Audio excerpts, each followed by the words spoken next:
Good morning. Before we begin the inauguration ceremony, as Secretary of the Sustainable Development Forum, I would like to read a note dated 15th of April 2024, sent by the Embassy of the Republic of Argentina to the Republic of Chile. The Embassy of the Republic of Argentina in Chile greets the Economic Commission for Latin America and the Caribbean and would like to refer to the seventh meeting of the Latin American and Caribbean Forum on Sustainable Development that will be held between the 15th and the 18th of April 2024 in Santiago, Chile. In that sense, we would like to inform that regrettably, Argentina will not be able to preside that forum on this occasion, uh, resulting from the internal operation of our Ministry of Foreign Affairs as a result of the absence of its highest authorities, since they are on missions abroad and as a result of the present international situation. The embassy of the Republic of Argentina in Chile reiterates ECLAC its high and distinguished esteem. For that reason, the seventh Forum of Latin American and Caribbean countries will be headed as a vice president by the Minister of National Planning and Economic Policy of Costa Rica, who accompanies us. Having said that, I would like to begin the inauguration ceremony. We would like to acknowledge that we're accompanied here by Mrs. Amina Mohamed, Vice General Secretary of the United Nations, the Vice President of the Forum, Laura Fernandez, Minister of National Planning and Economic Policy of Costa Rica, Mr. Guy Ryder, Deputy General Secretary of the Office of Policies of the Executive Office of the Secretary General, Mr. Jose Manuel Salazar, Executive Secretary of ECLAC, and Mr. Javier Medina, Deputy Executive Secretary of ECLAC. So we begin with this ceremony, and we would like to offer the floor to Jose Manuel Salazar, Executive Secretary of ECLAC. Thank you, Secretary of the Commission. May you all have a very good morning. Dear Laura Fernandez, Minister of National Planning and Economic Policy of Costa Rica, as Vice President of the Latin American and Caribbean Forum on Sustainable Development. Dear Amina Mohamed, Vice General Secretary of the UN, dear Guy Ryder, Deputy Secretary General of Policies of the Executive Office of the Secretary General, dear ministers and delegates of countries that are members of the forum, dear representatives of the diplomatic corps, dear regional directors of the entities, funds, and programs of the United Nations system, dear resident coordinators, representatives of civil society, academia, and the private sector, colleagues from ECLAC, dear friends. It's a great honor to welcome you here in ECLAC during the seventh meeting of the Forum of Latin American countries on sustainable development. Over the next few days, we will, all of those that are present here, sharing a space for the exchange of experiences and lessons that will be generously shared by the people that are in charge of the implementation of the 2030 agenda in each one of the countries of the region. We will seek in this space to identify challenges and common challenges, but especially how to face up to each one of them from different perspectives of each one of the forum member countries, focusing on responding to the major challenge of accelerating our pace towards compliance with the 2030 agenda in our region. At the same time, the response alternatives for this challenge may be transferred as common recommendations from the regional level to the high-level political the Forum on Sustainable Development, so that our regional view can exert an influence on the world processes of monitoring and acceleration of the implementation of the 2030 Agenda. We have covered an important road since the first forum that was held in Mexico City in 2017, and subsequently the second and third meetings that were held here in 2018 and 2019. The COVID-19 pandemic led us to hold the fourth meeting online in 2021, but we went back to face-to-face meetings during the fifth meeting that was held in San Jose, Costa Rica in March 2022.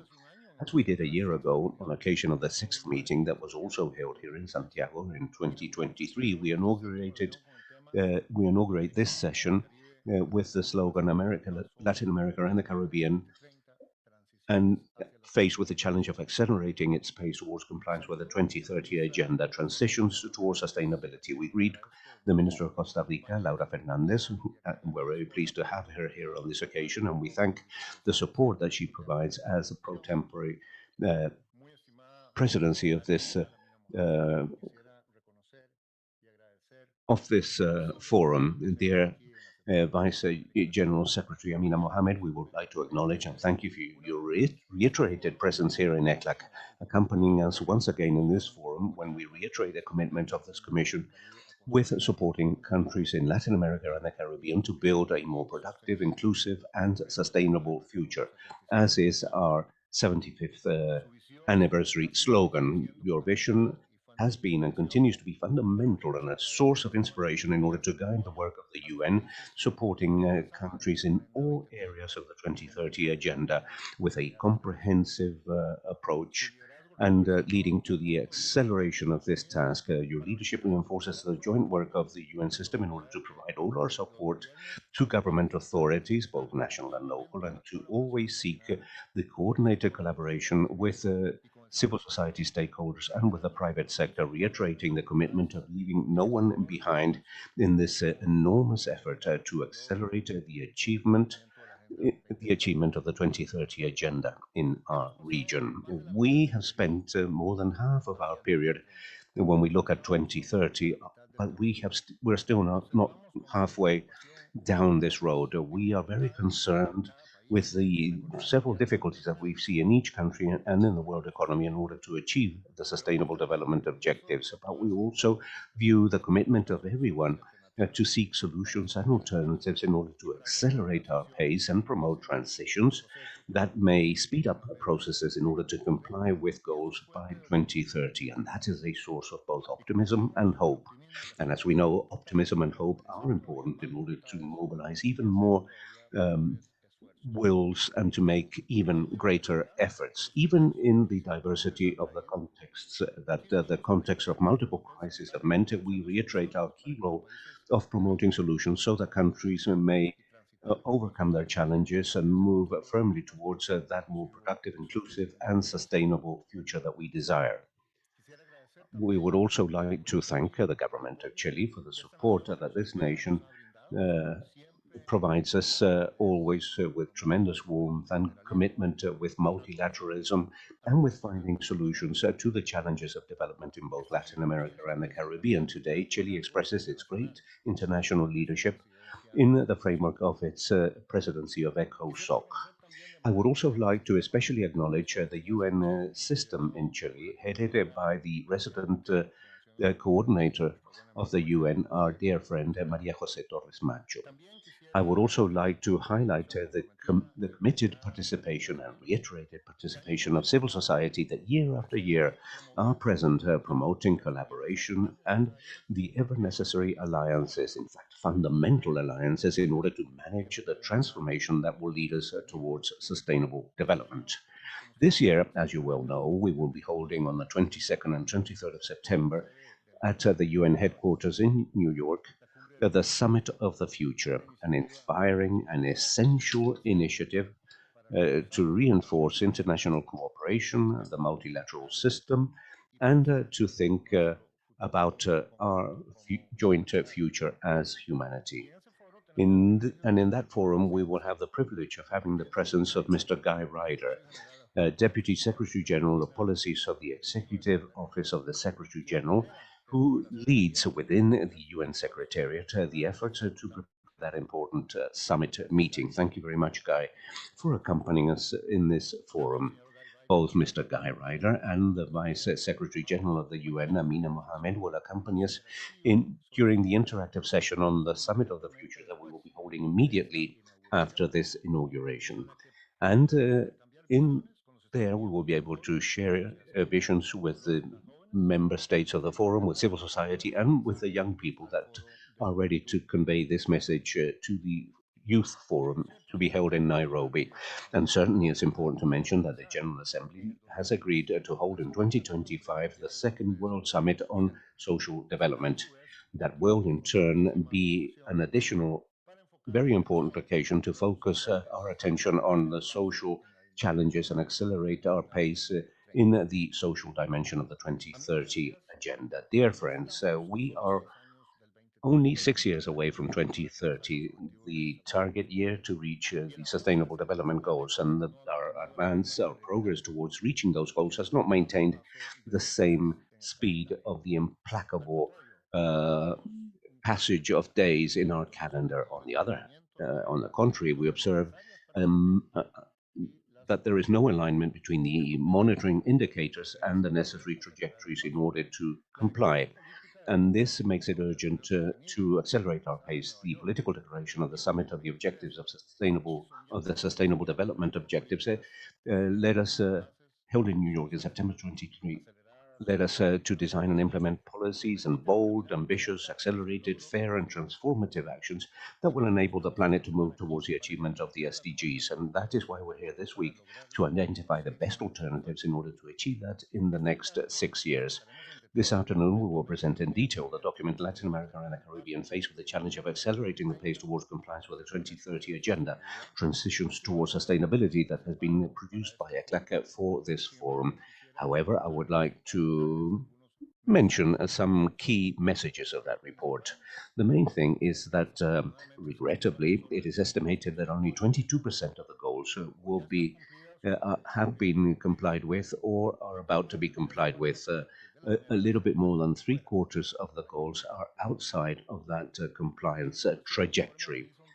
On this occasion, the report analyzes in detail the 5 SDGs that will be analyzed in depth in the high-level political forum in next July in the headquarters in New York. SDG 1, SDG 2, SDG 13, SDG 16, which deals with peace, justice, and solid institutions, and 17, alliances in order to reach those objectives. In all these SDGs, we observe both positive and negative aspects. In terms of poverty, there is a delay in the reduction of poverty as a result of revenues, but progress has been made in other dimensions of multidimensional poverty, such as access to services. We see increases in social protection coverage, but limited progress in terms of social expenditures, especially that geared towards the most vulnerable groups. In terms of zero hunger, there is progress in the reduction of malnutrition, but increases in malnutrition, which means that the challenge of improving the quality of nutrition remains high. In addition, increases in food productivity is frequently associated to questionable practices with a high use of fertilizers and pesticides. In terms of action for climate, there is notorious progress in the commitments related to mitigation, but still insufficient because it is estimated that we require a fourfold increase in these efforts in order to comply with the commitments of the Paris Agreement for the region. The impacts and costs of natural disasters have been growing in the region, and we need to invest more in disaster risk management and in adaptation. In terms of peace, justice, and solid institutions, what prevails in the region are high levels of violence and restricted access to justice, be it as a result of a lack of reporting or because of legal processes that require too much time, and that highlight an institutional weakness that contrasts with the progress made in terms of management, accountability, and open government participation and access to information. In terms of alliances, in order to achieve these goals, what is fundamental is the persistence of fiscal restrictions and high external financing costs, that together with the high levels of that limit the capability of mobilizing resources and investments required by SDGs, despite the willingness of stakeholders and the interest for entering into alliances for development. In order to deal with these challenges and those of the whole 2030 agenda, the report deals with two main tools. One is dealing with SDGs via the six transitions towards sustainability, or that the Vice Secretary General Amina Mohammed has insisted on in the areas of food systems, access to energy and its accessibility, digital connectivity, education, employment and social protection, climate change, and the loss of biodiversity and contamination. Each one of these transitions has an impact upon several SDGs, and in the report there is a chapter that analyzes the challenges in terms of each transition, focusing on the means of implementation in three categories. One, strategies, plans, policies, and programs that are being used by governments and that are necessary, institutional arrangements that have been observed, and the ones that would be desirable for a more integrated and effective institutions, and thirdly, investment and financing needs. These six transitions provide formulas of specific investment in order to accelerate the achievement of SDGs and have become an organizing framework so that the UN system may support countries in the region in a comprehensive fashion when it comes to the implementation of the 2030 agenda. This issue will be discussed in greater detail in a side event tomorrow organized by ECLAC and the UNDP. The other tool is the potential of opportunities in order to increase the sources of resources, both domestic and external, posing a whole series of alternatives that include reforms to the international financial architecture in the frameworks for the resolution of sovereign debt, the strengthening of development banks, the recycling of special issue rights, the methodologies to analyze sustainability of the debt, and also actions in order for the domestic mobilization of resources within countries. In summary, we see a scenario that involves tremendous challenges, but also a list of concrete opportunities that have been well identified. Dear friends and colleagues, within a framework of unexpected shocks and lower expectations about the progress of the SDGs, we must assume the energic invitation to the world made by Secretary General Antonio Guterres in order to redouble our efforts towards compliance with the SDGs via an increase of collaboration and a more effective multilateralism. With this objective as a guideline, in the session on the Summit of the Future, we will be able to establish a dialogue with national delegations, representatives of civil society, and other stakeholders about the preparations towards the summit and the Latin American and Caribbean priorities for that renewed multilateralism. In Latin America and the Caribbean, we have a lot to contribute to within the context of that invitation and to accelerate our pace towards compliance with SDGs. In this framework, ECLAC reiterates a commitment to support the 2030 agenda and the spirit of development that is underlying it. We contribute to the acceleration of SDGs, and we are committed to maintaining our support for countries in their commitments with sustainable development goals. We will continue to support national and local reports on the progress and challenges related to the SDGs, working hand in hand with the whole UN system, as expressed yesterday in a workshop with the technical team of the entities in charge of monitoring the 2030 agenda at a national and subnational levels. We will also be presenting today at lunchtime in a side event a regional guideline produced by ECLAC in order to guide voluntary local reports and, of course, via technical cooperation actions in different fields. Within this context, I invite you to consult the special issue of the CEPAL review on occasion of the 75th anniversary entitled Towards a More Productive, Inclusive and Sustainable Development Model, issued last week, and that you can download from our webpage. We also want to highlight that even if the region has increased the statistical availability for the monitoring of the 2030 agenda, having timely and relevant information about all the dimensions of sustainable development continues to be an important challenge. Having more and better data requires the commitment and the active participation of governments and of various public and private stakeholders, as well as greater investment in national statistical systems and in national statistical offices. In order to deal with that aspect, on Thursday we will be holding a side event about the power of data, one of the the high-level initiatives presented by the Secretary General during the summit, the SDG summit in 2023, and around which Vice Secretary General of the UN, Amina Mohammed, has invited us very actively so that all regional commissions can take action. Dear friends, I hope that these 3 days of dialogue, the exchange of experiences, good practices, and lessons among all stakeholders, the slogan of the next Summit of the Future, solutions, the multilateral solutions for a better tomorrow, will mobilize to revitalize our commitment with the 2030 agenda and to promote renewed and bold actions and policies to accelerate our road and reach 2030 with better conditions to continue to work for a more productive, inclusive, and sustainable future for our region. Thank you very much.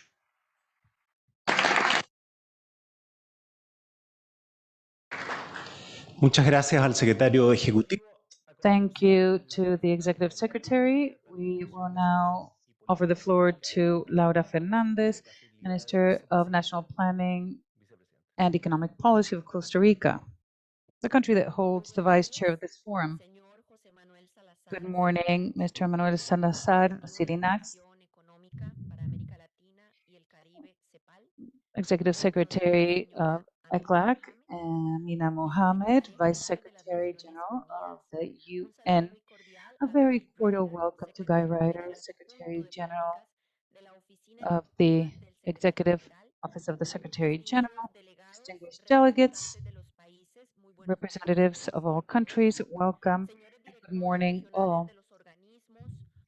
Regional directors of organizations, funds of the UN system, it is a pleasure to greet you. Resident coordinators, representatives of civil society, of academia, and with the private sector, friends, all.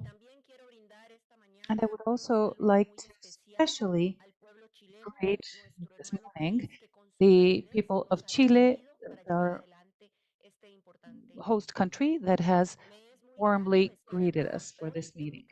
It is a pleasure to be here today for this forum, and as Vice Chair, to the 7th meeting of the Forum of Countries of Latin America and the Caribbean on Sustainable Development, and I've had the last-minute challenge to lead this important meeting. As you know, the forum was created in May 2016 in Mexico in virtue of Resolution 700 of ECLAC as a regional mechanism for follow-up and examination of implementation of the 2030 Agenda for Sustainable Development, the SDGs, and the targets, implementation means, and the Addis Action Plan on Financing for Development. Since the first meeting of the forum in 2017 until now, our region has made huge progress. However, we are clear that we still have many challenges pending and that the obligation to double our efforts to move forward faster. Costa Rica had the honor of presiding the 4th and 5th meeting of the forum. The 4th meeting in 2021 found us in the middle of the pandemic of COVID-19 when we were still not able to visualize the impact it would have on the world. In this meeting, we made a call to find a multilateral coordinated response and to renew the solidarity and cooperation at a regional level. The 5th meeting of the forum was held in San Jose, Costa Rica in 2022. And we had the presence of the Secretary Vice General Amina Mohammed, whose leadership in promoting the leadership agenda is enormously valued, and we are thankful for that. We have been making an effort to strengthen the role of resident coordinators to accompany our countries along this path towards 2030. I would also like to greet Ms. Alegra Bayoki, resident coordinator in Costa Rica. She is our partner in the promotion of the 2030 agenda in our country, a most important contributor to the search for a decisive acceleration in the fulfillment of our objectives. And she presented the 2023 results a few days ago. Here she reported that the UN system promoted 203 initiatives, programs, and projects that, in partnership with public institutions, civil society organizations, and communities, generated a positive impact in 81 cantons of our country. Our country's commitment to the 2030 agenda is undeniable. Costa Rica will be presenting this year, 2024, its third National Voluntary Review to the High-Level Political Forum. We did this earlier in 2020. In 2024, under the motto, let's reinforce the 2030 Agenda for Sustainable Development and eradicate poverty in these times of multiple crises, providing sustainable solutions, resilient and innovative solutions. We feel it is important to review SDG 1, poverty, SDG 2, zero hunger, 3, action for climate, SDG 16, peace, justice, and solid institutions, and SDG 17, partnerships to achieve the objectives. As we well know, and as was indicated by the Executive Secretary a few moments ago, at only 6 years before the deadline, we have only fulfilled around 26% of the goals.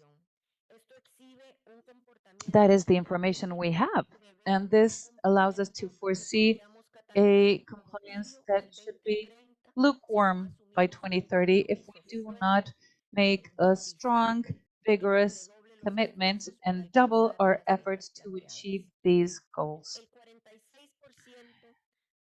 46% of them are following a correct trend, but it is yet insufficient to reach the set deadline.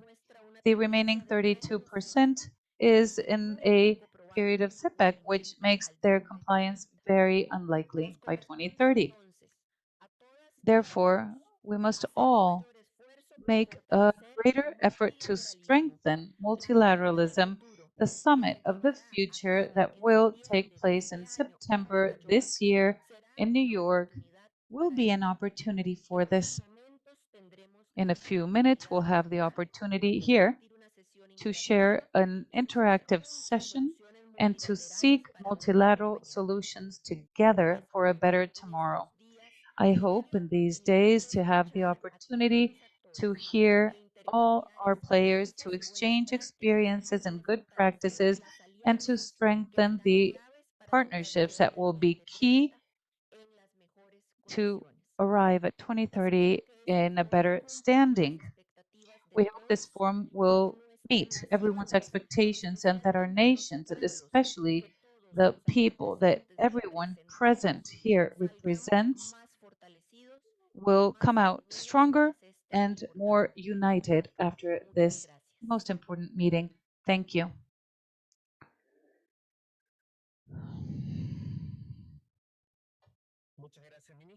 Thank you, Minister. I would like to thank the Vice Chair, and we now offer the floor to Amina Mohammed. Your Excellency, Ms. Laura Fernandez, the Minister of National Planning and Economic Policy for Costa Rica, and the Vice Chair of the Forum of the Countries of Latin America and the Caribbean on Sustainable Development. Thank you so much for your leadership. My colleague, Mr. Jose Manuel Salazar, Executive Secretary of ECLAC, Excellencies, our UN colleagues here, ladies and gentlemen, especially our young people. It is always a pleasure to be in this region where the Sustainable Development Agenda was born. And I'd like to thank the government and the people of Chile, our hosts, for their warm welcome, and thank in particular the young people yesterday that we had the honor of meeting as they shared with us their vision for the future. And in particular, I remember one young person talking about educating adults about the solutions today for tomorrow. Thank you. 7 years ago, into the 2030 agenda, the leadership of Latin America and the Caribbean on sustainable development remains remarkable, in spite of the challenging global context. Many of you have been instrumental in renewing commitments and stepping up action to the 2030 agenda. I thank Trinidad and Tobago, with the presidency of the United Nations General Assembly, and Chile at the helm of the Economic and Social Council, respectively. I also would like to thank Antigua and Barbuda, hosting the Small Island Development States Conference in May. I'd like to thank Colombia for hosting the United Nations Conference on Biodiversity coming up in October, and thank Brazil for its incredibly ambitious presidency of the G20 and the upcoming presidency of COP30 Climate Conference. Colombia, Brazil, and Chile are also working together to establish the Regional Tax Cooperation Platform for Latin America and the Caribbean, enabling tax policies to maximize their contribution to spurring sustainable development. Excellencies, ladies and gentlemen, such energy and leadership are in dire need in today's world. Global geopolitical tensions are rising and conflicts are raging and inequalities are rife. Many economies are being suffocated by debt amidst a cost of living crisis and the ongoing economic effects of COVID-19 recovery. Many countries in Latin America and the Caribbean are being hit particularly hard. Public debt levels in the region have reached the highest level since 2000, and sustainable development as a consequence is suffering. In 2023, extreme poverty in the region had increased almost 3 percentage points compared to 2015. Moderate or severe food insecurity rose to nearly 30% in 2022, mainly affecting women and rural areas. And fossil fuels continue to be the primary energy source across the region as a whole, even if many around the table are clean energy champions. All in all, Latin America and the Caribbean is on track to meet just 22% of SDG targets, as was said by our Vice President. This situation is not unique to this region alone. Across the world, the Sustainable Development Goals are way off track. But there is hope. There has to be. At the SDG Summit last September, governments endorsed a bold political declaration. It renews the world's commitment to drive transformative change to deliver on the promise of the 2030 Agenda. It also commits to advancing the Secretary General's proposal for an SDG stimulus of $500 billion a year. It lays down a pathway for action on debt so that resources are freed for investments in sustainable development. But the declaration is only the first step. It must be followed by concrete, ambitious, and transformative action that will put countries on the path to deliver on their climate and SDG commitments by 2030 and beyond. In this regard, it is essential that we zero in on key transitions and investment pathways that can drive progress towards the goals, including sustainable food systems, energy, climate action, education skill gaps, digitalization, jobs, and social protection. There are significant opportunities here across Latin America and the Caribbean. And in many of these areas, excuse me, you are already demonstrating how a long-term vision can drive these transitions. Allow me to take a few minutes to highlight 4 areas in particular. First, coupling climate action with delivering a just and a sustainable energy transition. And let me underscore the just and the sustainable. While the region has achieved close to universal energy access, many disparities remain. Up to 15% of rural populations still lack electricity access, and 2/3 of the region's energy supply still comes from fossil fuels. The world's capacity to generate renewable electricity is expanding faster than at any time in the last 3 decades, giving us a real chance of achieving the goal of tripling global renewables capacity by 2030. And close to 1/3 of energy supply comes from renewable resources, though we are witnessing rapid growth in solar and wind, as well as green hydrogen development. In 2020, financing for climate action in the region amounted to 0.5% of regional GDP, far below the estimations that close to 5% is required to reach regional commitments. With the right investments, we can achieve the SDGs and deliver an inclusive energy transition at the same time. In fact, these two go in hand. There is no dichotomy. The next round of nationally determined contributions, NDCs, which all governments must submit ahead of COP30 in Brazil, is an opportunity for countries to do just that. If done right, these plans can double as transition and investment plans, clearly defining national transition pathways and investment needs, and setting economy-wide absolute emission reduction targets that would cover all greenhouse gases. We count on this region to continue to lead by example, and one of those examples has come most recently from the leadership of the G20 Brazil.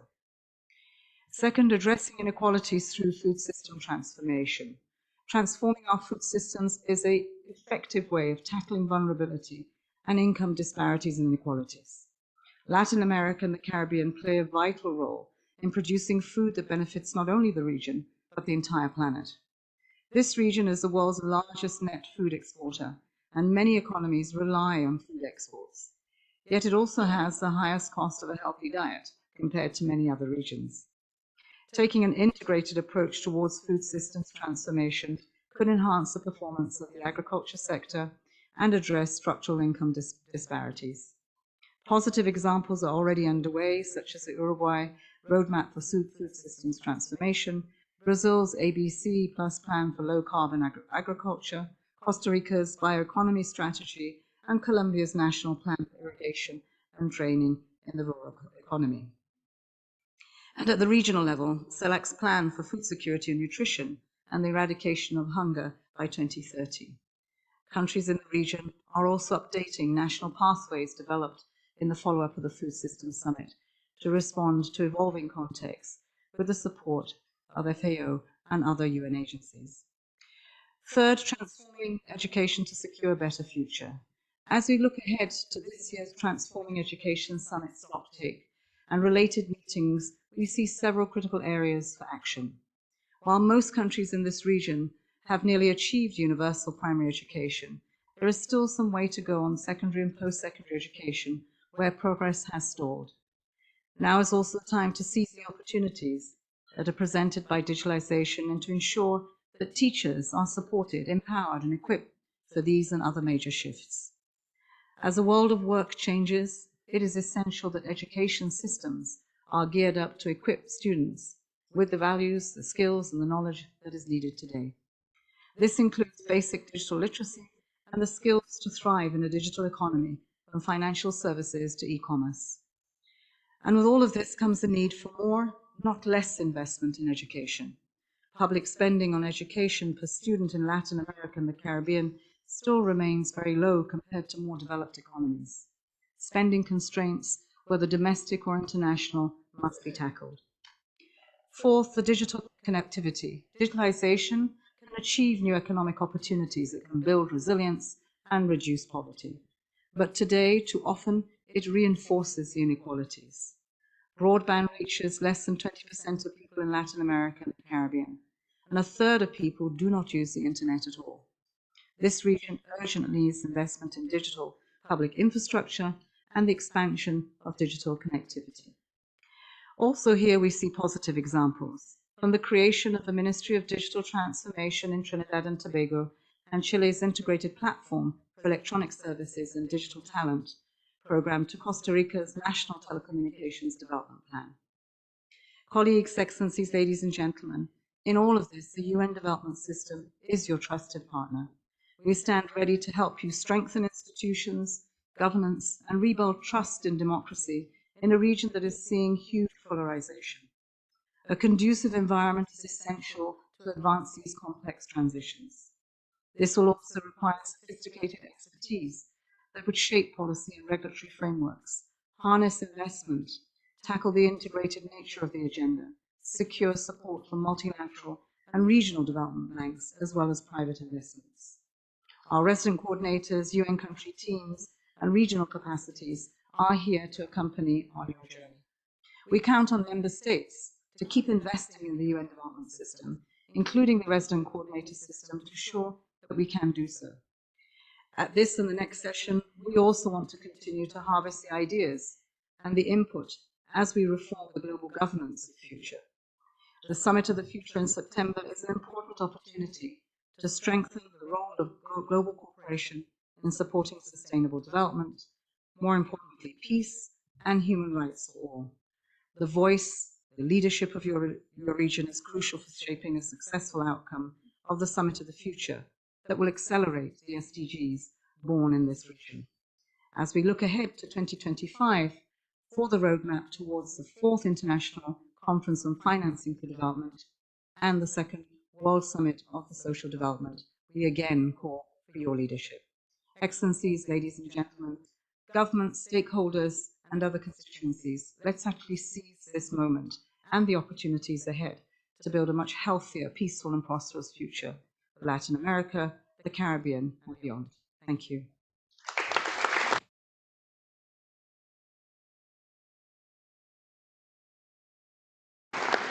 Agradecemos a la vicesecretaria general de Naciones Unidas. We thank the Vice Secretary General of the United Nations for your words, and I give the chair of the forum to the Vice President, Minister Fernandez Delgado, Laura Fernandez Delgado. Thank you very much. And now we continue with the agenda. I would submit to the approval of delegates the provisional agenda of this meeting that was distributed by the Secretariat. You have the document LCFDS.71 REUP.3 that has been prepared by the Secretariat in accordance with the provisions of Chapter 2 of the Rules of ECLAC provisional agenda that I submit to your consideration for adoption of the agenda. If there are no comments, so the agenda is adopted.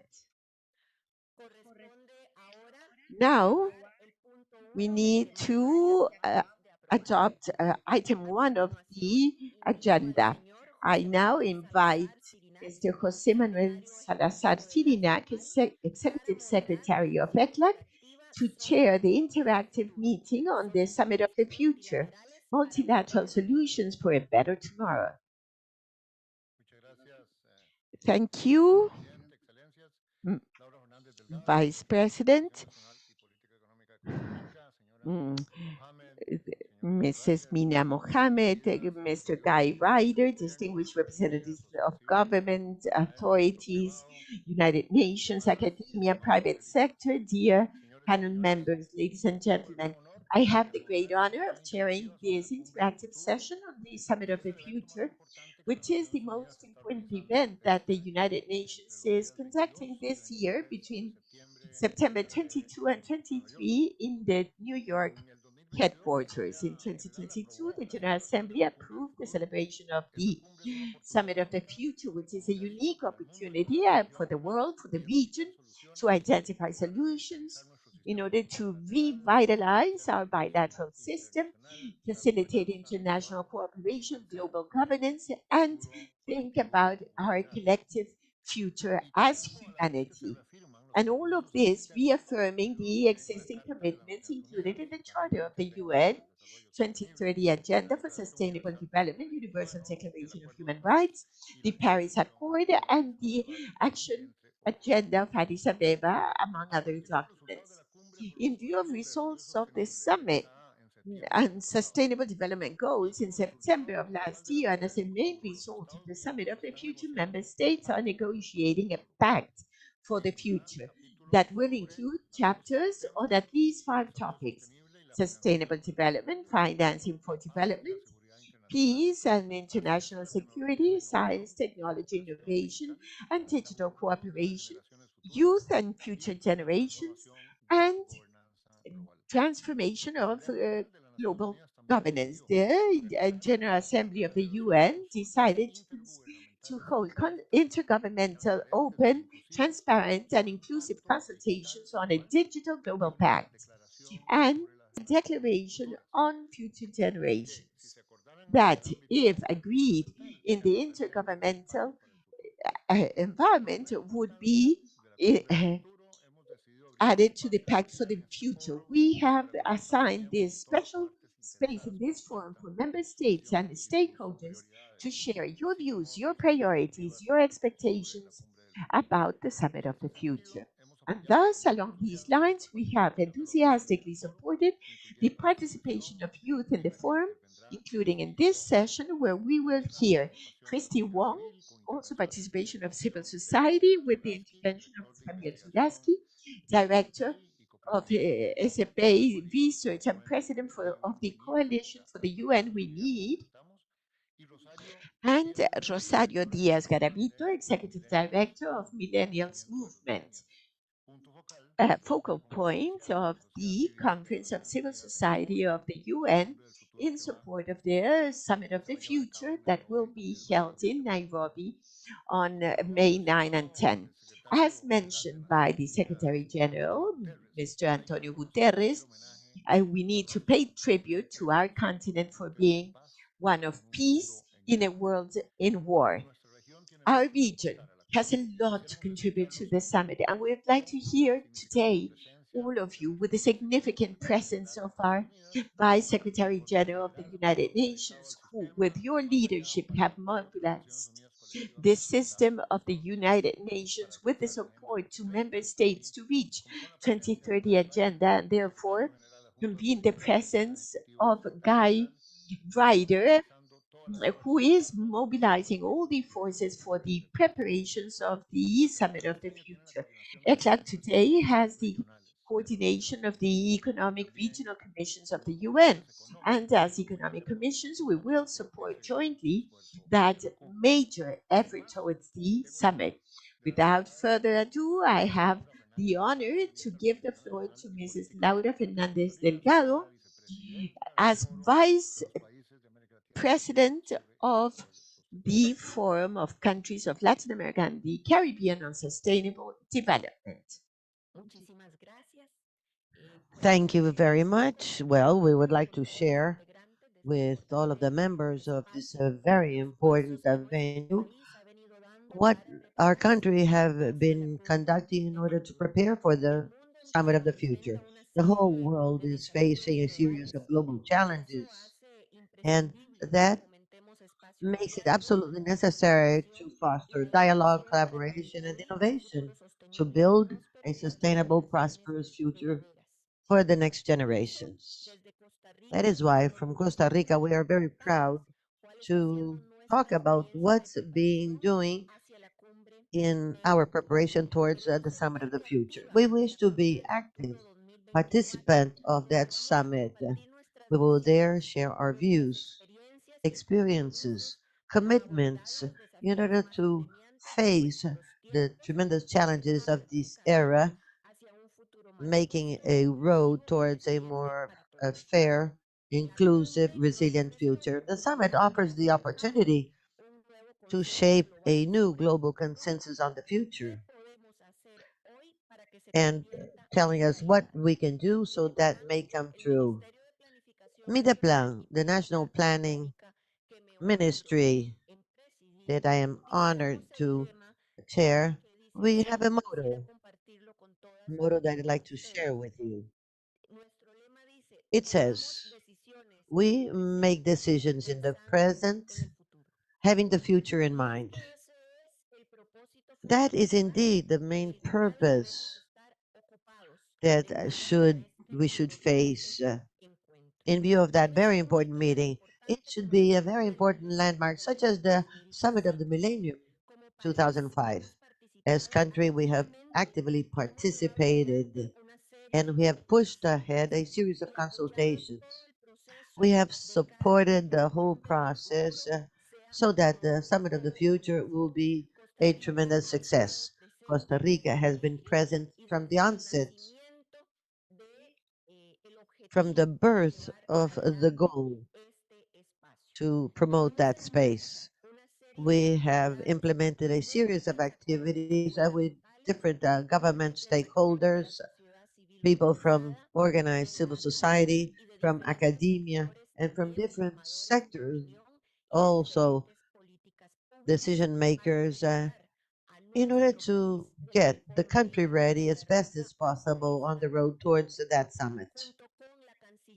Together with the foreign ministry of our country, with the support of the resident coordinator from UN system, and also with MIDEPLAN as technical secretariat of SDGs, we have been preparing our national strategy.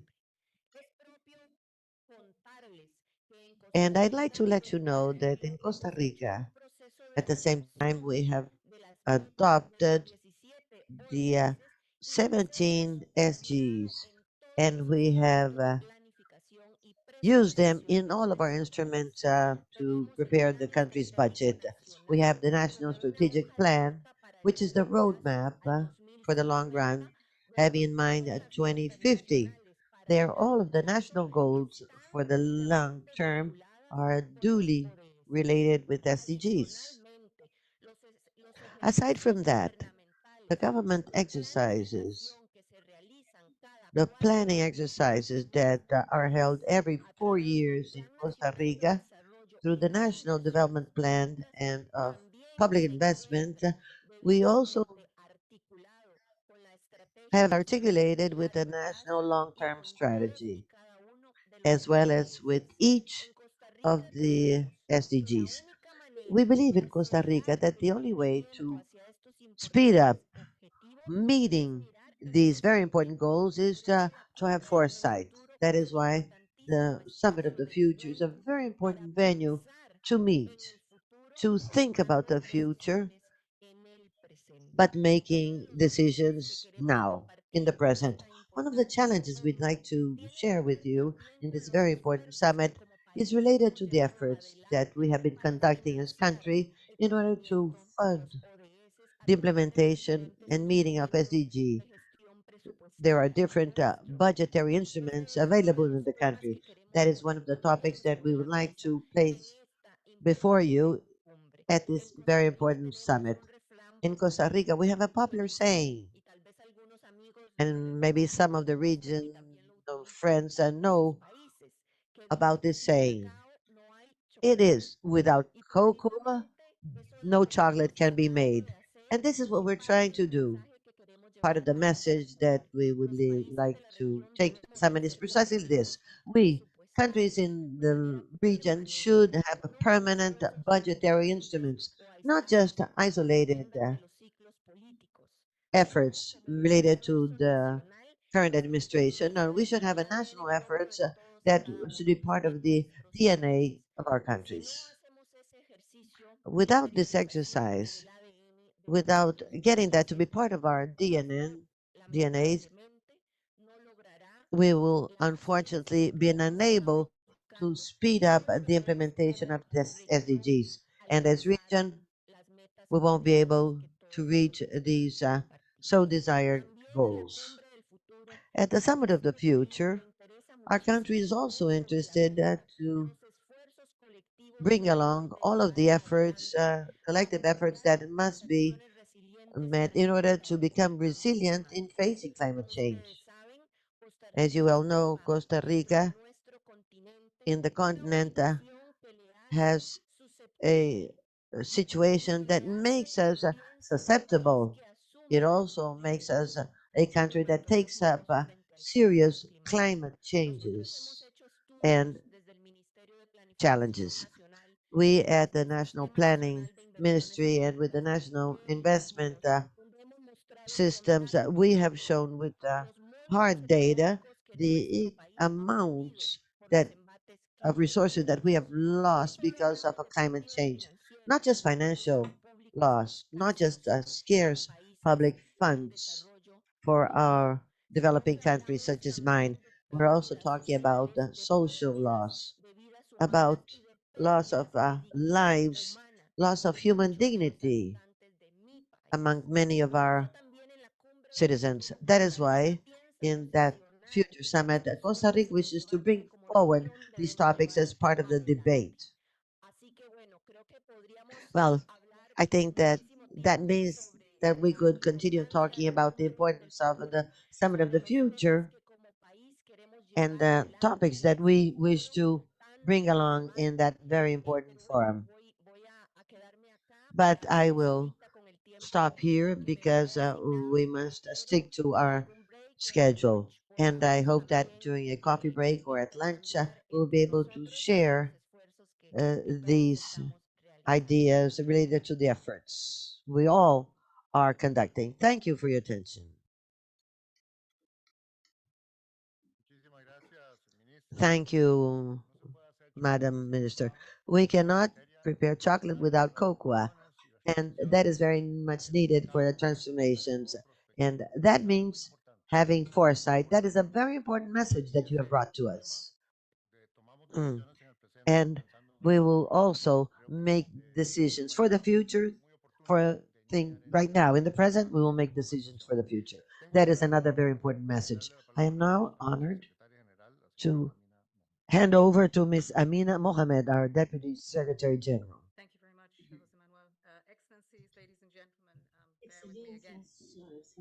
Dear Laura, without cocoa, no chocolate, but I can tell you without chocolate, I would have no fuel. Everybody knows me in the office. But this is your words have been very important, spoken from the experience of which you, at the helm of affairs, trying to inform and shape the agenda for the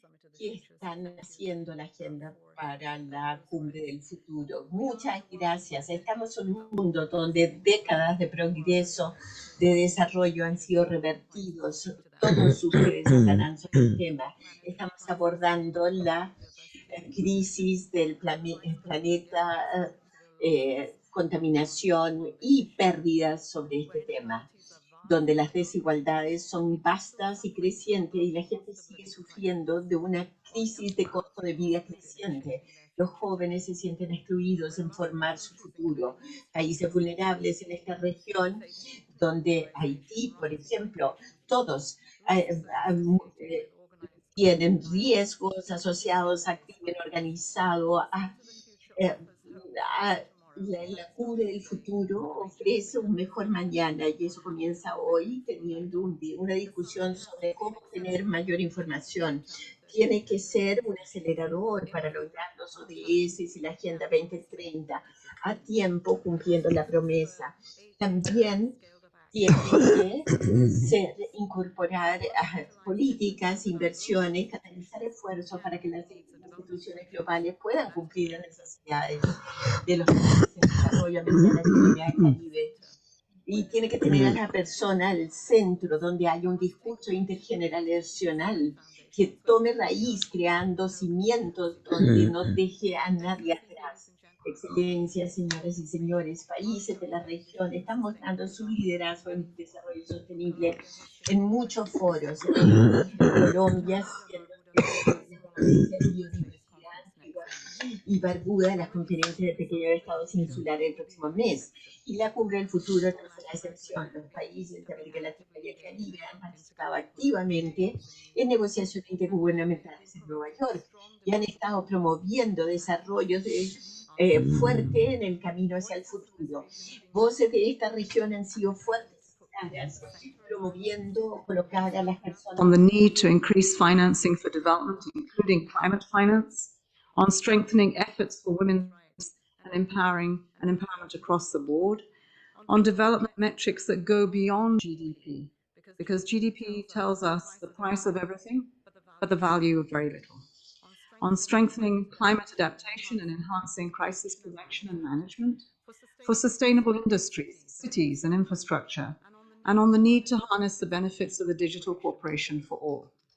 I also appreciate free countries in this region working together in equal coalitions, for example, between small island developing states and between middle income countries. This will ensure that the Summit of the Future takes full account of your specific challenges and needs. The Summit of the Future must also create a step change for the implementation of the SDGs. It must deliver a clear way forward with concrete commitments and keeping the promises in many areas, four in particular. First, we must look at the reform of the international financial architecture. Let's be clear, without finance, fair trade, access to technology, and strengthened institutions, developing countries have no chance of achieving the SDGs or implementing the Paris Agreement. We need an international financial architecture that can mobilize far greater volumes of capital to invest in development. In an era defined by shocks and unpredictability, global financial systems should shield countries more equitably. They should be a force for stability, incentivizing long-term sustainability over short-term profits. The G20 leadership under the presidency of Brazil has a critical role in making these institutions fit for purpose. Brazil can also contribute to the consolidation and expansion of the voice of the Global South. We must ensure here the small island development states in the Caribbean are extremely vulnerable to impacts of climate change, have both access to finance and technology. The CIDS conference will be an important forum for unity and solidarity. Second, the summit must deliver commitments to strengthen digital cooperation and drive development equitably. The Global Digital Compact must set out a shared vision, open, free, secure, human-centered digital future to harness the power of technology to advance the Sustainable Development Goals. In this region, initiatives including the Regional Digital Agenda and the EU-LAC Digital Alliance can provide relevant input to the Compact. And finally, the new Agenda for Peace takes a holistic approach to the drivers of conflict, recognizing the links between sustainable development, climate action, and peace. This will, we hope, pave the way for more collaborative efforts to address both traditional and new threats to our collective security.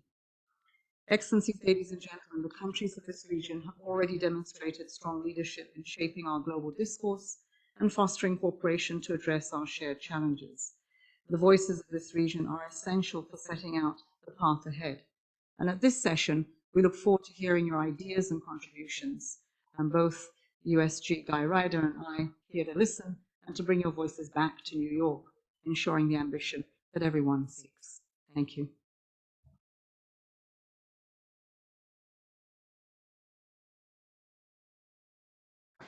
Muchísimas gracias, señora. Thank you very much, Madam Amina, Deputy Secretary General of UNAID, for your contributions, for being present here, showing the big commitment you have towards our region. I now am pleased to hand over to my friend and colleague at ILO during the years, and Juan Somavia, who's here with us, was the General Director of ILO. Guy Ryder, Undersecretary General for Policy in the Executive Office of the Secretary General, will update us on the preparations for that summit of the future. Thank you, Jose Manuel. Minister Laura Fernandez de Planificación. Deputy Secretary General Amina Mohammed, Ministers, Excellencies, colleagues, dear friends. We are, as you will have gathered already, just 5 months away from the Summit of the Future, a moment of very great importance in the multilateral agenda this year, and I think for many years to come. The road to the summit has already been quite a long road. The summit was originally proposed by the Secretary General as long ago as 2021 in his report, Our Common Agenda. And following that, following a series of policy documents presented by the Secretary General with concrete proposals for consideration in preparation of the summit, the negotiating process is now in full swing. Let me recall that the founding purpose, the originating purpose of the summit, in the words of the Secretary General, is to equip the United Nations to better meet existing and emerging challenges in a rapidly changing world, to render multilateralism more inclusive, more effective, and more networked. Secretary General has described the summit as, and I quote, a once-in-a-generation opportunity to strengthen multilateralism, and this at a time, as we know, of unprecedented challenges that it faces, and when the world, let us be clear, is confronted by very serious tensions, divisions, and conflicts. Now, in that context, we have now arrived, I think, at a moment of truth. The intergovernmental negotiations on the Pact for the Future, which has already been outlined to you, are advancing in New York, and today, this afternoon indeed, your permanent representatives are meeting in New York to discuss the path forward from where we stand today. Now, let me just delve a little bit into what we might expect to find in the Pact for the Future to be adopted in September. Having considered the proposals tabled by the Secretary General, the General Assembly, and you've heard this already, has decided that the Pact will consist of 5 chapters after an introduction. And let me just say a little bit about each of those 5 chapters. The first is on sustainable development and its financing. A very clear reminder that the 2030 Agenda is unfinished business, and this Summit of the Future and the Pact must serve to accelerate progress towards delivery of the 2030 Agenda, an explicit and central ambition. And I would add that in this chapter as well, picking up on what Minister Fernandez has said, the issue of climate action will be addressed. Of course, we do not wish to duplicate what is happening in COP29 this year, or indeed what will happen in the all-important COP30 in Brazil next year. But we need to seek language which will help us, importantly, along that road. The second chapter on international peace and security, for reasons I do not need to expound or expand upon, gains extraordinary importance given our current circumstances of conflict in the world. It is indeed important to underline that we meet on a continent which is free of war. But I have reminded since coming to Santiago yesterday that security cannot be reduced purely and simply to the absence of war. There is more to it than that.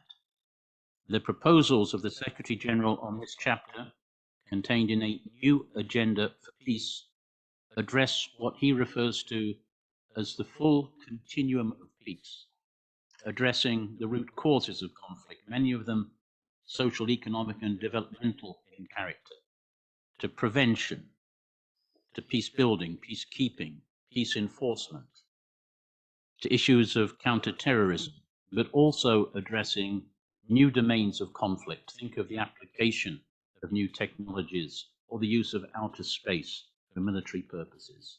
There is a very broad agenda. This is an opportunity to make the UN's toolbox to discharge its responsibilities, its founding responsibilities to safeguard peace and avoid war, to bring those up to date and fit for purpose to today's circumstances. The third chapter on science, technology, and innovation will have attached to it an annex, the Global Digital Compact. And stated in its simplest terms, this is about making technology extraordinary, transformative technological advances to which we are all witness, to make those advances work for humanity, for development, on an equitable basis, so that all benefit from it, not just some countries or some people within those countries. And so, whilst a lot of the talk in New York, I have to recognize, seems to turn around artificial intelligence today and the governance of artificial intelligence, the question posed is what role, if any, should the United Nations have in the governance of artificial intelligence? We have also to keep our eyes very closely on issues of capacity building in developing countries, of connectivity improvements, of technology transfers, and your representatives in New York are making sure that focus remains also in those areas.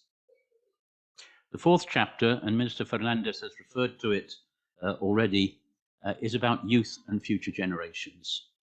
When it comes to youth, the Secretary General is insisting strongly upon the need to take decisions to improve the participation of youth in decision-making processes in New York, but also at the national level, and has presented a series of proposals to that end. This is not simply a matter of convening youth and feeling good about it. It is a matter of making youth participation meaningful, participation which has consequences, and that is perhaps a more complex but a pressing endeavor before us. The piece on future generations is exactly what the Minister has said. It's about taking decisions today taking fully into account the interests and the rights of future generations, not today's young people, but the 10 billion people who are not yet born, but who will be born before the end of this century. It is a new way of making decisions, and we hope to see this codified in a declaration on future generations to be annexed to this part of the pact. And the final chapter, Chair, is about transforming global governance. It is a fact that many of the governance systems we have in place in the international arena today were put in place and reflect the world of 1945, not today's world. And it is the view of the Secretary General that we need to learn the lessons of that non-correspondence of our governance structures and the world as it exists today. So under this heading, you will find familiar issues: reform of the UN Security Council, of ECOSOC, the General Assembly, but you will also find, as has been mentioned, proposals to develop metrics to complement gross domestic product as a guideline to development finance allocations. You will find proposals to establish an emergency platform to deal with complex global shocks in the world more promptly and more effectively. And above all, perhaps, you will find proposals for reform of the international financial architecture, which the Deputy Secretary General has already referred to. I will not go into it further, except if you will allow me the liberty to say, on progress in this area, a great deal else in the pact will depend. Ladies and gentlemen, what's the latest news in the negotiating process? The co-facilitators of the summit, and they are the governments of Germany and of Namibia, published a zero draft of a pact towards the end of January of this year. It attracted a great deal of attention and inputs from member states in its first two readings. In fact, such a level of interest that the text grew from some 30 pages to 242 pages. You can take that as good news of the engagement and interest of member states, or you can regard it as something of a problem of political management. And I think we have to have both those thoughts in our mind. As a consequence, today, the co-facilitators of the summit have convened permanent representatives to discuss the road forward, and they are putting it to the representatives of our member states that the road forward must be a strategic and disciplined negotiating process with the clear objective of producing a concise, high ambition and action-oriented pact, boiling down the length of the text and corresponding to the ambitions and action orientation that we need to see from this process. The Deputy Secretary General has already outlined the role of leadership that member states from Latin America and the Caribbean are assuming in multiple arenas on the international stage. I think the same is and needs to be true when it comes to the Summit of the Future. Our member states, all 193 of them, bring varied perspectives to the many issues under negotiations, but Latin America and the Caribbean, I think, has a tremendous potential as a bridge builder, as a consensus builder, and a broker of the necessary consensuses that will lie ahead. And I want to encourage and offer all possible support from the Secretariat for your member states to be able to play those all-important roles. Let me close by saying that, and underlining that the summit and the pact arising from it are intergovernmental processes, but from the outset, provision has been made, consciously so, for multi-stakeholder inputs at all stages, from civil society organizations, from women and youth representation, from the private sector, from academia, and much more. And this will continue with the major civil society conference, which will convene in Nairobi, Kenya next month, and pre-summit action days that will take place on the eve of the summit itself, where space will be there for multi-stakeholders to take the floor, make their voices heard, and to interact with you, our member states. So I thank you for this opportunity, and once more want to encourage you to do everything in your power to make this summit the success it needs to be. and to extend the cooperation of everybody at the Secretariat to enable you so to do. Thank you.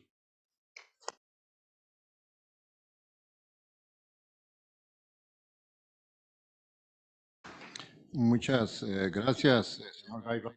Thank you, Guy Ryder, for sharing with us your important information about the summit for the future. What I think is very clear is the tremendous depth and the tremendous importance of these issues that will be discussed in the summit of the future, of magnitude of the issues that we're dealing and the importance for humanity, and the visionary and timeliness of the proposal put forward by the General Secretary in terms of summoning this us to this summit precisely at this moment. The session will now be conducted in the following fashion. So that we have an opportunity for this to be truly interactive, I would like to begin by offering the floor to the Ministers of Foreign Affairs that are connected online. After that, to the Ministers of Foreign Affairs. After that, to the representatives of youth and civil society. And after that, I will offer the floor to the ministers and other government authorities present here.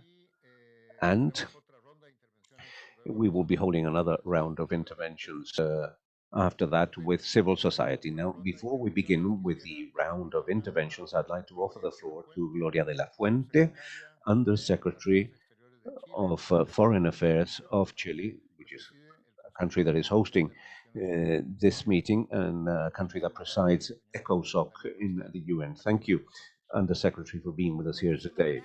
Thank you very much for the possibility of sharing some thoughts with you around an issue that is so relevant for all of us, and for the possibility of discussing issues that summon us today, considering the challenges that we're facing. I would like to begin undoubtedly by greeting distinguished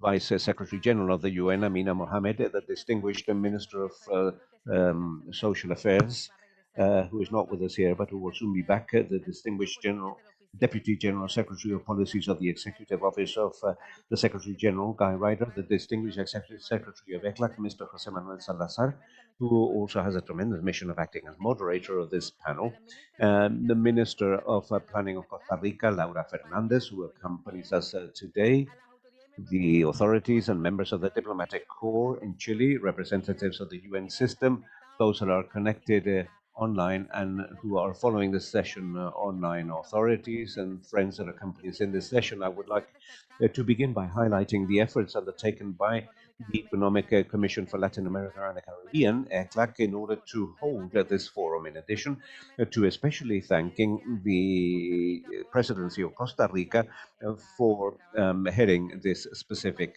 task. For Chile, this is tremendously important because it enables us to exchange some experiences, it enables us to share good practices and to collectively tackle the commitment that our countries have entered into in terms of meeting the Sustainable Development Goals.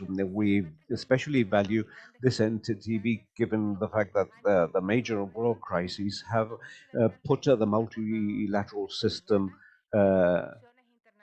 to the test, and likewise international institutions. In that context, our country believes that the Summit of the Future is a unique opportunity that we have in order to respond to our challenges with creativity, solidarity, and also with tremendous determination.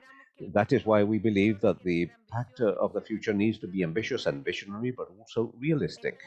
This debate points, first of all, to confirming the confidence and the credibility of the multilateral system. And for that purpose, we believe that it is also necessary to deal with the several inequalities of multilateral governance at present with effective reforms.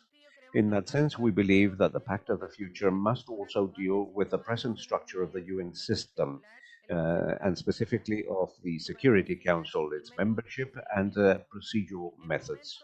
And that the time has come for the international community to reveal the political will in order to achieve a reform that makes the Security Council a more democratic entity, much more representative and transparent. We also believe it's necessary to address the financial global architecture and the deficiencies that we see in the current system weakens the states, and the need for an open, predictable, non-discriminatory commercial system is necessary for our pact. We are certain that strengthening this system will help us organize our conviviality, and we mentioned this a couple of months ago with Vivian and Jay. It is a tool that is of the utmost importance. We are also going to take care of other areas, for example, plastics, the use of information technologies with criminal purposes, and of course, coordinating a better response towards pandemics. I'd also like to stress that there is no sustainable development if we don't share the gaps between men and women. We must bridge them in all senses in terms of equal opportunities, empowering women, and gender violence, and of course, preventing the setbacks that we see in different parts of the world. Our world must fully benefit from the potential of the human hemisphere formed by women, especially in decision making. This will strongly strengthen peace, development, and security. It is an objective that we want to be cross-cutting across all areas.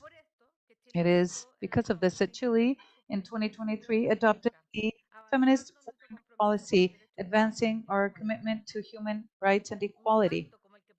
A pact such as the one that we hope to reach must take into account the vision and problems of persons in a substantive manner, and that is why we would like to build civic opportunities that are part of the commitments signed within these instruments. We are convinced that to achieve this task and to build a better future, we must all, and citizens, must stress our commitment to democracy and the rule of law. And of course, this includes youth. It is key to include their perspective in our discussions. Finally, as a result of what Amina Mohammed was mentioning, we feel that our voices must be clearly heard. The discussion of our countries today will impact the roadmap that the world will be defining in September. We trust that our efforts will result in a transformative pact, an instrument, a tool that will be a guide that will lead us to a more equitable and just world. Thank you. Muchísimas gracias, señora subsecretaria de Relaciones Exteriores de Chile. Thank you very much to the Undersecretary of Foreign Relations in Chile. Thank you for presenting the position of Chile on several very key points looking towards the Summit of the Future. I'd like to offer the floor to other ministers of foreign affairs that are connected virtually. Of giving the word and inviting the Honorable Francis Fonseca, Minister of Foreign Affairs and Foreign Trade of Belize. Good morning. Thank you.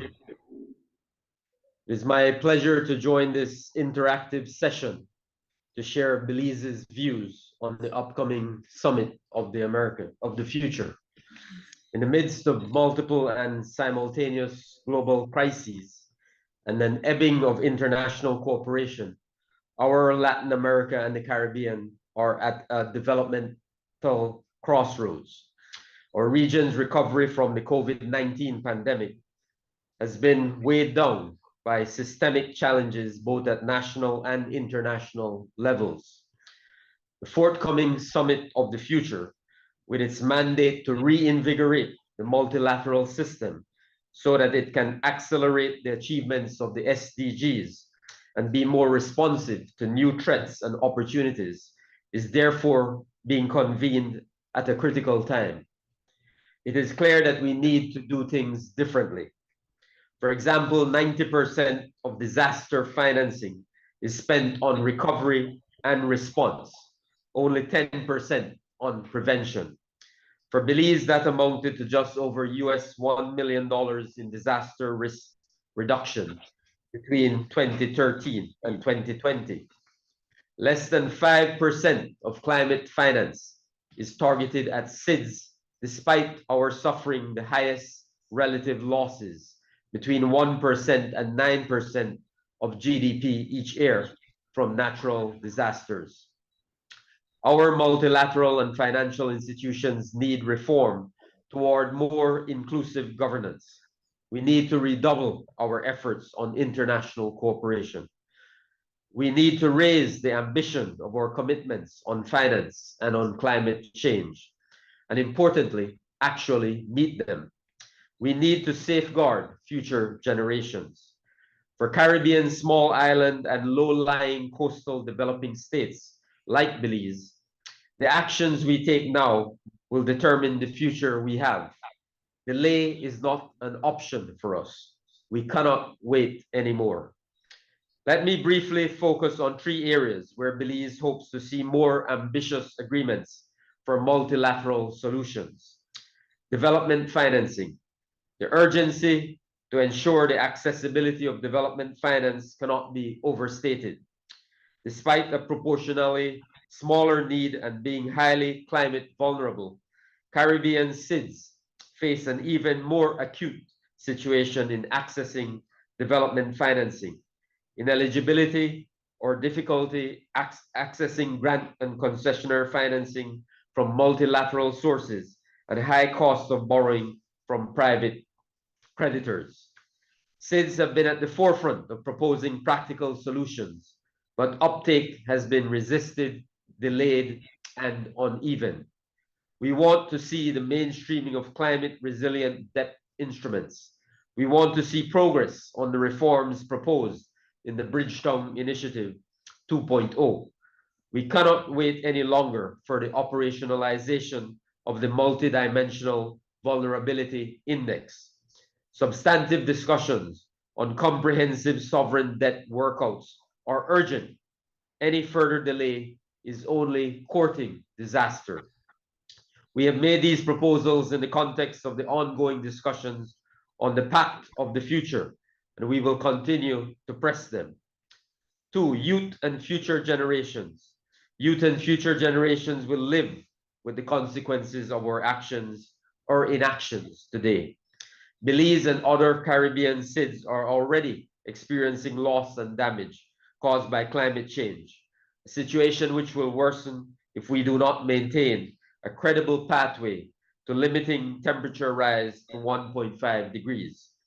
The current trajectory of the degradation of the environment, of oceans, of our biodiversity will have yet fully unknowable consequences for the quality of life for future generations. We therefore have a serious obligation towards planetary sustainability. 16% of the global population is under the age of 25. In the Caribbean, it is a quarter, and in Belize, more than 1/2.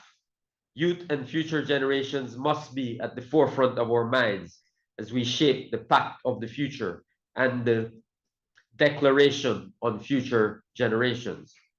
We want to see multilateral efforts geared towards promoting youth empowerment, employment, and entrepreneurship. We need frameworks at the global level for including young people in consultations and decision-making. Belize is already doing this at the national level. Science, technology, innovation, digitalization, and artificial intelligence are rapidly reshaping the future. Young people in our countries will need access to upskilling and lifelong learning opportunities. International cooperation needs to be directed toward closing the digital divide and increase digital inclusion and literacy so that young people in the global south are not left behind. Transforming global governance. Our multilateral institutions must be fit for the 21st century. The world is vastly different now than in the mid-20th century, where the United Nations and the Bretton Woods institutions were conceived. It is clear that the global governance needs urgent transformation to reflect the dynamics and challenges of today's world. Reform of the UN Security Council is long overdue and enjoys wide support among the UN member states. We need to expand the membership of the Security Council, inclusive of a seat for SIDS, and we need limits on the use of the veto. Similarly, the governance boards of the international financial institutions must be broadened to include the voices of developing countries. It cannot be right that main beneficiaries of the international financial system are not integrally involved in policy and decision making. The Pact of the Future, which we will adopt at the conclusion of the summit, cannot be allowed to lower our ambitions. It cannot be used as a vehicle for weakening existing commitments. This is the worrisome trend we have seen in recent UN summits. Instead, it must raise the ambition of multilateral solutions, which accelerate the implementation of the SDGs, which ensure that the digital future is secure, inclusive, and equitable, which safeguard our planet for present and future generations, and which transform global governance. I thank you.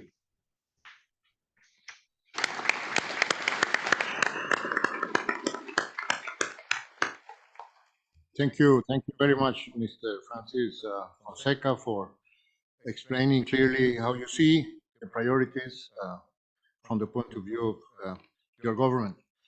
It is now my pleasure to offer the word to the Honorable Kamina Johnson-Smith, Minister of Foreign Relations of Jamaica. Thank you, Chair, and thank you, Excellencies. It's good to have the opportunity to participate in this interactive session on the Summit of the Future and specifically to consider multilateral solutions for a better tomorrow. It clearly hasn't escaped any of us that summit preparations are taking place in a particularly tense geopolitical environment and generational skepticism, among other challenges, making it even more important that we identify solutions that are future-proof and that respond to the challenges facing us as a family of nations. Excellencies, for small countries like Jamaica, the value of multilateralism is beyond debate. We place a premium on cooperation within an established rules-based order and a dynamic and responsive multilateral system of governance. Whenever it's posited, therefore, that the multilateral system is broken or irrelevant, we ask, what would the world be like without it? For us, the reality is that a world without an effective multilateral system would be one that's even more challenging, even more unequal, and certainly less equipped to address global concerns. For us, it's therefore absolutely imperative that the United Nations positions itself to be fit for purpose and able to function effectively in a manner which continues to inspire global confidence. The world is looking for a multilateral system that can deliver on the SDGs, that can deliver greater international peace and security, that can deliver prosperity. UN reform must continue to be a priority to ensure that all member states are involved in its governance structure and can contribute to its decision-making processes. One of the most glaring observations in this regard, therefore, is the need for reform of the Security Council, which must be able to respond effectively and urgently to threats to international peace and security. The composition of the Council must reflect today's realities. Its method of work and tools of engagement in many respects represent legacies of the immediate post-World War II era that form roadblocks to addressing present-day challenges. The UNSC is such an important institution within the multilateral system.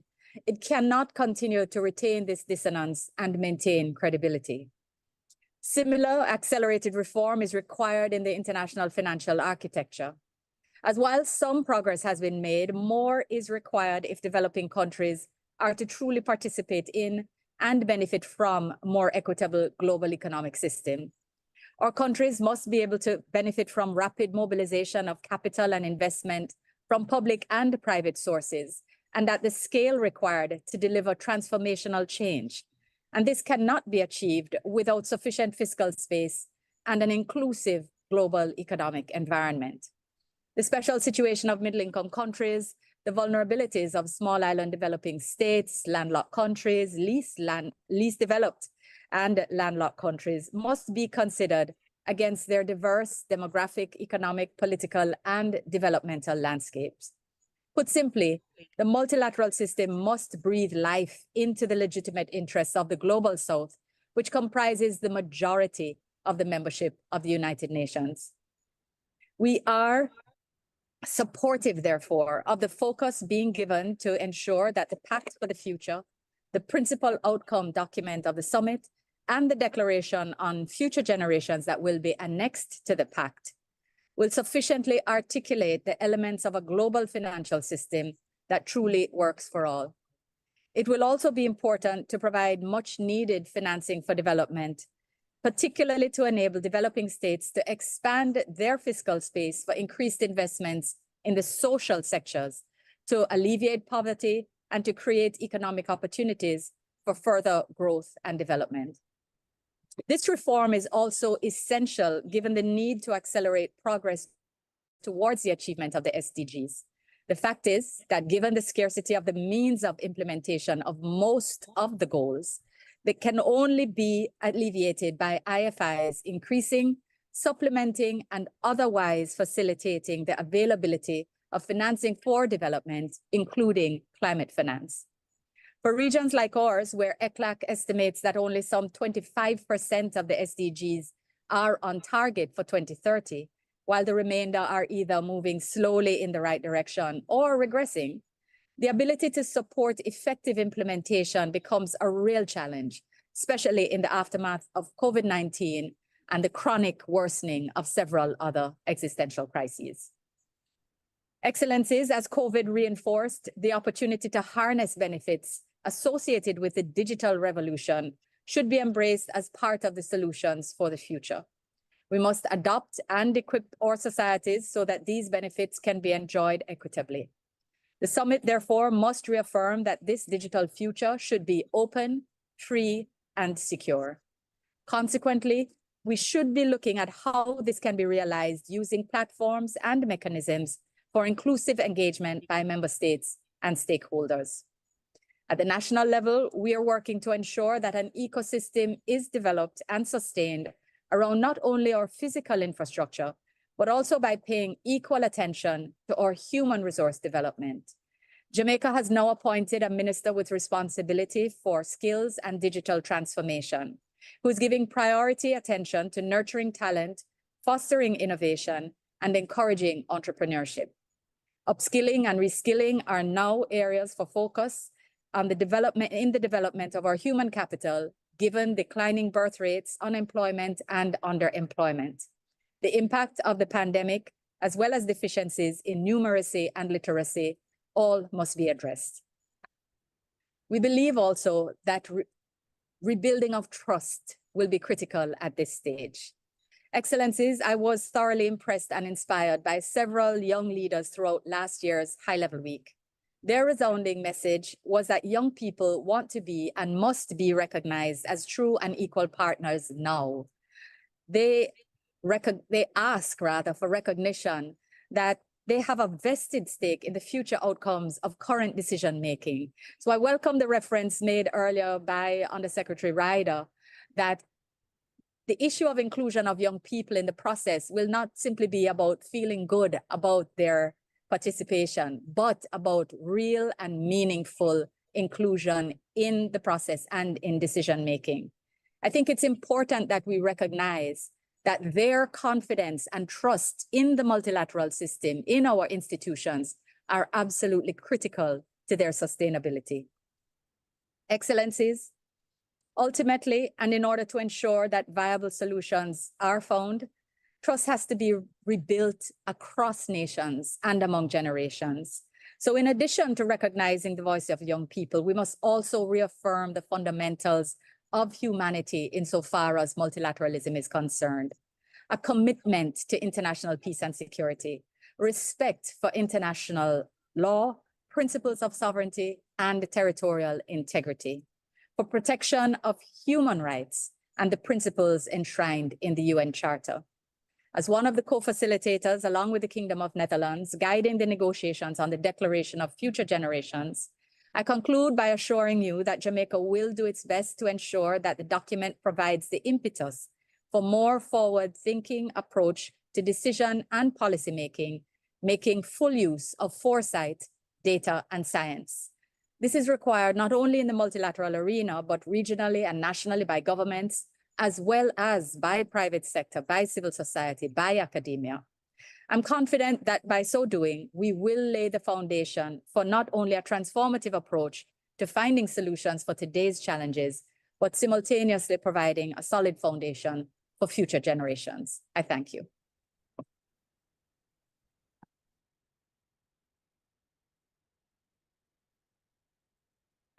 Thank you. Thank you very much, Honorable Camina Johnson-Smith, for your very clear and comprehensive statement of the views and positions of your government.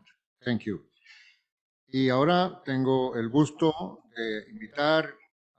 And now I have the pleasure to invite Mr. Denis Moncada, Minister of Foreign Affairs of Nicaragua. Thank you very much,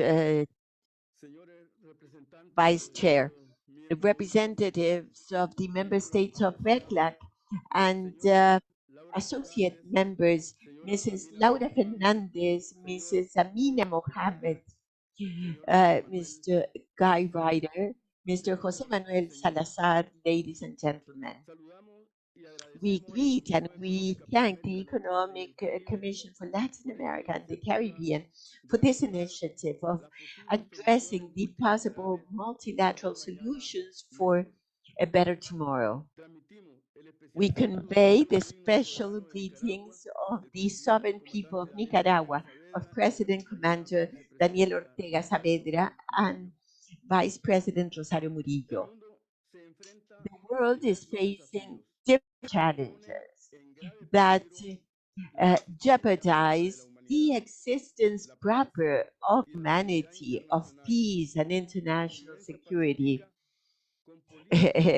Peaceful coexistence with inhuman state policy, extermination of peoples like the Palestinian people that resists the condemnable genocide of Israel. Simultaneously, we face climate change, the hegemonic aggressions of NATO countries subordinated to the US government, the health crisis, the imposition of coercive unilateral measures, all subjects that go beyond borders and about which we need to bring together efforts and goodwill. The Summit of the Future, to be held in September of 2024, is conceived as one opportunity to debate, discuss, and seek solutions for most urgent challenges faced by the pluripolar multilateralism that must be respectful of sovereignty and self-determination of peoples. The results are heading to know how prepared is the world to accelerate the compliance of the Sustainable Development Goals that are hampered by the aggressive policies of Western powers against independent sovereign countries that resist and fight against neocolonialism. In the case of Nicaragua, in the year 2007, that the Government of National Unity, Commander Daniel Ortega, Nicaragua initiated a new road of restoring rights for all. As an example, in the 17 years, there was a reduction of maternal mortality in 17%, from zero food at school to 1,200,000 lunches at school. Private education became universal, public and free education with primary, secondary, technical, and university education. In the year 2023, Nicaragua is number 7 in the Equity Index worldwide, and the UN Women Political Map places it in 4th place as to women in ministerial positions. The neo-colonialist practices place humanity in a situation of great vulnerability. United Nations needs to be refounded, democratized for peoples of the world without any distinction. It may truly participate in active and direct manner on an equal basis. We insist in that multilateralism needs to be reinforced within the United Nations for the agency to represent all and not be subject to the desires of an imperialistic power. That strengthening needs to be addressed to have a sovereign equality of states in all international spaces, as it is the case for the new multipolar world. There should be an end to the genocide of Israel against Palestine and should not be repeated the aggression to Syria and to the Iran embassy in Damascus with and also the aggression of the government of Ecuador against the Mexican embassy in Quito, breaking international law without whose respect it's difficult to speak about a better tomorrow or a better future for humanity. Likewise, we need to strengthen the right of countries to self-determination and defense of their natural resources.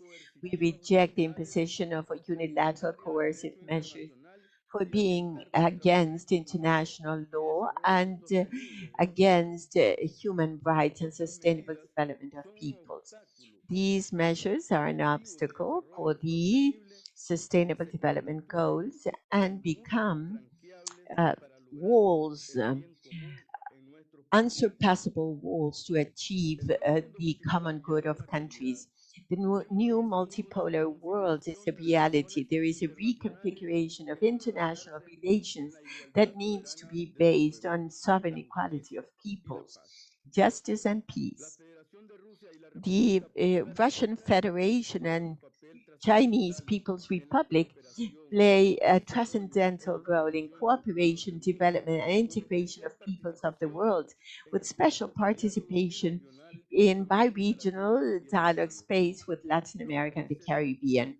Countries of CELAC and ALBA TCP contribute with a new international order, respectful and just. Nicaragua continues working under a development model prioritizing eradication of poverty and inequality and strengthening multilateralism, international law, and relations of equality based on friendship, mutual respect, non-interference in internal affairs, respectful cooperation, and solidarity needs to prevail with the millions of human beings in the world subject to the cruelty of poverty and extreme poverty. Diplomacy, multilateral solutions must be respectful of international law, of UN Charter, and should work with goodwill in topics as sensitive as food security and sovereignty, the environment, climate change, health, energy transformation, education, the strengthening of economy and sustainable production, sovereign security, amongst others, promoting respect against all states, the end of neocolonialism and domination practices. Only joint friendly relations under cooperation and solidarity will we be able to achieve a better future in peace, prosperity, as shared by all humanity. And in conclusion, I'd say that the Nicaraguan government thanks the invitation to participate at ECLAC's forum. We certainly must transform the world with justice and respect, non-interference, and sovereign equality in order to get close and to reach a better future for all. Thank you very much for your attention.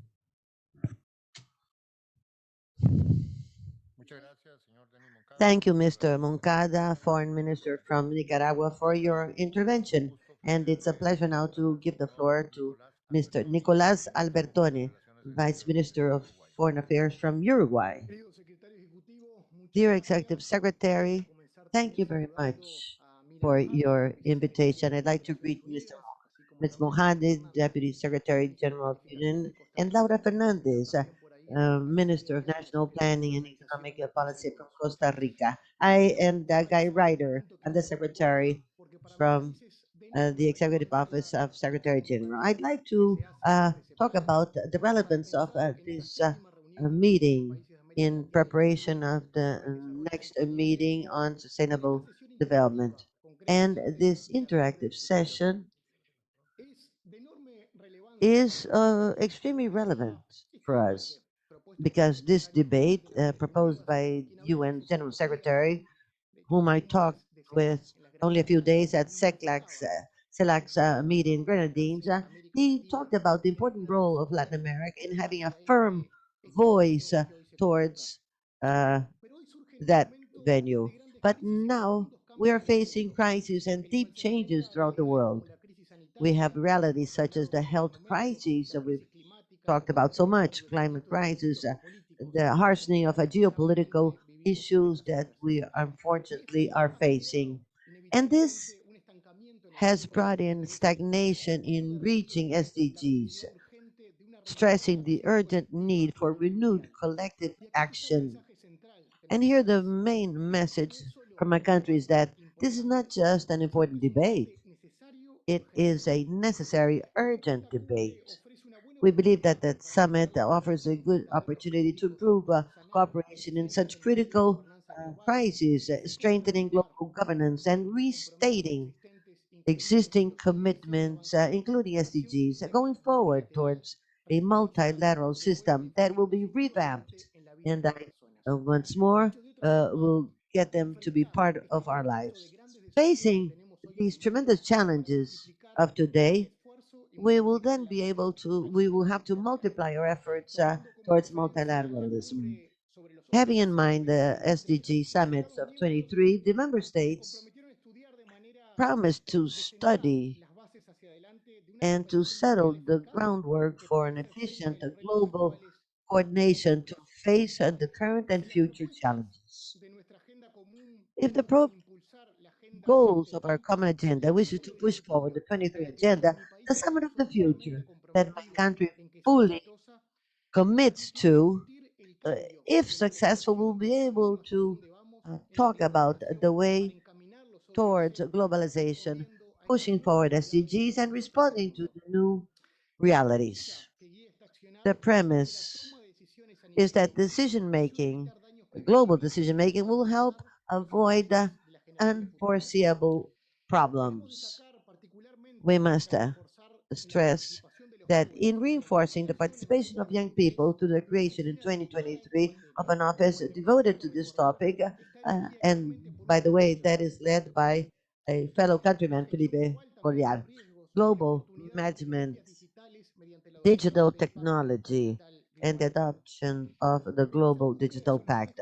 In searching for collective solutions, Latin America and the Caribbean have a very important role to play. And by the way, I fully defended the view of ECLAC's and ECLAC's role here. We believe that there's a big contribution to food security that must be made, the preservation of biodiversity, and also because some of our countries in the region share global instances such as G20, the fifth data conference by UN, COP, next COP, and COP 30, and the presence of UN at UN. We believe that this will all help us to raise our voices, to get more support and economic resources. Let me also say, General Secretary, Executive Secretary, that this conversation must make us think as a region. We are an integrated region in terms of regional agreements, but we still have a tremendous challenge in front of us in terms of intra-regional trade. As you know, that from Uruguay, we have always defended the role of ECLAC in the creation of more trade in the region. This is related to SDG 2 or SDG 8 that also talk about this. In looking at the future challenges, especially for developing countries, we must refer to the way to measure development with instruments that will supplement GDP. This involves knowing about the limitations of that variable as the sole indicator to measure multidimensional vulnerability that affect our countries, that prevent sustainable development. Amongst these, access to resources, the trap of productivity, socio-environmental issues, and inequalities. We need more better cooperation to face the new challenges. And we hope that the discussion on the future pact will go forward likewise. In order to reach SDGs, as in the 2030 agenda, we believe that the pact for the future could be very useful to work in a financial architecture that will bring in more participation of developing countries, economic global governance that will increase accessible funds to reach SDG in the future, and the mitigation of climate action. Uruguay is fully committed to creating agreements on the funding mechanisms from development banks that could be positive incentives so the countries will meet the environmental and social governance standards. Let me say, by the way, that along these lines, an example of our country, Uruguay, has been the issuance of the first sovereign bond that has been indexed to climate change, including positive incentives for meeting climate goals and of biodiversity. Practically speaking, our country commits to, if not meeting these goals, we will pay the costs. And in finishing, let me emphasize the efforts of delegations who are working in the negotiation of this pact for the future to reach a better roadmap to face these challenges. And we believe that this kind of instance, now promoted by ECLAC, will help to contribute to have a single stand as Latin America. Thank you very much, dear Executive Secretary. And let me tell you that Uruguay will always promote these values, will always participate and contribute towards the meeting of these goals. Thank you.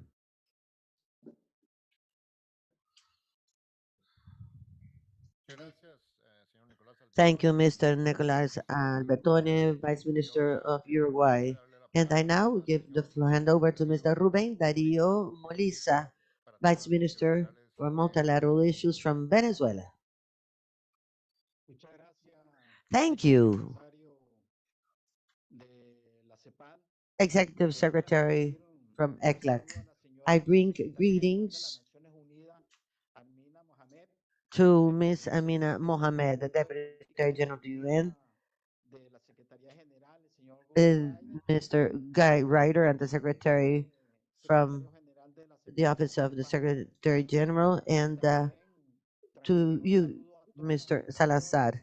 I also bring greetings to all of the delegations that have taken up the floor. I bring greetings from our foreign minister who has had to leave for a meeting with President Maduro, for they have a meeting that has just started. Ladies and gentlemen, it is a pleasure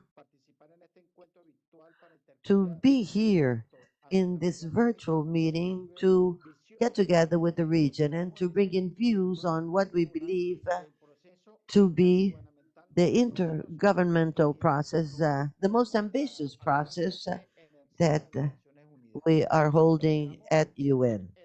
We do hope that this kind of ambition will end up in concrete results to encourage, above all, the well-being of our people.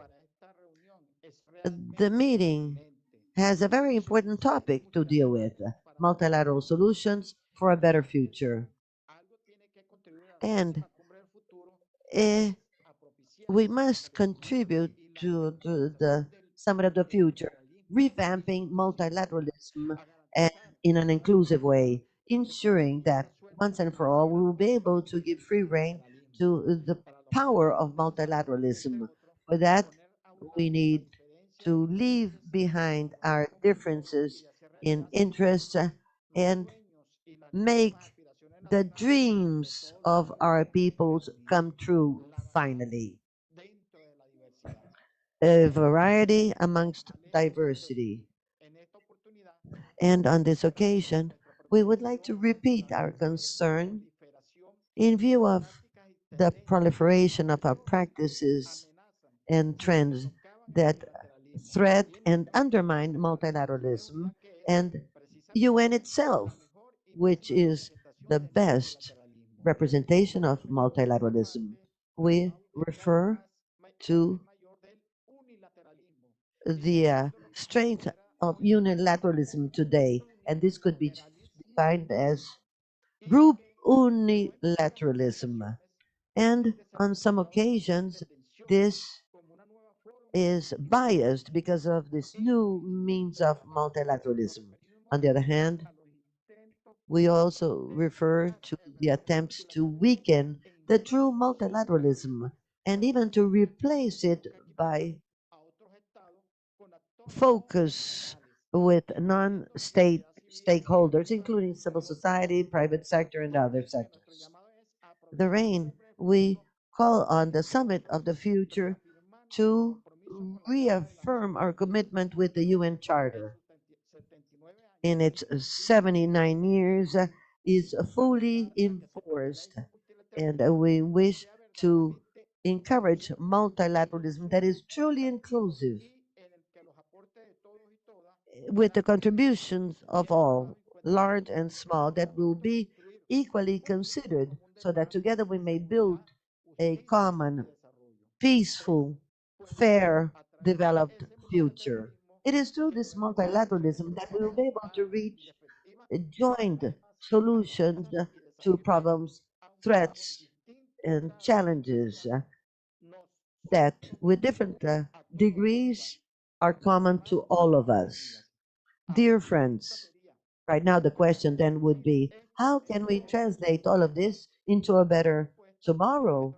The answer, we believe, is simple. The route was set by our heads of state and government in 2015 with the approval of the 2030 Agenda for Sustainable Development. The Summit of the Future and the compact will come from that will be useful in order to help us implement the commitments towards development, to honor our promise of leaving no one behind, and definitely to sponsor the SDGs by 2030. In that, concrete measures are needed. And here, the Pact for the Future should ensure that view of the future with ambitious elements and with a proposal that will truly bring in action and cooperation because of the multi-tasking challenges we're facing as humanity. We cannot, though, leave behind all of the things that we have conquered thanks to our sacrifice to go forward in our view towards development that often uh, has common responsibilities but differentiated responsibilities. We do believe that we must go forward in different fields, funds, funding for development, education, health, food security, technology, and innovation.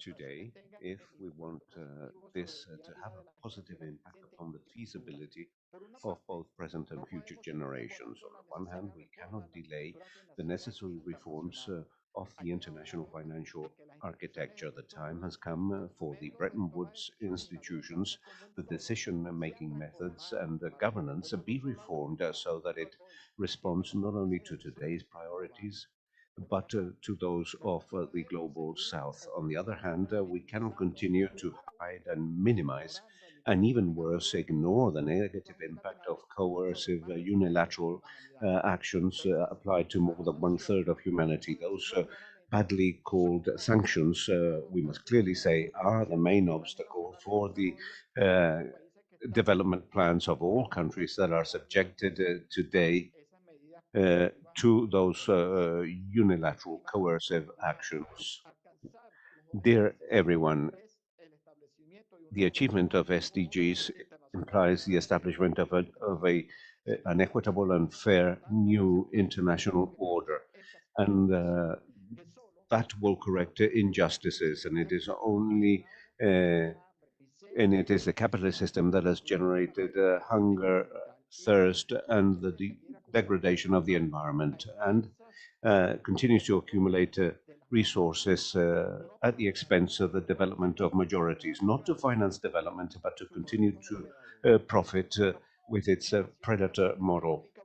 The Bolivarian Venezuelan Republic desires that the summit of the future and the resulting documents will deal fully with the major issues of today, plus the painful conflicts, the conflict that has become a genocide and that we're experiencing today. We believe that dealing with these issues of today, including all these aspects,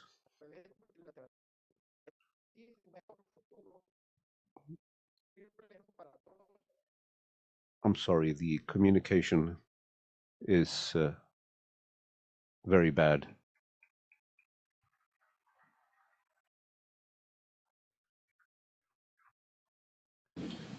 Bueno, muchas gracias. Tuvimos un problema. Thank you. I think we suffered a technical glitch at the end. We thank the Vice Minister of the Bolivarian Republic of Venezuela. And now it is my pleasure to invite Mr. Luis Arellano, Under Secretary of Multilateral Affairs of the Ministry of Foreign Affairs and Human Mobility of Ecuador. Thank you very much. Good morning. Mr. Jose Manuel Salazar, Executive Secretary of ECLAC, Mrs. Amina Mohamed, Vice General Secretary of the United Nations, Mr. Guy Ryder, Deputy General Secretary of Policies of the Office of the General Secretary, ladies and gentlemen, as Under Secretary for Multilateral Affairs of the Ministry of Foreign Affairs of Ecuador, it is a great pleasure for me to participate in this interactive session. Which bears a very important title within the framework of the seventh meeting in our region about sustainable development, despite the fact that the Summit of the Future that will be held in September of this year in the UN headquarters in New York will deal with wide-ranging issues of the United Nations. We acknowledge the relationship between sustainable development and such important aspects such as peace and international security, the international financial structure, the digital world, the participation of youth, and the strengthening of the multilateral system for the well-being of this and future generations. We live in a world with multiple challenges when it comes to overcoming poverty, health, food security, peace, and security and the environment. The effect of these challenges have an impact on sustainable development for everyone, and disproportionately has an impact upon the poorest and those that suffer from vulnerable situations. Ecuador firmly believes in the establishment of multilateralism, which is fundamental in order to deal with the global objectives and achieve welfare. Only with a effective and universal multilateral system that respects the principles and obligations of the United Nations will we be able to face up to the global challenges in favor of our lives and our planet. Ecuador is committed with the implementation, monitoring, and review of the 2030 Agenda for Sustainable Development and compliance with its sustainable development objectives and SDGs. The plan for the development of Ecuador 2024-2025 is structured upon four aspects: social, economic development, infrastructure, energy, and the environment, and institutional, and its objectives and policies are fully aligned with the SDGs. This year, our country will present its third national voluntary report in the UN headquarters in New York. A document that will be submitted by the National Planning Secretariat, which is the entity responsible for the monitoring and implementation of the 2030 agenda at a national level, following a process of interinstitutional coordination and the involvement of the various stakeholders. It is essential to promote global awareness as from schools to educate our young people about the complexities of our world, to promote the valuation for diversity and to promote empathy and collaboration. We need to promote youth employment and create work opportunities that not only provide an economic revenue, but also contributes towards the conservation of the environment and social well-being.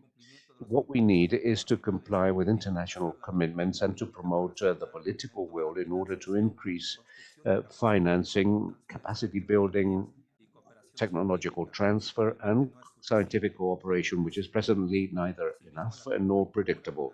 Likewise, the international financial structure and governance of financial institutions must be geared towards sustainable development. Ecuador, as a middle-income country, faces the challenge of gaining access to necessary resources in order to comply with SDGs, and thus we need to ensure access and eligibility to financing with a multidimensional approach to development. Finally, we support the new agenda for peace proposed by the General Secretary as a plan of action in view of the new challenges to world peace. Ecuador has decided to combat transnational organized crime and corruption that impact governance and the rule of law. We hope that the Summit of the Future will be an opportunity to improve cooperation in view of the multiple challenges of our times, and that the international community will enter into the necessary agreements so that we can promote a multilateral system that is revitalized. Thank you very much.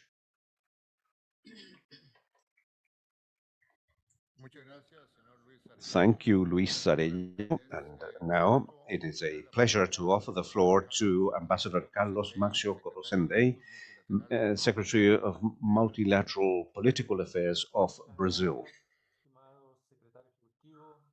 Thank you, dear Executive Secretary Amina Mohamed.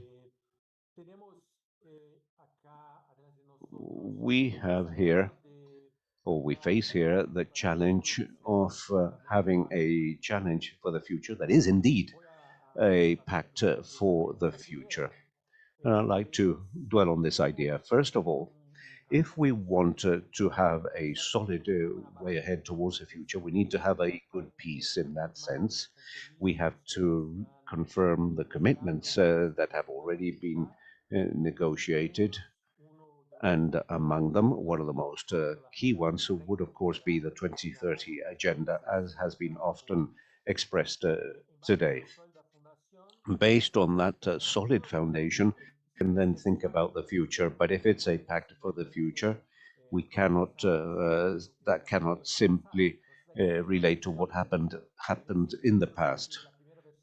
So I believe that the first version of the introduction of this compact leaves a lot to be desired, because it makes a very good diagnosis, a wide-ranging diagnosis of the present situation and the difficulties that we face, but it doesn't really submit a vision of the future. I believe that the compact should, from the very onset, include a very strong vision of what it is that we want for the future, and that is not too complex. In the future, we want people to have access to education, health, to live in peace, and therefore the multilateral entities of the United Nations must be strengthened so that countries are able to achieve those objectives. But it is important, I believe, to include in this compact for the future a vision of the future, a common vision of humanity.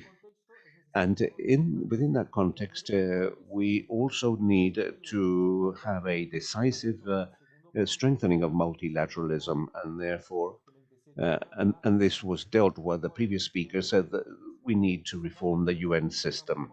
So I believe that this is a very important issue that has to be developed in the Summit of the Future, and that is to review and revisit the main entities of the UN, so that we reinvigorate the General Assembly so that ECOSOC can have renewed importance to reform the Security Council, as has been mentioned here. There is a very clear and shared diagnosis in the sense that the present Security Council doesn't have the legitimacy that it had 50 years ago, and therefore we have to reform that.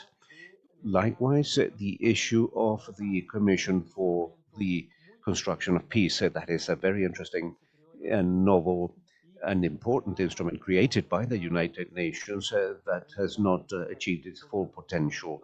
We foresee a review for next year. Brazil is presiding the Commission this year, and therefore we believe that that is an issue that has to be strengthened within the context of the Summit of the Future, because that forms part of a whole set of measures proposed by the General Secretary in the new agenda for peace, and that related to foresee conflicts and the peaceful solution of conflicts. That is an area where the UN has many instruments that have not been adequately used, and therefore we believe that, especially given the present situation where we face a tremendous challenge to peace, we have to reform that and also reinvigorate the UN instruments for the prevention of conflicts and for the peaceful resolution of conflicts.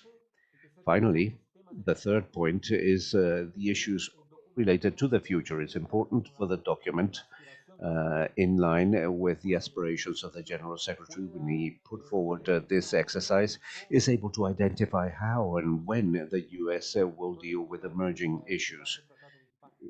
Issues such as the digital compact, digital security, all issues related to new technologies that have an impact upon security. All that today is being followed with enormous interest, but in a very fragmented fashion. And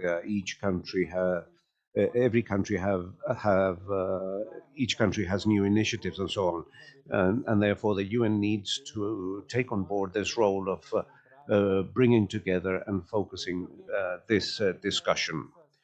I believe that with these aspects and others that were well presented by my predecessors, we can be sure that through the Compact for the Future, we can lay the foundations for a better world for future generations. Thank you very much. Thank you, Ambassador Carlos Mazo Antey, Secretary for Multilateral Political Affairs of Brazil. Now, I have the pleasure of offering the floor to the representative of the youth, Christy Wong, who represents the Millennials Movement. Please go ahead, Christy. Thank you. Good morning, everyone.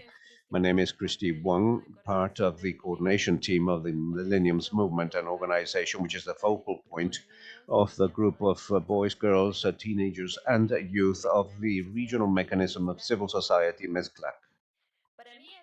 For me, it is very gratifying to be able to share that in the Forum on Boys, Girls, Teenagers, and Youth that was held yesterday, as from the Millennials Movement, as part of the coalition for the UN that we need, we facilitated a consultation about the Summit of the Future, where we discussed the main demands of children and youth and the opportunities of the Summit of the Future represents for the region. With regards to our main demands, we reiterate how important it is to foster intersectional and intergenerational participation that will only be achieved with greater alliances and joint work by the state, academia, civil society, and the private sector. We must seek to guarantee the best participation as possible in all its diversities in decision-making entities and of exchange. And these spaces must be accompanied by accountability mechanisms that will enable us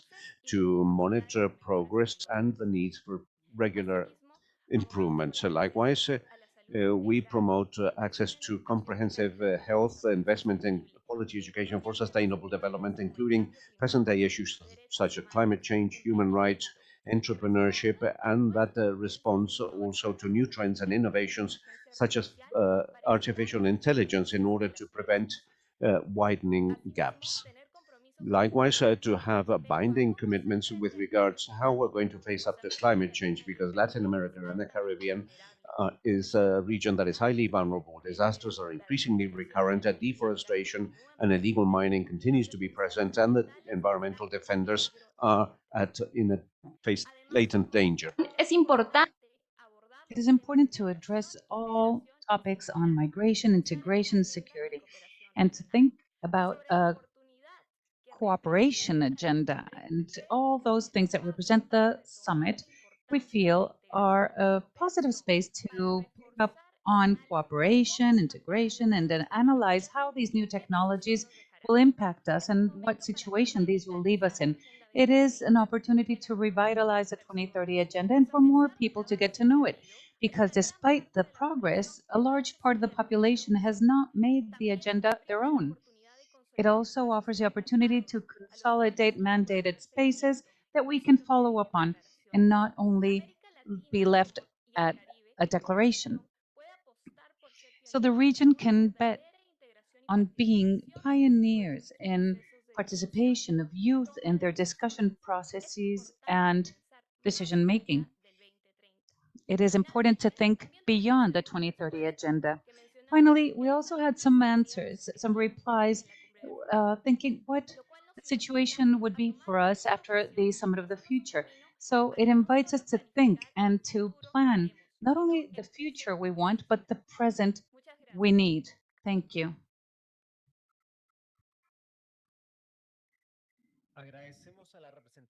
We'd like to thank the representative of the Millennials Movement, Christy Wong, and we would now like to offer the floor to Rosario Diaz, Executive Director of the Millennials Movement in the Conference of the Civil Society of the UN.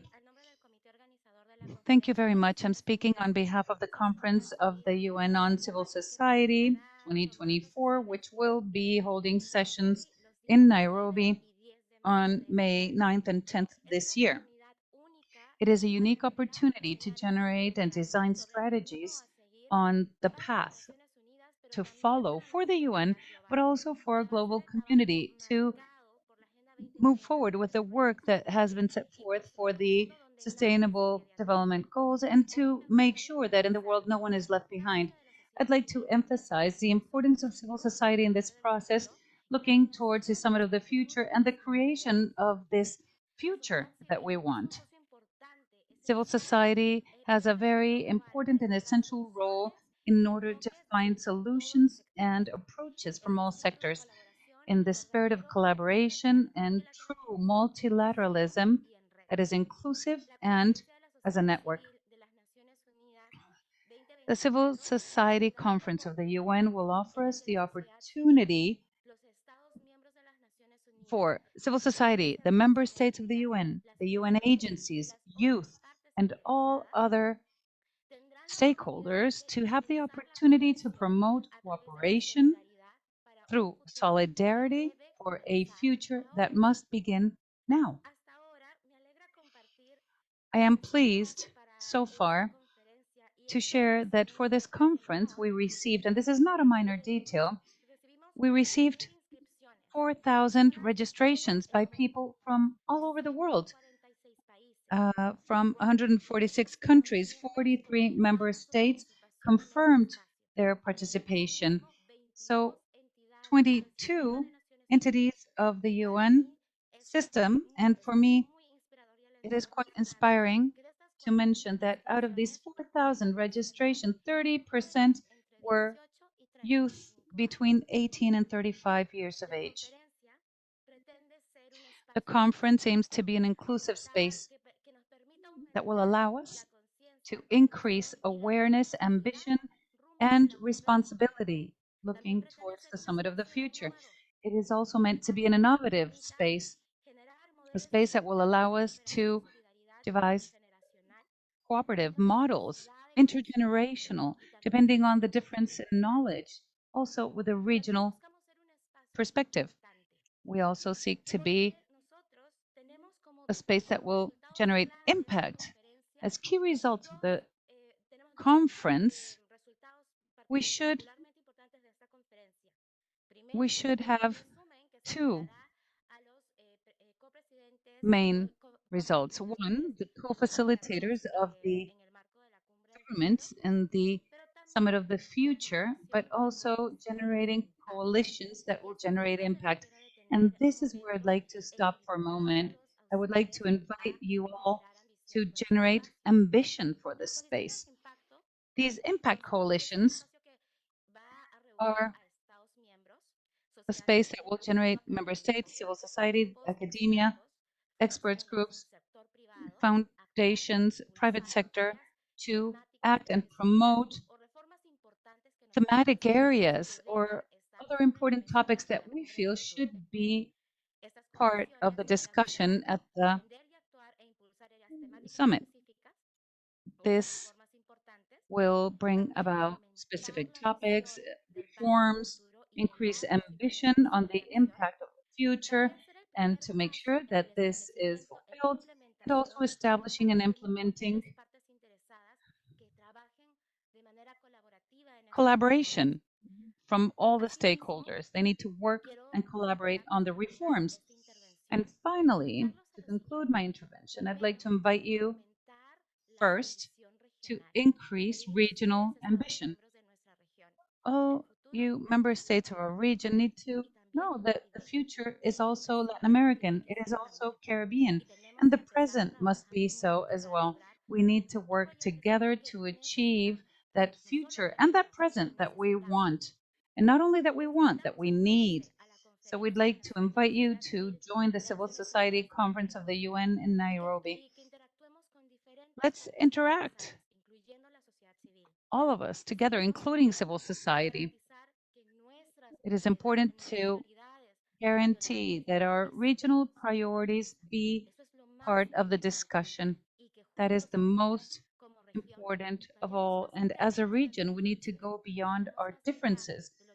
We must work beyond those things that make us deviate from the dialogue, from the discussion.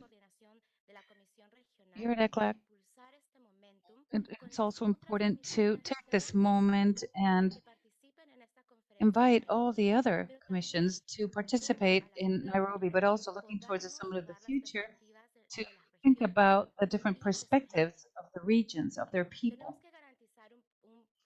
We must guarantee a prosperous, peaceful, and sustainable future at an international level. Of course, this requires our action, not our action merely in the future, but also today. We'd like to invite you to be a part of the Nairobi Civil Society Conference. It will take place in May 9th and 10th of September. We will all be waiting for you. We must work together to build our present as well as our future. This invitation, this request, this call is made to you, the member states, the institutions of the UN, to civil society that is here with us today, to youth. It is also a call not only as for you, not only as leaders and decision makers of the region, but also as brothers and sisters, as humans. It is what we wish to represent, this brotherhood that we want to represent to build the future, the present and the future that we want. Thank you. Thank you, Rosario. Ahora quisiera invitar for your contributions. We'd like to invite Javier Isuraski, Director of Research at CEPE and co-president of the Coalition for the UN We Need. Distinguidos presentes, mi nombre es, como se dijo, Javier Suraski. Thank you. My name is Javier Suraski. I'm the director of CEPE, which is a think tank here in Latin America that supports decision makers that work on global development agendas. I am here as yet another member of a great coalition which is the C4UN, this coalition for the UN we need.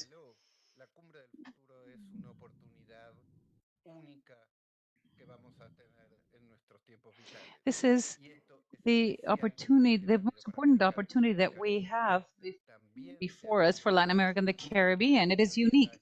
It has been said that the region has arrived at this moment leading many international processes that could give shape and change multilateralism as we know it today. In the last few months, we've heard that some expect the Summit of the Future to become a new San Francisco moment. What we understand is that we need something different. We need a clear New York moment where from and with the UN, we be able to innovate, generate responses to the current challenges, and to adopt measures to be taken in this regard. The UN is fully committed to this. C4UN will have a huge impact on the people. It has been working with civil society globally, and this will reflect the structure that the states gave the future pact, and it will speak from our voices, from our capacities and our contributions and demands. I would like to share with you a few messages that result from this construction process that we have begun, that we have been working on with C4UN in terms of receiving input for the Summit of the Future. Just a few of these messages that I'd like to share with you, which I feel are key to the governments of our region.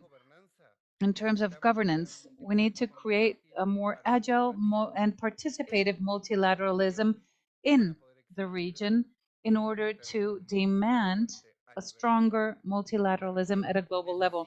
The region needs to rebuild institutional dialogue, political dialogue processes led by the states that will include multiple stakeholders with regional positions that can be sustained in global debates in a unified manner, and to offer support to international processes that are led by representatives of our region so that they feel that they are also the voice of Latin America and the Caribbean. In terms of financing, the Summit of the Future needs to begin a strong process of change. It's important to see these differentiated benefits and to guarantee that all countries have a real participation in decision-making, receive financial support that is aligned to their needs, and must also contribute in accordance to their capacity. It's important to have a progressive fiscal system worldwide where global action may be necessary. Any decision made must be based on data. Official statistics systems base their legitimacy on the social value of the data they put at the system's disposal. However, there are huge amounts of data in the hands of private parties that lack a framework that can offer social benefits. We need to accelerate these public-private partnerships in terms of data and devise a governance system of artificial intelligence based on the common good that is open and transparent, where the needs of innovation can work together with sustainable development. To close, I'd like to share that the 2030 Agenda has shared with us years ago the path that we wanted to follow as an international community. The opportunity of the Summit of the Future is that it can provide us with the tools that we need to accelerate this path. That is why the main invitation to all countries is to become parties to a successful Summit of the Future. The call is to be creative yet ambitious, and to be able to look beyond the short term, because what we will be discussing is the future. Thank you.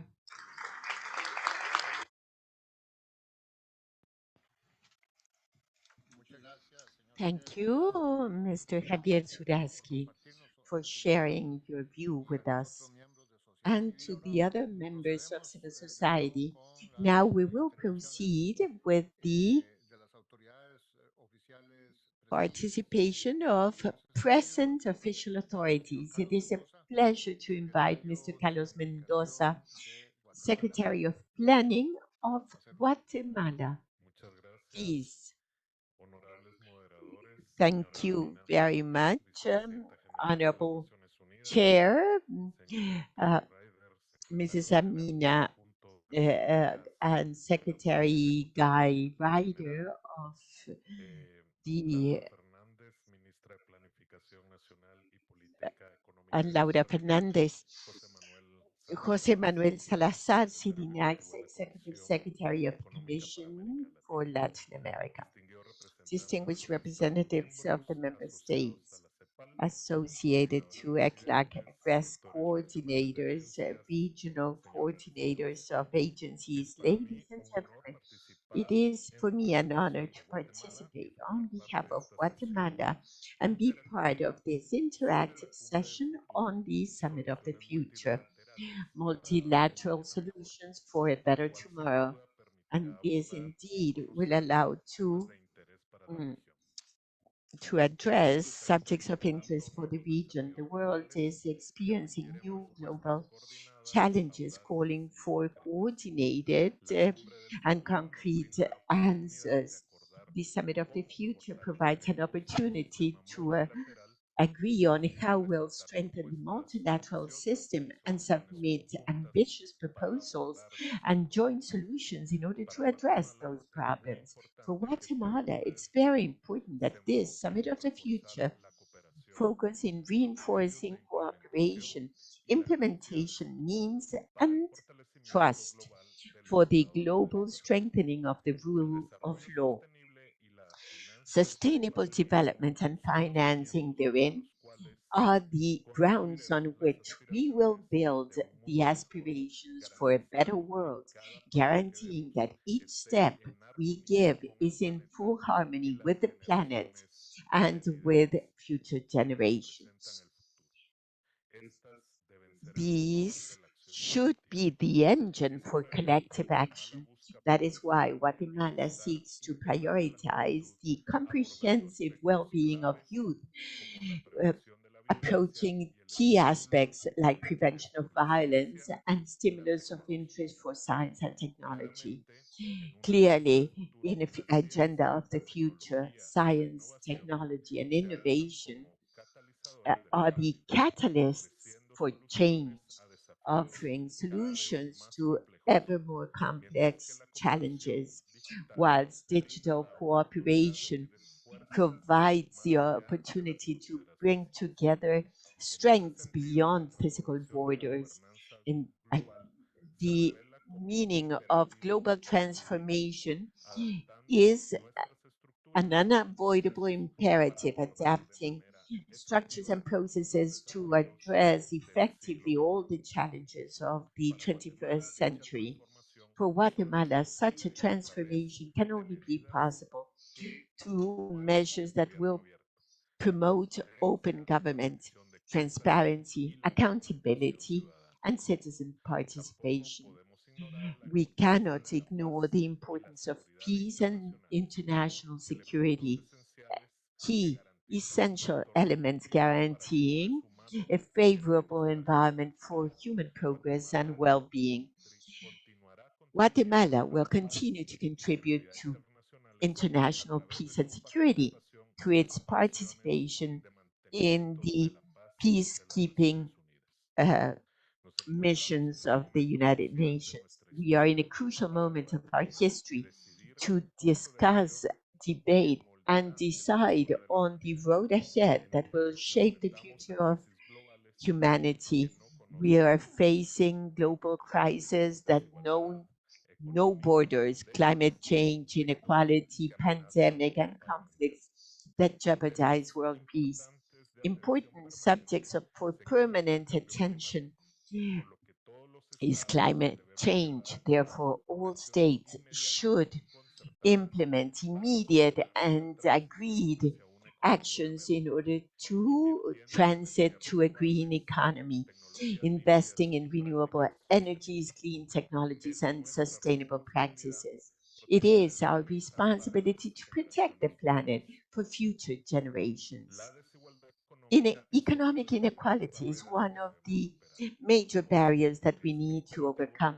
It is imperative to create inclusive policies that will promote equitable economic growth, guaranteeing access to education, health, and opportunities for all, regardless of origin or socioeconomic condition.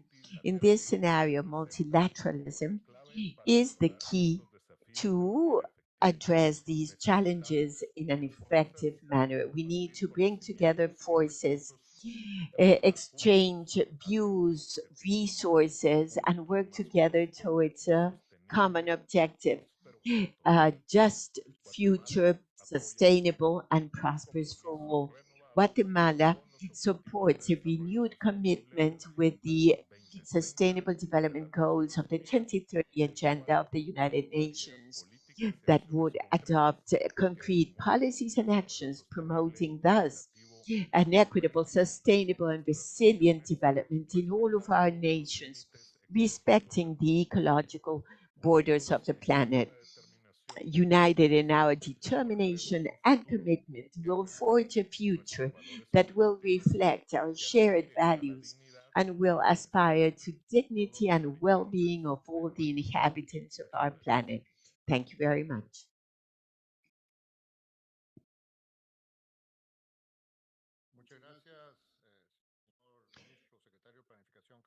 Thank you very much, Minister of Planning, Carlos Mendoza. And now we offer the floor to José Eduardo González Mantilla, Director of Social Affairs of the Ministry of Foreign Affairs of Peru. Thank you very much, Madam Minister of Planning of Costa Rica, Vice Chair of the Forum of the Countries of Latin America and the Caribbean on Sustainable Development, Heads of Mission, Assistant Vice Secretary General, Executive Secretary of ECLAC, distinguished delegates, and ladies and gentlemen. I bring fraternal and affectionate greetings of the Foreign Minister of Peru, Javier González Ornechea, that unfortunately has been unable to be with us. We are a few months from the Summit of the Future, a high-level forum that promises to be a milestone in our collective search for just, sustainable, and inclusive solutions for the most pressing challenges of our times. This summit, proposed by Secretary General Guterres in his report, Common Agenda, and adopted by the member states of the United Nations, is a summon to action, an opportunity to rebuild the basis of our global cooperation and our mutual commitment to a more promising future based on values and purposes of the Charter of the United Nations. The urgency of this meeting cannot be underestimated. We live in a time of unprecedented changes marked by environmental, social, economic, technological, and security challenges that are interconnected and have affected our common progress towards sustainable development. Climate crisis, poverty, geopolitical tensions, and the rapid technological evolution call from us a coordinated and visionary response, one that goes beyond short-term commitments and that will address the roots of these complex issues. Multilateralism is presented as a response to these demands of the present, but also as an imperative need. The world, and particularly future generations look with expectation our responses to the threat of a new pandemic, to a global warming, to poverty, hunger, and transnational crime. In that sense, all the states should contribute to design multilateral solutions according to our own priorities and urgencies, and taking into account our strengths and resources as well as those of local and regional context. The commitment of Peru with this multilateralism view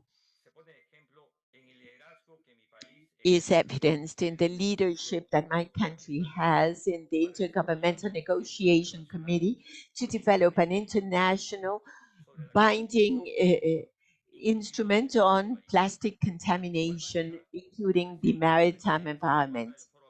And therefore, Peru will be vice chair in Phototech in order to promote international inclusive trade and investment, underscoring women's empowerment as well as digitalization for transition to global economy. In the sub-regional area within the framework of Andean Community, member states have adopted a resolution action plan that promotes joint action against organized transnational crime, the strengthening of intelligence mechanisms, and the establishment of the first Andean security network. In view of the process of the Summit of the Future, a relevant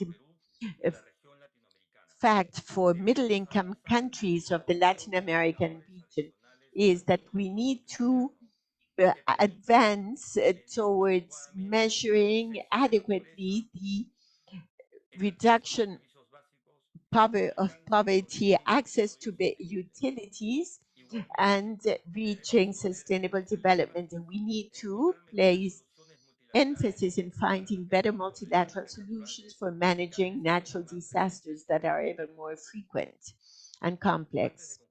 Before concluding, I would like to share with you that Peru will have the honor of being the venue for the 40th special session of ECLAC in Lima from 9 to 11th of October of 2024. The main topic will be the search of concrete responses allowing for transformation and development of the region. On that occasion, Peru will be the pro-tempore chair of ECLAC for 2025-2026, and therefore the leadership in the Forum of Sustainable Development that is chaired by Argentina today brilliantly.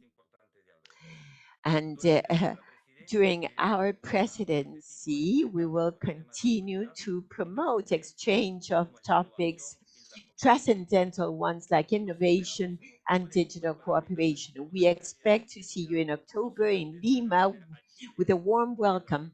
And now thanking Chile for your hospitality and to ECLAC. Thank you. Muchas gracias. Thank you, Mr. González Mantilla. Indeed, it will be a pleasure to work with you, as we have been doing the Lima session period in October, and naturally for your chair from then on. I now give the floor to Carlos Fidel Martín Rodriguez, Director of the International Economic Agencies from the Foreign Ministry, Cuba. Thank you, distinguished Jose Manuel Salazar Sirinache, Executive Secretary from ECLAC, Amina Mohamed,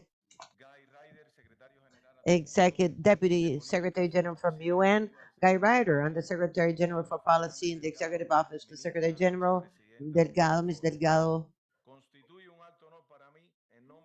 Laura Fernandez Delgado, Minister of Planning and Vice Chair of the Forum. It is indeed a pleasure to be here preparing for the next Summit of the Future. That will take place at a negative global scenario in view of systemic and structural issues and crises that are multidimensional, affecting mainly developing countries. In the middle of this context, I ask you, can we talk about the future for our nations without removing the basis of the current unfair, exclusive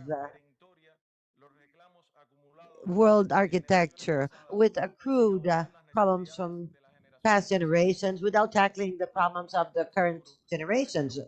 The summit of the future should be a breakthrough in this. The final document, the Pact for the Future, should preserve the intergovernmental nature of UN, recognizing the supreme goal of eradication of poverty as seen in the 2030 Agenda. It should be fed by the results of SDG summits held last year and contributing to the supply of the means for the implementation, including fair, preferential funding, technology transfer, and the capacity building. The deep reform of the financial international architecture and the new measures that will go beyond the GDP for access to financing is fundamental to narrow the gap of a fund for development. The summit has been called on to contribute to that goal. The defense of the three UN pillars, development, peace, security, and human rights, should be tackled with its balanced interrelation, as well as development of science, technology, innovation, including digital cooperation on behalf of the South. The Summit of the Future should search for a multilateral mechanism for restructuring sovereign debts with a strong participation of the southern countries to have a fair, balanced treatment geared towards development, food security, climate change, the supply of health, universal services, and gender equality are other key issues where comprehensive solutions must be found. The effects of these imbalances are multiplied for countries that are subject to unilateral coercive measures. Any result of the Summit of the Future should call on the states to abstain from following these kinds of measures that violate international law and the UN Charter. Cuba believes that the future would be much more promising if we were to once more get rid of the unfair commercial and financial blockage from US and get the country out of the arbitrary list that supposedly sponsored terrorism. The summit should also bring in recommendations for supply chains that are stable and that will contribute to SDGs. And here we should reinforce a special differentiated treatment for developing countries, specifically on behalf of less developed countries as a multilateral principle. We should also reaffirm all of the principles from the Rio Declaration on the Environment and Development, including the principle of common but differentiated responsibilities. Mr. Chair, the celebration of the Summit of the Future should stick to the modalities that have been adopted by our governments in 76 307 resolution from UN and the decisions that were approved in last year on the scope of the future pact. This kind of summit should promote a global, fair solution related to Palestine. What happens through the true exercise of the right of the Palestinian people to self determination and to create their own state independent from the previous uh, frontiers and the capital as Jerusalem, such as stated by UN. There's no other way to stop the tremendous genocide that is attacking so many lives and finally reach peace. The Summit of the Future will have to address directly, candidly, these structural failings that are systemic, political. We should once more go to multilateral solutions for a better tomorrow. Otherwise, mankind will continue being affected by these oscillations. Cuba will continue participating in the negotiations of the Covenant for the Future as we have in the past. We will take the Southern voice as consistently with our past desires. Thank you for your attention.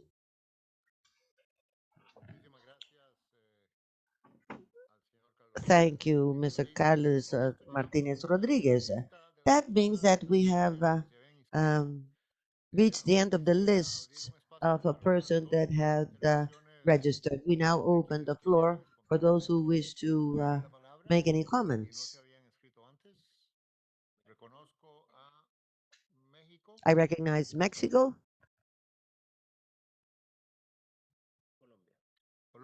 Colombia.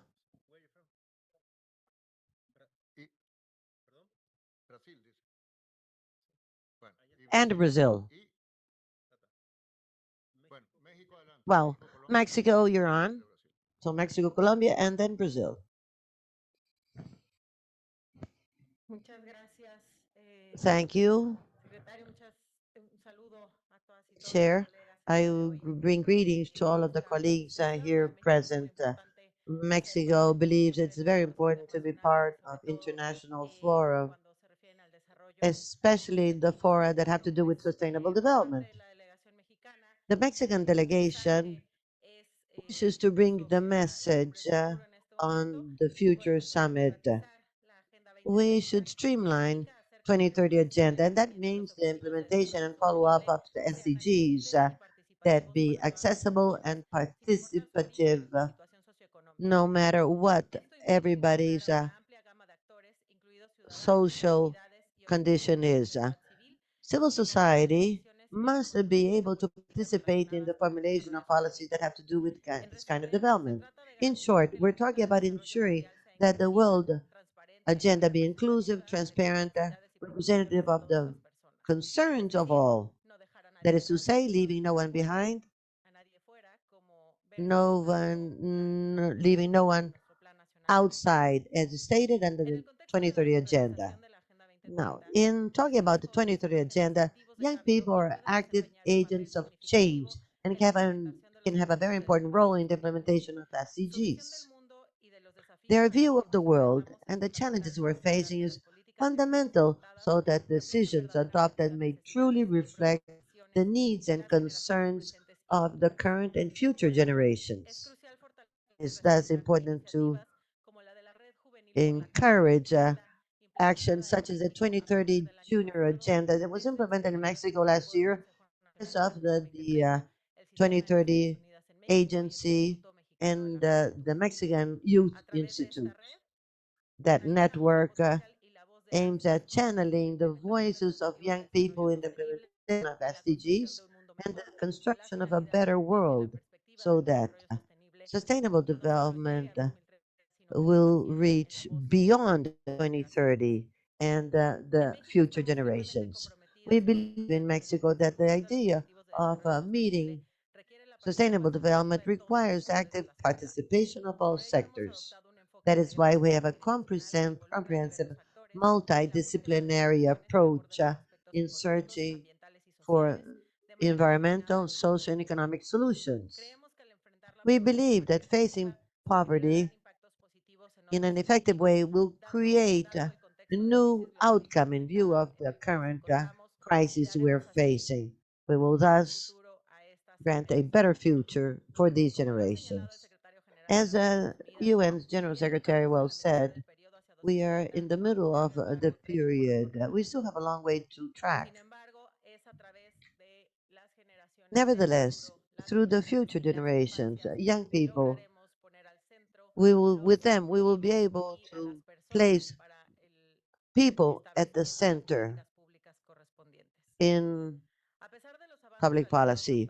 In spite of progress reached, we still have a lot to do. We must redouble efforts to ensure a more just, equal future for these generations. And Mexico is all for the covenant for the future, and we promise to continue with the negotiations, enriching it with the participation of civil society, especially young people, in the end, we'll have a more sound document that will be led to the Summit of the Future. History has told us that protection of the environment and the getting rid of inequalities is a constant to keep the balance. We have seen in time how societies have faced social and environmental challenges and how new movements have come about to address these challenges. We believe that social justice, equality are absolutely necessary for our well-being and the future of the planet. So we call on this region to lead the struggle for a more sustainable society in the future and to continue together to accomplish that. Thank you. Thank you, Mexican delegation. And now I call on Colombia. Thank you. Excellency Amina Maheda Mohamed, Deputy Secretary General of the UN, Mr. Jose Manuel Salazar, Executive Secretary of ECLAC, Ms. Laura Fernandez, and Minister of National Planning from Costa Rica and Vice Chair of the Forum, Mr. Guy Ryder, and the Secretary General for Policy from the Office of the Secretary General, participants, civil society. We wish to, in behalf of Colombia, to extend our appreciation to our uh, Executive Secretary and all involved for the organization of this forum. We are certainly facing climate change and the consequences of an economic development system based on consumption and the use of our natural resources. Water, that is vital for life, is now scarce in our country. Bogota City has had to ration water supply because of the low level of our deposits, affecting everybody, but mainly the more vulnerable population.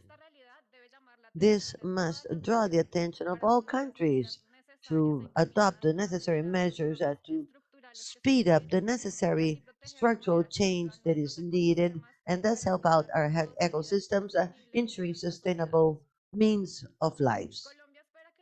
Colombia expects that the Summit of the Future will be objective in addressing the problems because of the different global crises, thus building new solutions to meet SDGs. And here we must work to leave no one behind, especially the population that is most affected in the faraway areas of the country, victims of violence, is women, boys, girls, adolescents. We know that ECLAC will be a strategic partner in building these tools to implement the agreement coming from the Summit of the Future. Our country has been a part of the 17 items of SDGs in our national plan.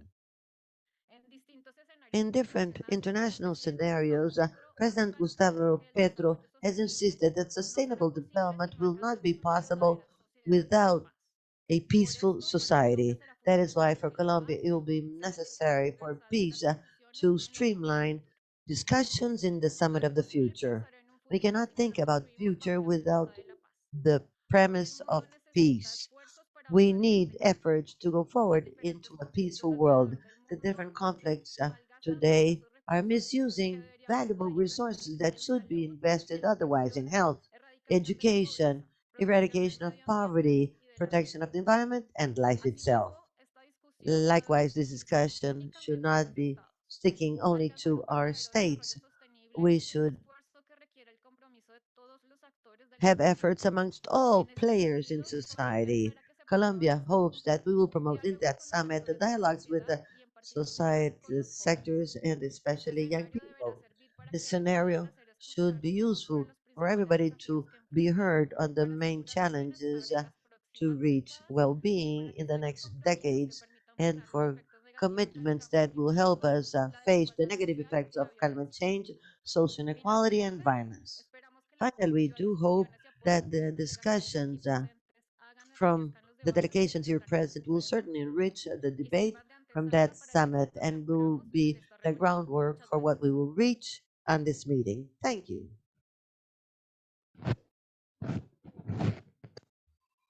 Muchísimas gracias. No tenemos más Thank you. Nobody else has asked for the floor in terms of official government delegations, but Luisa Cabal from UNCIDA has asked for the floor. Thank you, Mrs. Amira Mohammed, Mr. Guy Ryder, Minister Laura Fernandez, Jose Manuel Salazar, Excellencies, distinguished delegates, colleagues from the UN and members of civil society.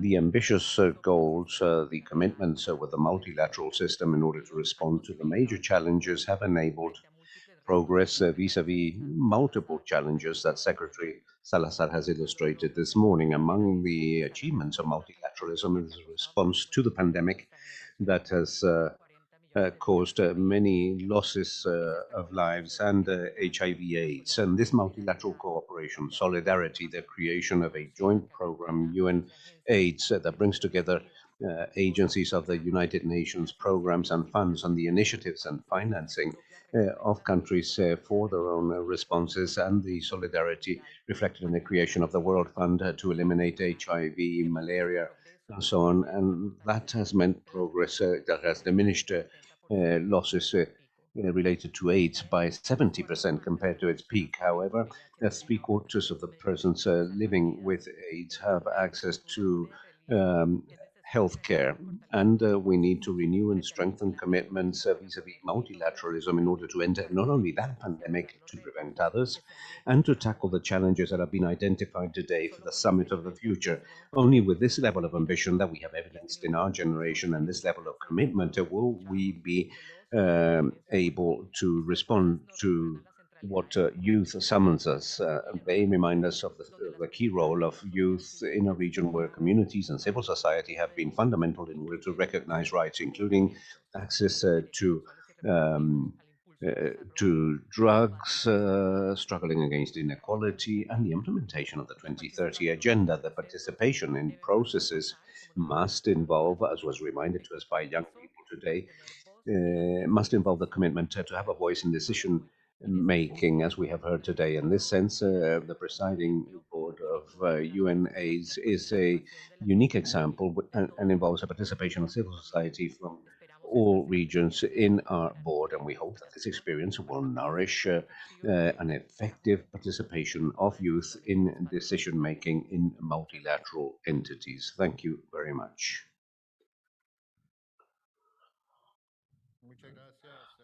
Thank you, UNAIDS, for that intervention. We have 2 points left so that we can conclude this session. First of all, we'll have a look at a video by His Excellency David Francis, Permanent Representative of Trinidad and Tobago and President of the 78th period of the General Assembly sessions of the United Nations, who has not been able to be with us here face-to-face, but has sent us a video message. And after that, we will listen to some final remarks and comments by Mr. Guy Ryder. So please run the video now. Executive Secretary of ECLAC, Mr. Jose Manuel Salazar Cerinax, Excellencies, distinguished delegates, and participants. At the outset, I express my sincere gratitude to Executive Secretary Jose Manuel Salazar Cerinax for the kind invitation to participate at this 7th meeting of the Forum of the Countries of Latin America and the Caribbean on Sustainable Development. I very much regret my inability to join you in person, despite my keen interest in the critical issues on the agenda of this important forum, whose significance as a mechanism for regional coordination, peer learning, and experience sharing on sustainable development matters cannot be overemphasized. The timing of the forum is notably apt, as it runs in parallel with the United Nations General Assembly's first ever Sustainability Week, which I am convening throughout this week here in New York. The week's program consolidates several General Assembly mandated events, focusing on sustainability in the critical economic sectors of tourism, transport, infrastructure, and energy in tandem with a flagship event of my presidency on debt sustainability. I have no doubt that your discussions at this forum and the exchanges at the Sustainability Week will complement each other, highlighting the pressing need to accelerate efforts to get progress on the SDGs back on track in order to deliver the 2030 Agenda for Sustainable Development. Excellencies, as the scope and scale of current global challenges grow exponentially, from climate change to conflicts and socioeconomic inequality, it is apparent that their scale and intensity surpass the capabilities of any single nation to tackle alone. Member states must, therefore, work together in order to address the myriad of challenges confronting us as the United Nations fully embracing the principles of unity and solidarity anchored in a robust UN-led multilateral system. Regional commissions such as ECLAC are the true embodiment of this paradigm, and as the United Nations regional arms for sustainable development, you have a crucial role to play in forging a new consensus and driving multilateral solutions by effectively supporting the member states at regional level to formulate evidence-based policies and development plans that put people and planet at the center. In order to achieve the Sustainable Development Goals, revitalizing our multilateral framework must remain our foremost priority. Building on the outcomes of the SDG Summit last September, as we prepare for the Summit of the Future next September. I note with satisfaction that your program for this forum includes special discussions on the Summit of the Future under the theme of multilateral solutions for a better tomorrow.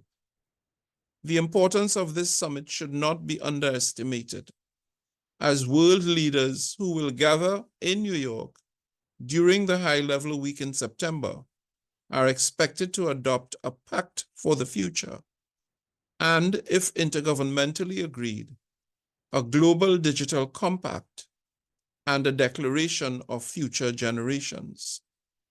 Together with the pact, it is expected that the trilogy of these documents will constitute a formidable outcome, the effect of which will define our shared future for decades to come. Excellencies, distinguished delegates and participants, let me close by emphasizing that if acting in unison, we summon the required willpower and wisely seize the opportunity offered by forums like this, I remain optimistic that the challenges we confront today are not insurmountable.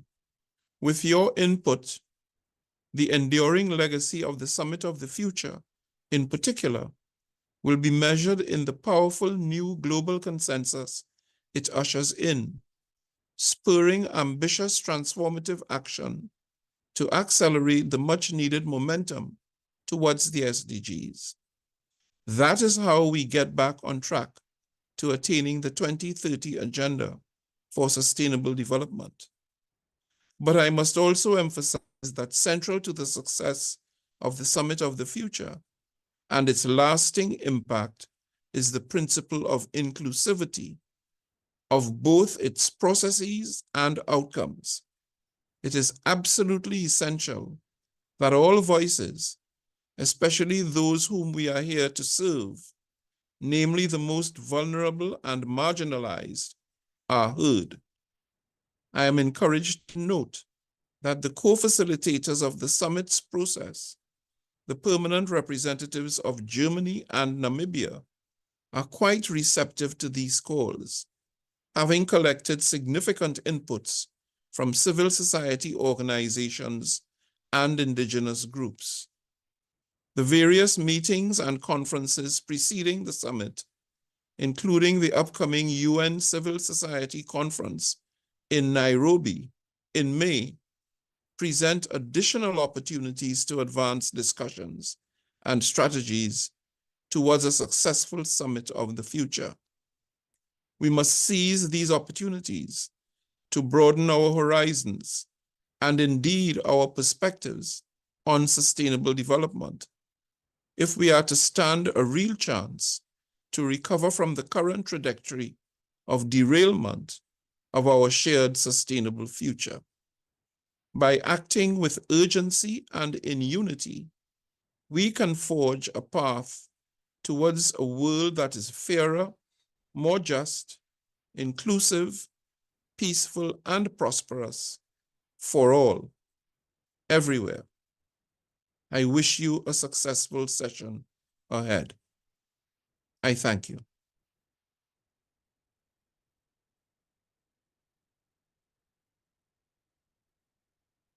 Agradecemos muchísimo a Su Excelencia Denis Francis, presidente del 78 periodo de sesiones, por enviarnos ese mensaje.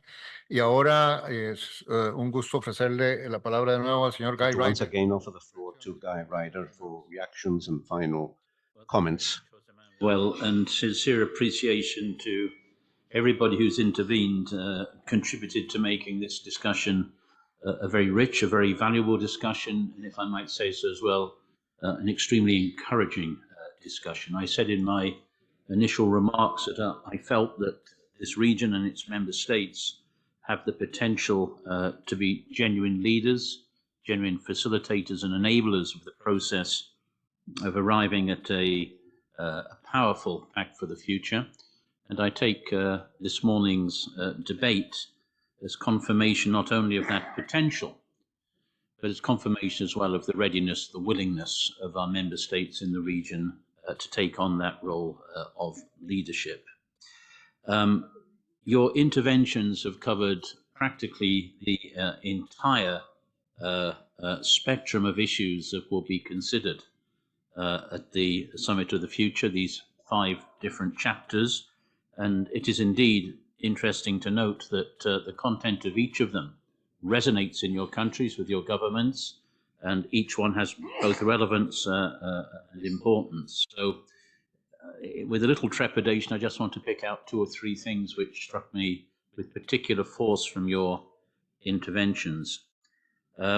Firstly, it is abundantly clear that the objectives of the summit and the outcome that we hope it will reach are intimately connected to delivering the 2030 agenda, catching up for the ground which we have regrettably lost in the first half of the road to 2030. That is clear and it is essential, and we must make sure that we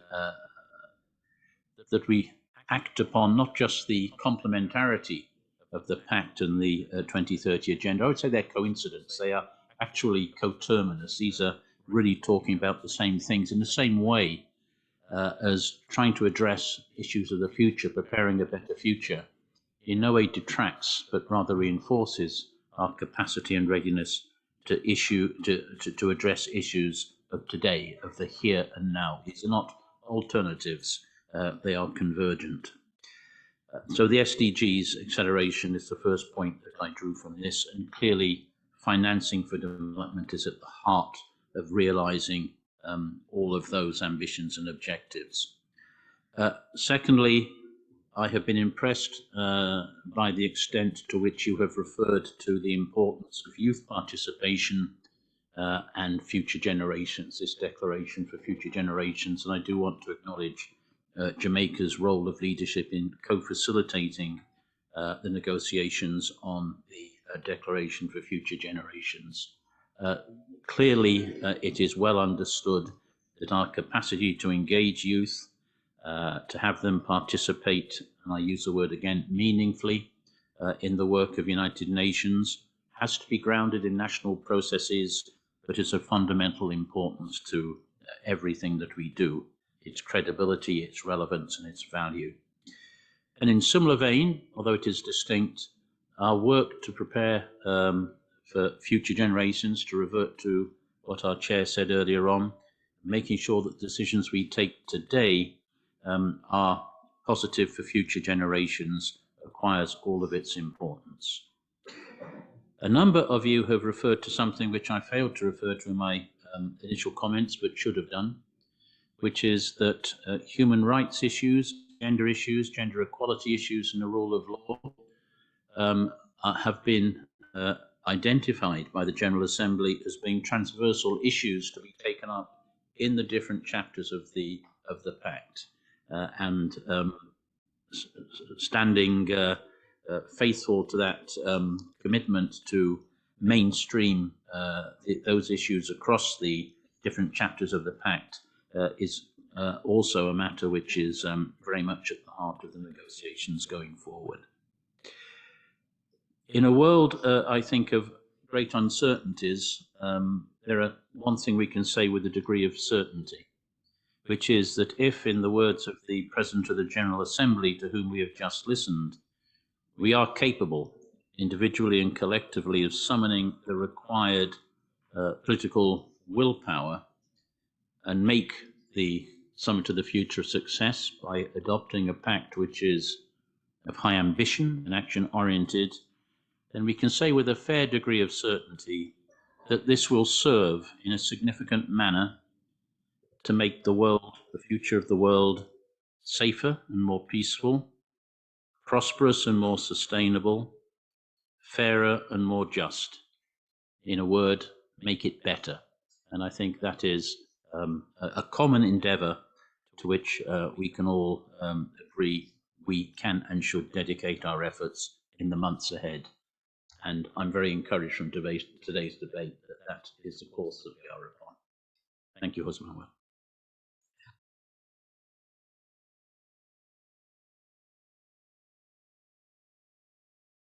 Bueno, muchísimas gracias, señor Guy Ryder. Muchísimas gracias a todas las delegaciones, participantes de la sociedad civil, gente que estaba conectada, escuchando también.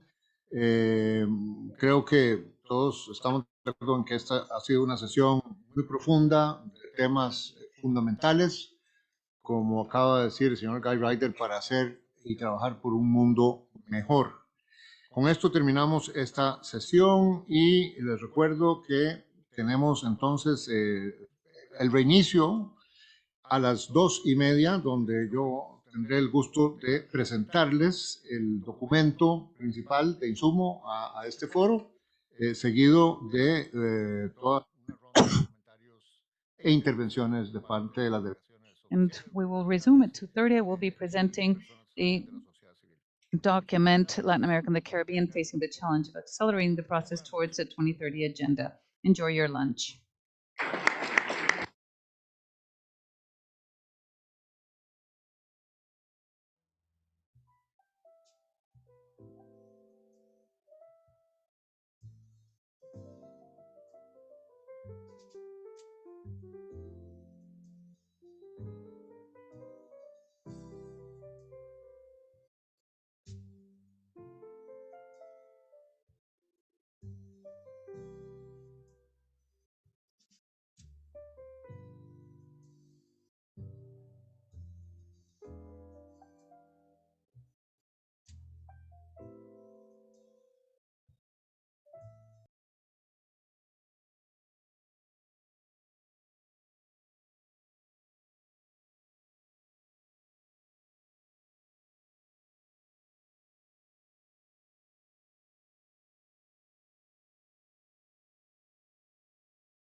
Muy buenas tardes. Good afternoon, dear friends. Please have a seat so that we can continue.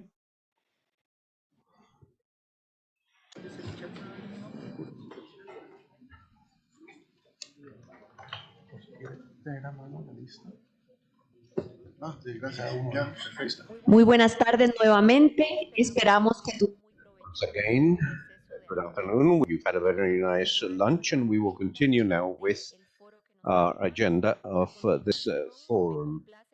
Now, I'm very pleased to present to you José Manuel Salazar Siriñac, Executive Secretary of ECLAC, who,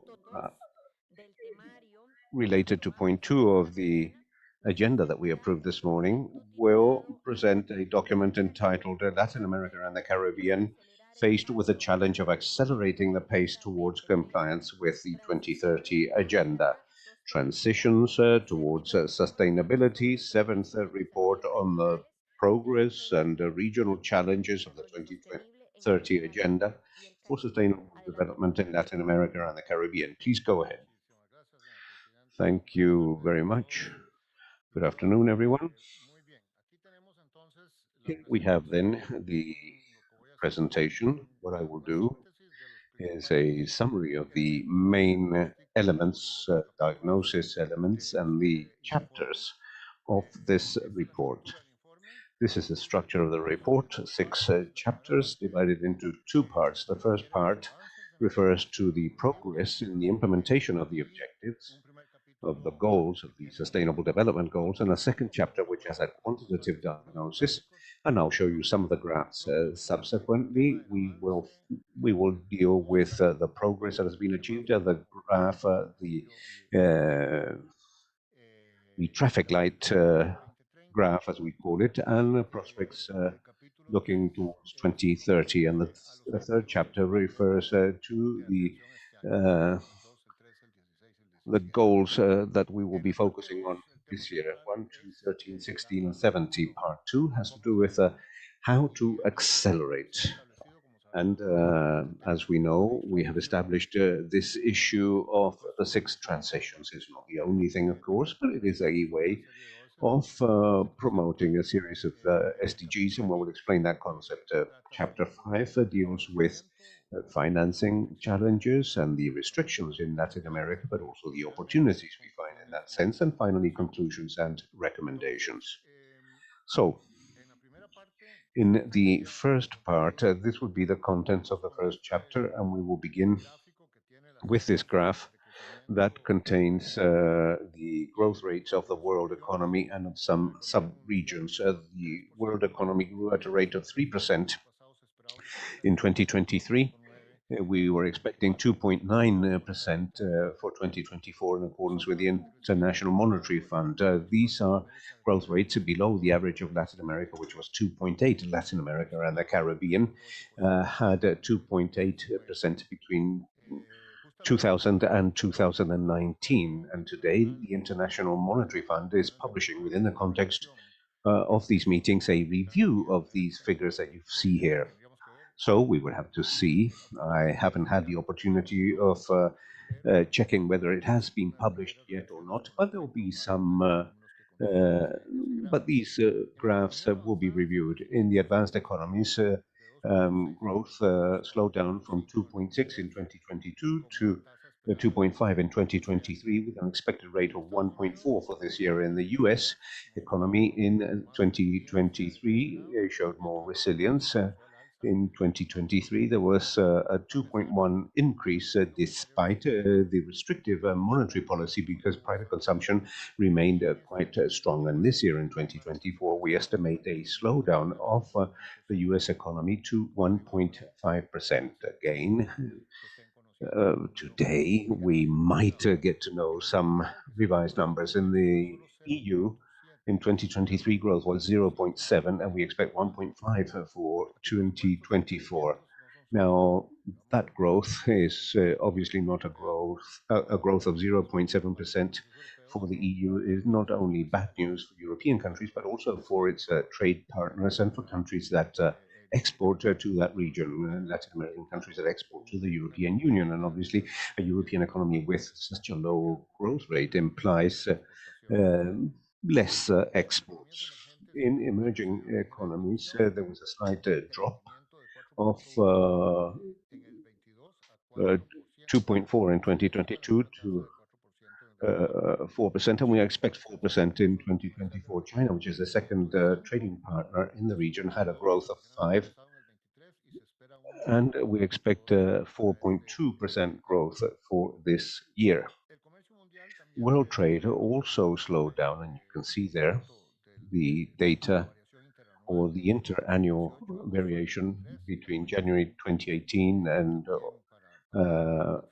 August 2023, and the projections for the end of the year. And this slowed down as a result of a lower economic growth, greater inflation, interest rates, and greater uncertainty, and the configuration of world value chains. Now, despite all this, it is estimated that international prices for basic products will continue this year to be more than 30% above the average levels of 2019, pre-pandemic levels. So, we are in a post-pandemic world, which is quite different in terms of inflation rates, interest rates, and prices prior to the pandemic. Here, this is the report that was published, the data in the preliminary balance of December of last year. We expect that the GDP in Latin America will grow this year at a rate of 1.9, and thus we will maintain the dynamic of low growth. All the subregions will grow less than in 2023. In 2024, South America will grow at a rate of 1.4%, Central America and Mexico 2.7%, and the Caribbean, without including Guyana, that is an outlier at a rate of 2.6%. The creation of employment only increased to 1.4% compared to the 5.4% that it had increased in 2022. And here we must acknowledge that 2022 is perhaps not the best year for comparison because it's a rebound year post-pandemic. 21 and 22 were extraordinary rebound years, so to speak, but that rate of 2.4 is low, and unfortunately, we feel that the number of unemployment, the amount of unemployment will grow, of employed persons will only grow at a rate of just 1%. This is not only a slowdown of growth in the short term, but the region has been losing the ability to grow. And you can see in that graph, 75 years of growth are represented there. The trend between 59 and 79, which is the red dotted line there, was 5.5% per year on average. In the following 30 years, it was 2.7%, less than half the growth of the previous 30 years, and the average growth between 2010 and to date, including the estimation for 2024, is only 1.6, and that is why, or 1.9, and that is why we have been saying that the region is in a trap which entails low growth ability, and we have emphasized the policies of productive development not only to increase the growth rate, but also to guide that growth in certain directions, especially in the direction of being much more inclusive, i.e. reducing poverty, informality, and creating formal and more sustainable jobs. In other words, much more friendly with nature and with the planet. But this is truly a drama.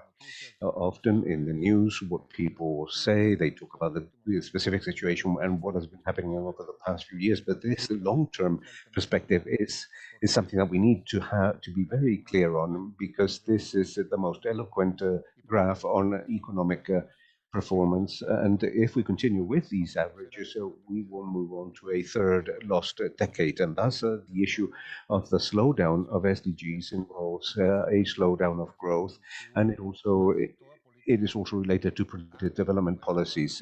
Every policy that can make a country grow at 3, 4, or 5% instead of an average of 1% per year. An important part of the loss of the ability to grow is explained by the poor performance of productivity in Latin America and the Caribbean, as you can see in that brown line, light brown line, compared to the rest of the world, which is represented with the blue line. Latin America has expanded, has increased the productivity gap instead of converging, which would be desirable when it comes to social and economic development. And therefore, to recover a dynamic economy is crucial in order to increase sustainable growth and tackle the challenges of development and accelerate the pace towards the achievement of SDGs. Again, a toolbox to have a sustained productivity growth involves productive development policies, new generation policies, as we have been proposing. And I will here share a commercial with you. There is a chapter on that in the CEPAL review that we have just published, and that expands the vision that we have in terms of how to deal with that productivity challenge, productive transformation and growth. Inflation, following the recovery in 21 and 22, inflation has dropped in most economies in the region, especially after that peak in June 2022. The reduction of inflation is generalized in economies with chronic inflation, and it is expected that that drop in inflation will be maintained, aligned with the free economies of the world. We expect a relaxation of monetary policies in countries in the region, but it will be very difficult to recover the rates of interest prior to the pandemic or to the very low levels of inflation that were evidenced in 2019 and 2020 or in previous years. The effects of climate change are causing damage to people, society, economies, ecosystems. The region faces tremendous challenges as a result of climate change. As we know, the effects of El Niño phenomenon in terms of the supply of food, droughts, forest fires, extreme storms, floods, hurricanes, and so on. Temperature in the region has increased between 0.7 and 1 degree centigrade compared to the average between 1961 and 80, and the days of exposure to hours of heat, which is what that graph shows, have increased. That graph contains the additional years of exposures to hours of heat between 1980 between 2016 and 2020 compared to 1986 and 2005. This, however, does provide us with opportunities to promote growth, innovation, create jobs, and also to integrate countries in a better fashion to the global economy, because investments in activities such as energy transition, electromobility, and others may lead to gains that are not only environmental in nature, but also economic and social, generation of jobs, and so on. Many countries in the region have minerals that are fundamental for the major transformation of energy sources. In other words, to take the world to that major transformation, and not only for our own energy transformation. This is what we have already said. We see a region immersed in three traps: low growth, volatile, that exclude and that are unsustainable. Also a trap of high inequality and low mobility and social cohesion.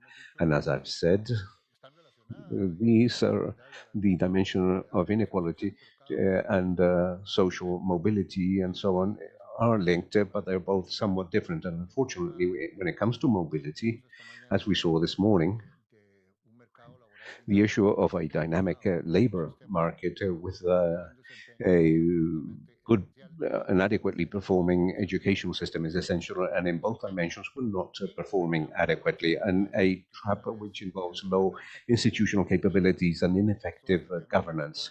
This is the issue of the hows that we have discussed. We are talking here of institutional capabilities, technical, operative, political and prospective capabilities of institutions. So the top capabilities which are essential to have quality public policies that can lead to improvements in all spheres. That is a very summarized way of viewing the challenges that most countries face. We thus require a new style of development. A way of summarizing this is development that is more productive. And when we say more productive, that involves not only producing more, but with greater productivity. And it means tackling that low growth problem. When we say more inclusive, that all refers to the issue of inequality, low social mobility, and low social cohesion. And for that, we need this type of thing: dynamic labor market, effective social policies, education and professional training, gender equality, and of course, social protection systems of the welfare states. And when we say more sustainable, well, that has to do with the new paradigm of a growth that is nature friendly and that considers life on the planet. There is a more considered version of these three traps in the CEPAL review, where we see a decalogue of gaps of areas, and we talk of the 11 major transformations that are required. One of those major transformations, and here we go back to this, is productive development. This is a graph, a somewhat overloaded graph, but it shows the integrated vision of productive development policies aimed at sophistication, diversification, and urges changes in order to improve productivity. This is a toolbox which includes this science, technology, and innovation issues, technological aspects, digital transformation, entrepreneurship, closure of gaps in human capital, the financing of the business cycle, investments, foreign direct investment and national investment infrastructure, the regulatory agenda, and the issue of internationalization with two dimensions. There is a territorial approach and also all the aspects related to how to go about with governance and how to improve that for productive development. We will not achieve productive development working on those pillars individually. That has to be coordinated. It must be part of a comprehensive strategy, and not doing that was what brought about the results that we just mentioned in the graph, that loss of growth capacity. The other component of this vision of productive development, and it's all in the ECLAC magazine that was just published, is this idea of the proposal that we've made, the portfolio of the driving sectors. Of course, in making a proposal of driving sectors, there's 14 there on the screen. Does not mean that these are the only ones, nor that all countries should do the same. It is just a list. Every territory, every country must choose their own. But the message is that it is important to work on sectorial strategies. Sectorial strategies promoting sustainability, energy transition, renewable energies, green hydrogen, electromobility, circular economy, bioeconomy, sustainable agriculture, use of water in a sustainable fashion. It is a wide array of services. But there is a digital revolution in the world, a huge expansion of digital trade and all kinds of services. We have the care economy that, given the demographic changes, there's going to be a greater demand of the care of children and of the elderly. This will be one of the more dynamic and employment creation sectors. That is why we have put that here as sectors that have traction for growth, for the creation of employment, and, well, you know, water is aligned with one of the SDGs fully. So that's pretty much it in terms of the first chapter. Then in the advances, the first thing we see is a brief reflection or information provided in the report on the work that has been done by several institutions, by the UN, by us, the Department of Statistics, working with the statistics offices in terms of numbers and indicators. We see that year to year, these have increased while in 2023, 492 statistical series were carried out regarding the SDGs. For this year, it's already 694. And when we think about the indicators, we had a slightly lower number. We have 79 indicators identified. We had 66%, we now have 69%. And it is a huge effort looking at the indicators, identifying that the data are comparable, being able to use them for the exercise to measure progress. So every year we add density in these indicators. So it's with these statistics series and with the indicators that we are able to create this graph. It's been repeated extensively, but on the right-hand side, we see 22% of the goals have been reached or are advancing with great certainty that they will be reached by 2030. 46% show a correct trend, that is yellow, but advance is not sufficient to reach the goal by 2030, and 32% of the goals is a trend of setback. So we have 3/4 adding yellow and red that are still in the works. And if we compare this with what we informed last year, we see a slight setback because the percentage of goals that were in green were 25 last year, and now they're 22, and the red were 27, and it increased to 32. These are the results by adding all the goals. The advances are quite heterogeneous, and this is the other graph that is key. So the SDGs with the best predictions, their goals are SDG 3, health and welfare, and 6, 9, industry and innovation, infrastructure, and 15, life and land ecosystems. These are the ones that have the most targets in green. This is qualitative and aggregate. The greatest possibility of non-compliance are going to be 12 and 13. 2 and 13, and then the ones that are in red, excuse me, in yellow are 1, end of poverty, 2, zero hunger, 4, quality education, gender equality, clean water and sanitation, economic growth, 10, 11, 16, peace, justice, institutions, and 17, partnerships. So this is the profile that we will find in this report. It's quite heterogeneous. There are similar profiles for the subregions, for Central America, for South America, the Caribbean, but we don't have enough time to delve into the details.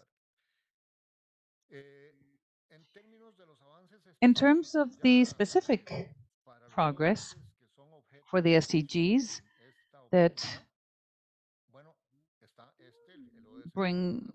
are brought to our attention in this meeting, we have SDG 1, the end of poverty, and this is basically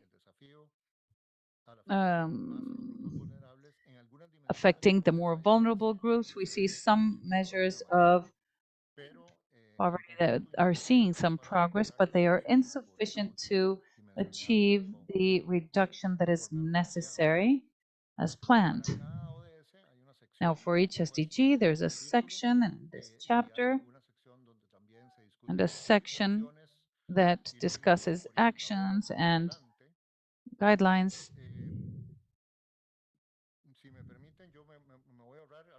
If you allow me, I'm going to speak about this in detail, but first because it's in the report, but each of these SDGs will have a session with specialists and authorities. So I feel it would be too much perhaps, but basically I'd like to stress that we have a profile of each one. It's diagnosed with numbers, with figures, and with a discussion on the types of actions that are recommended, that are underway and under discussion in order to accelerate this path towards the achievement of the 2030 agenda. And of course, this is very important, 16, because we all watch the news. There's been very difficult, there's been very unsettling news, and we, of course, seek to have policies of open justice and the use of digital tools to strengthen control systems and to contribute with greater transparency and accountability. We also see the need to reduce the mistrust towards institutions and public officials. It's one of the indicators that has had a negative trajectory in some countries. We know it's complex and it requires a series of actions. Having a solid institutionality, that requires financial positive finances, but of course political will, etc. And this, of course, will be one of the topics debated in one of the panels. And finally, we have the partnerships. Here's a profile. That's very interesting because if we were to read this in detail, what is 17.1? What is 17.8? What are the indicators? Well, the setbacks in red are observed in dimensions such as mobilization of internal resources, that's 17.1, trade, 17.10, the performance of exports, macroeconomic stability, 17.13, and public-private partnerships, 17.17. So all this measured by the indicators that are being used show up in red, and the advances show up in 17.3, direct foreign investment, 17.6, cooperation in science and technology, 17.9, cooperation for the creation of capacities around the SDGs, and 17.18, which is the indicators, advance in terms of the indicators. What is in gray is that percentage of indicators where we haven't really achieved comparable series. So we just put it there in order to see how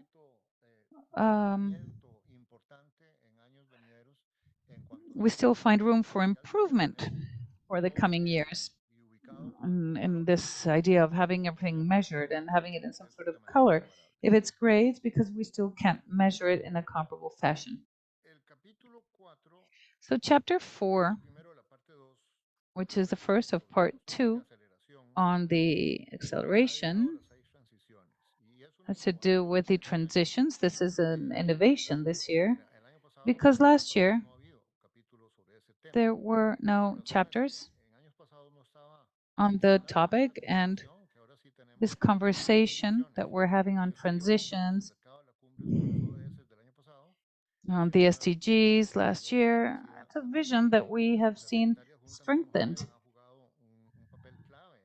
This secretariat has had a key role in this transition as a way of structuring the vision on areas of policies that have traction in these areas. That's what we see in this graph. The message here is that it's not that just that it's complicated, it is, but that's not the message. The message is that these 6 transitions that we see here have their catalyzing effects. The idea is for them to accelerate our efforts. They can help create traction and accelerate our progress. In chapter 4, we introduced an initial efforts, and some authors distinguish between 3 types of knowledge that are relevant to act and to be effective in transforming the world. First is technical knowledge for the systems, which systems, socioeconomic, ecological, technological, production, all that is what we know is technical knowledge, what the specialists know. And then we have prospective knowledge, that is the formulation, the development of desirable futures, understanding in advance the impacts, the disruptive impacts, the trends that could affect progress. The third type of knowledge is that of transformations or transitions. That is a knowledge of change processes, of how to go from where we are to where we want to be. Theory of change.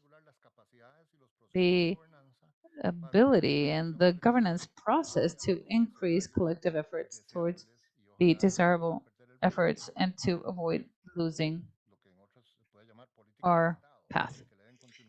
So we can have state policies that may offer continuity to these things.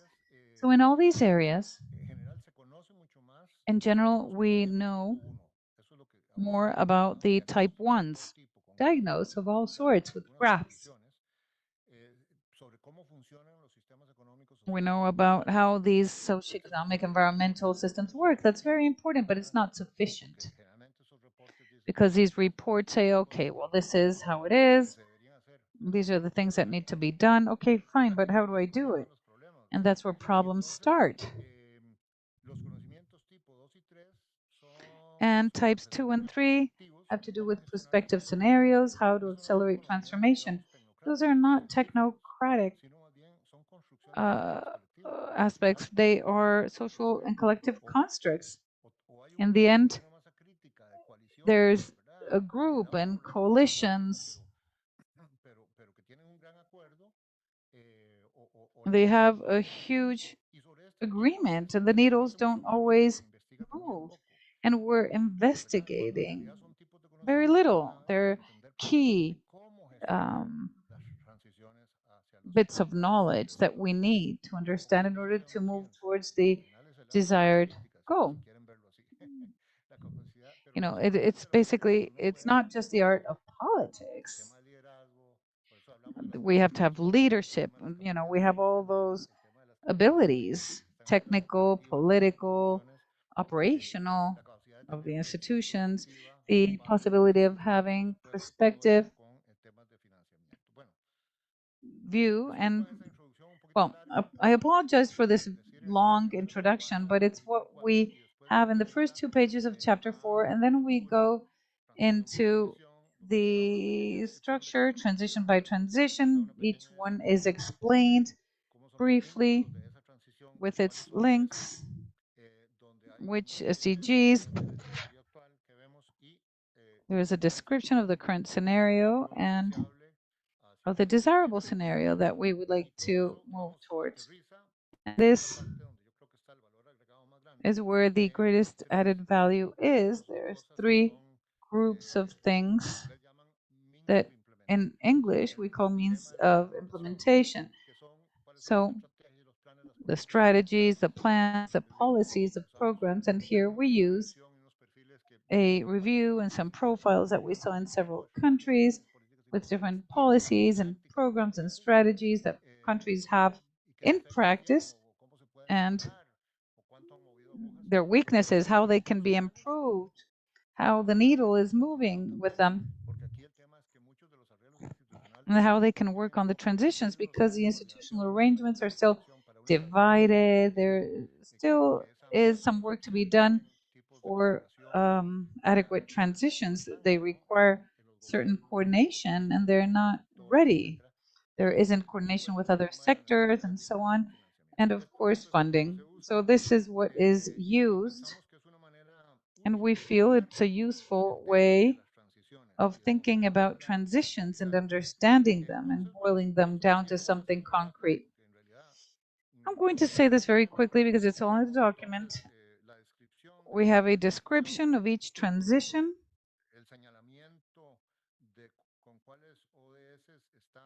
We have the SDGs and how they're linked to each transition. I'd rather not go into detail because of the time. The digital transition, education, employment and social protection, climate. So there are sections on each one, but what matters and what's really interesting is that for each of these transitions, we have the enabling elements for transitions: strategies, plans, policies, and programs, institutional arrangements, and the need for investment. And here, there's an agenda where we need to work harder, each country in its analysis and the UN system, so far as the international cooperation programs can assist with these transitions. Of course, they don't include everything. There are things that can be captured, however.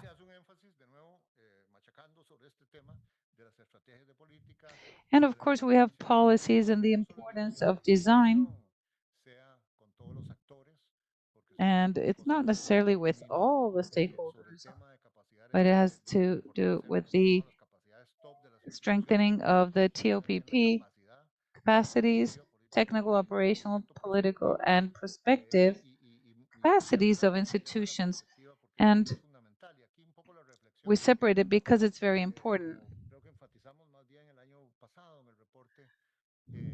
Last year in the report, we emphasized this. The fact of having a 2030 agenda is a huge asset for countries, for the world, because there's a deficit in Latin America of future thought. This idea of having plans with 20, 30, 40 years back. So here's an anecdote. There's a report of the Asian Development Bank 2012 for a meeting of Asian leaders where they presented these scenarios. And said, what to continue doing in Asia and doing it right? Well, Asia continues to be Asia and to have those tigers and that other economies became tiger economies. Well, that discussion, and it so happens that in that report of 2011, the negative scenario, bad one, and the major risk is that they didn't do the homework. They could become something like Latin America. And they said, Latin America region without a future perspective that is immersed in a series of ideological discussions. It's completely paralyzed, and there is inability of institutions. Very sad because, well, you saw that and said, well, there is a lot that is captured there from the reality of Latin America. But yes, it was a generalization that really, that's how Asians looked looked at us. I don't know if still they continue to see us in the same way, but you need to use perspectives. You need to have space for thinking in the medium and long run. And as Minister said today, act today, but thinking about the future, bearing in mind how decisions of today are part of a sequence to arrive to a desirable scenario. These are the thoughts of that chapter. Then, chapter number 5, financing. In this first graph on financing, what we have for 16 countries, the total expenditure in blue, total income in green, and global results or statements of central governments are the brown columns. That is the deficit result, and primary results or green points. Since 2010, the distance or the gap is larger, so the total result is an increase in fiscal deficits. That means that public income is insufficient to see to the demands of expenditure, and this was exacerbated in the pandemic 2020. The clear trend is that adjustments of public expenditure are done through reductions in public investments. And recent years, they've reached very low levels, including areas that are indispensable to move forward in SDGs.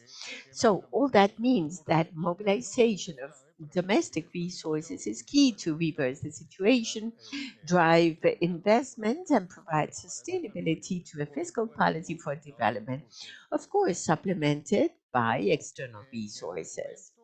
In the document, and in fact, in several documents of ECLAC, it is said that there is a broad margin to reinforce tax collection in order to increase fiscal capacity of countries.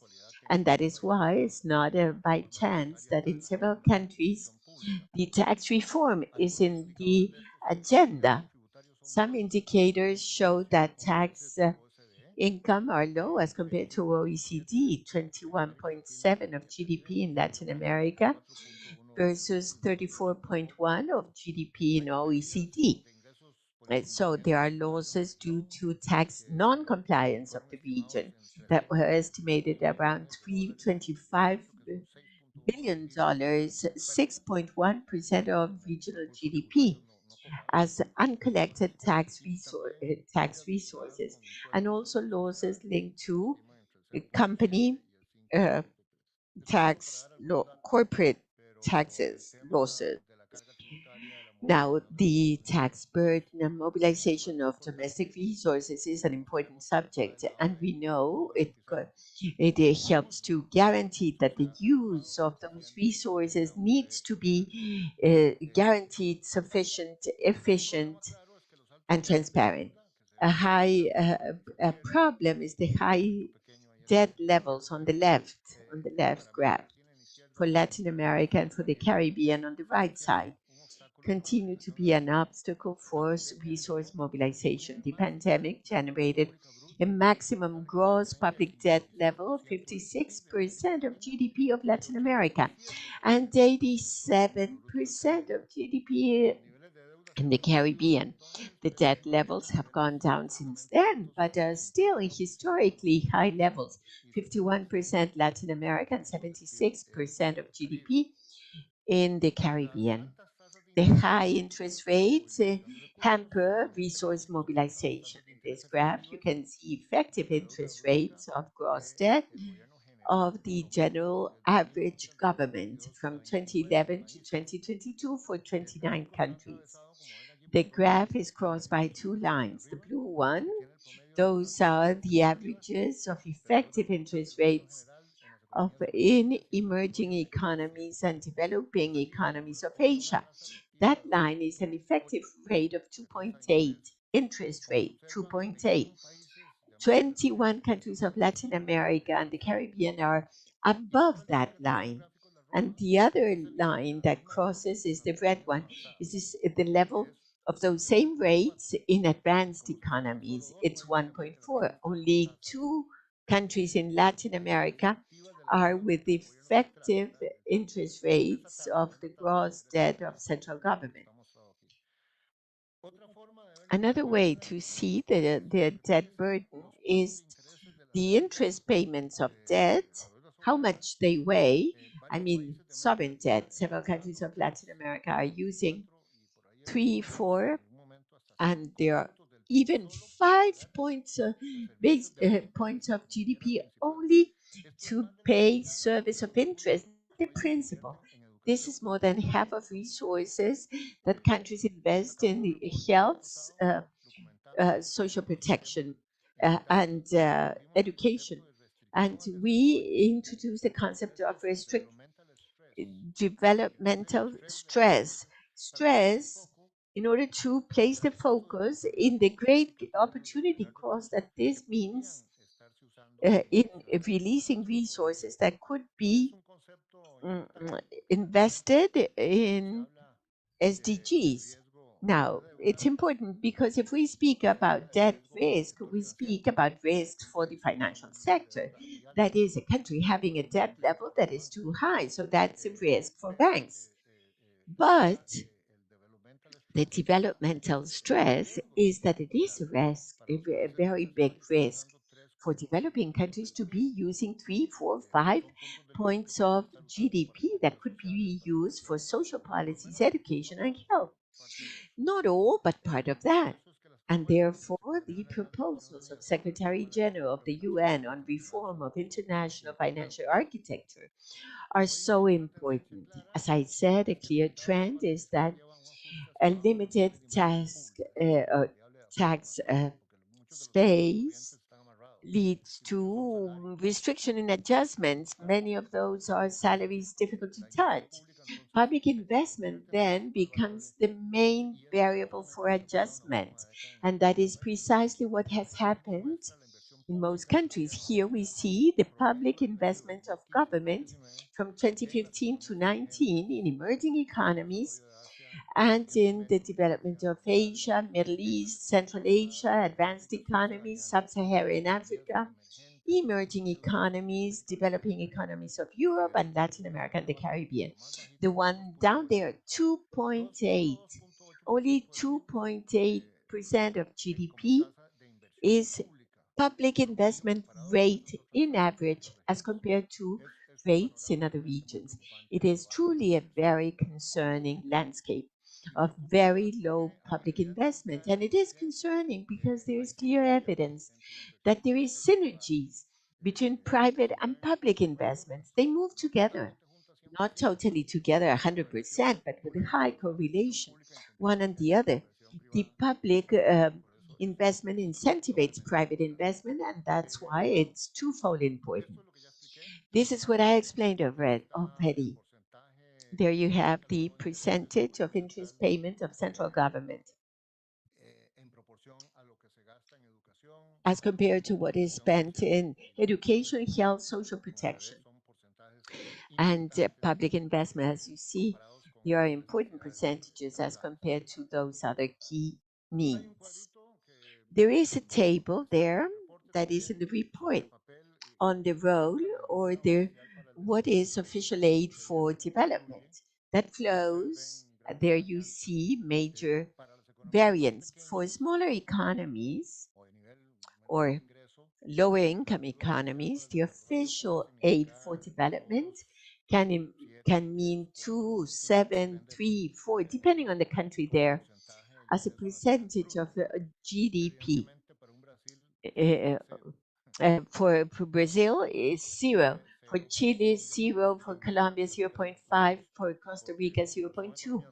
As they are larger economies, evidently, to have an official aid for development, or they are countries with a per capita income that receive official aid for development, but not so much. This is an issue, really, as we know.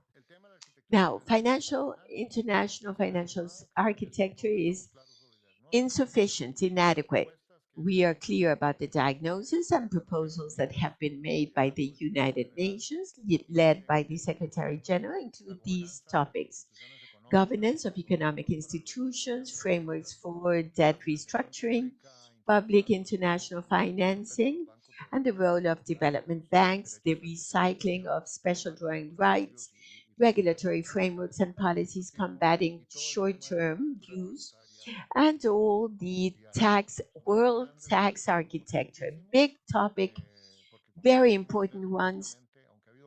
And although there have been changes, but still the architecture was designed in the post-war period in the 50s, 60s, with gradual changes. But it's important to have a conversation on how to bring that architecture and bring it to the challenges of the present. Now, in sum, several messages. The public policies, data-based public policies, all the issue of data is key there. The governance to drive and manage transitions and public policies in general. The subject of the House, the institutional capacities, deficits in coordination, that's key. And how to manage transformations. Productive development policies of a new generation emphasized the idea of driving sectors, portfolio, territorial approach built from the territories and governance for these policies that require a lot of collaboration, as many policies do, but here with the private sector and with other sectors and multi-level governance. A state able to promote transitions takes us back to the subject of how social development processes are not spontaneous. They need to be governed, managed, promoted, and induced. And therefore, all the institutional perspective issues, how to make that effective with private-public partnerships, with civil society, and value chains. Something that was emphasized in last year's report is to take advantage of the institutional footprint of the 2030 agenda for like these ones, international ones, where institutions need to talk about the different subjects of 2030 agenda, voluntary exams, subnational ones. All that is an institutionality and capacity building of the last 30 years. And they will be strengthened from here to 2030. And that's great. I mean, we need to recognize that this conversation agreed by UN countries has helped to build these institutionality, these spaces that are important in order to move forward. And finally, a reflection on the Summit of the Future and beyond. As it was said in the excellent session of this morning, the Summit of the Future for this year is an opportunity to strengthen commitment with the 2030 agenda and consider the importance of thinking about the future and collaborate in its building. And don't forget that Social Summit, which is agreed to be held in 2025, is another extraordinary opportunity to focus in the challenges of acceleration of all the social dimension of the 2030 agenda and cooperation for that purpose. Well, fine. I think I was able to give you an idea of what is in the report. We have the challenge of how to make executive summaries, and because to read 200 pages, it's difficult for busy every day. Thank you.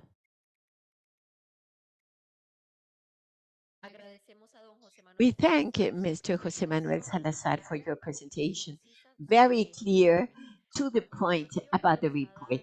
Now we'll give, with this support of the Secretariat, we'll have a space for interventions from countries of Latin America and the Caribbean on the document that has been presented by the Executive Secretary. Intervention should be of a maximum of 3 minutes. Please be very concrete in order to have participation from all. Please raise your name tags in order to request for the floor, and thus the Secretariat will be helping me with a list of speakers so as to timely recognize each one of you. So if everything is okay, those who would like to take the floor, please raise your name tags. We'll begin with Brazil. So please, colleagues from Brazil, go ahead. Thank you very much, Madam Vice Chair. I would like to congratulate ECLAC and Argentina for the organization of the 7th meeting of the Forum of Latin America and the Caribbean on Sustainable Development, key space for the discussion of the 2030 agenda, centered in the uniqueness of the region and for a constructive development and exchange of views and experiences. Brazil congratulates ECLAC for its valuable contributions to the process of monitoring and evaluation of efforts in order to implement the Sustainable Development Goals. The 7th report on the progress and regional challenges of the 2030 Agenda for Sustainable Development that has been presented today points to the need of adjusting the path in order to correct direction and improve indicators. Among the identified challenges are the slow growth of economies, trade, and investment in parallel with the increase of inequalities, as well as the exacerbation of social welfare conditions, including food security, insecurity, and this demands identifying efforts so as to move towards the achievement of the goals and move forward in implementation. We need to act now so as to accelerate progress and reach the SDGs in 2030. The commitment of Brazil with sustainable development in social, economic, environmental dimension, as well as with the integrality and invisibility of SDGs, is historical. We have implemented successfully SDGs, including exceeding goals of the Millennium Development Goals. And policies of Brazil have been internationally recognized as best practices and replicated in other countries in the world. Based on this, Brazil has played a key role in the negotiation of sustainable development goals. And in January of last year, the new government once again placed sustainable development in the center of its political program, creating the opportunity of relaunching the 2030 agenda on a new baseline. With that purpose, last year, the National Commission for SDGs was created again with participation of civil society and private sector and academia, uniting forces in order to promote the implementation of 2030 agenda in Brazil. This year, Brazil will present for the second time its voluntary report in the high-level political forum on sustainable development to be held in July in New York. Currently, we held a successful workshop in Rio for countries presenting reports. And thus, governmental programs have helped to implement SDGs. Bolsa Familia will allow to advance in SDGs of poverty and hunger, whilst the ecological transition plan and prevention plan and control of deforestation in Amazonia and the relaunch of the Amazonian Fund also will continue to advance in SDG 13. It's crucial that we focus in examples of our neighbors of Latin America and the Caribbean and exchange experience. Cooperation is essential to identify the best practices in the region. A region where we share many similar problems. We must make progress to leave no one behind. In that spirit of collaboration, Brazil contributes something new to this edition of the Regional Forum. In its speech in the summit of the SDGs in December 2023, President Lula da Silva announced the voluntary adoption of an 18th Sustainable Development Goal related to the ethical and moral imperative of promoting racial equality, and this has been highlighted by several government entities, but under the leadership of the Ministry of Racial Equality. And thus, I would like to invite Diana Diaz, who is the Director for Monitoring, Evaluation, and the Director of Information of the Ministry, to share some brief words to conclude. Good afternoon, everyone. I greet you as from the Ministry of Racial Equality on behalf of our Minister.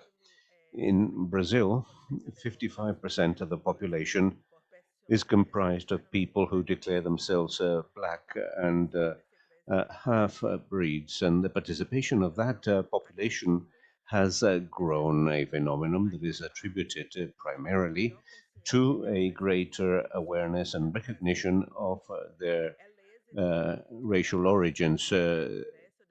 Affirmative policies for the entrance of black people to higher education institutions and to public office has contributed to this. But despite all this progress, the black population in Brazil continues to live in greater vulnerability in our society, and they are still a minority in terms of the distribution of power. Faced with that reality, the Brazilian government highlighted sustainability with equality as the vision of the country for the pluriannual program in terms of strengthening gender and race and sexual preference aspects, trying to make sure that there is a greater incorporation of the elderly and people with disabilities, and that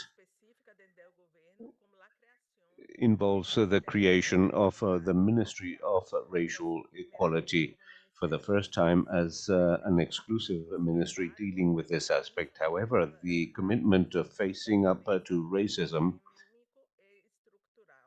which is systemic and structural in this fashion, seeks to guide the actions of the federal government, and that can be evidenced with the budget for racial equality and intersectoral plans coordinated by the Ministry of Racial Equality.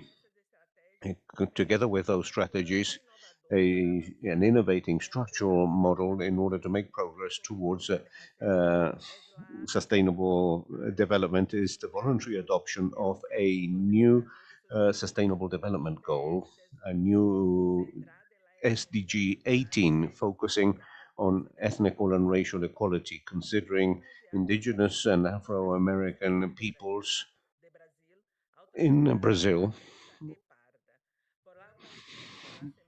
And on occasion of the assembly, as mentioned by our ambassador, the president has mentioned that objective and has said, in inverted commas, the most wide-ranging and ambitious collective action of the UN aimed at development, the agenda with regards to the 2030 agenda can be very unsuccessful. We're at the end of the implementation period and we're still very distant from the objectives defined as mentioned by the report.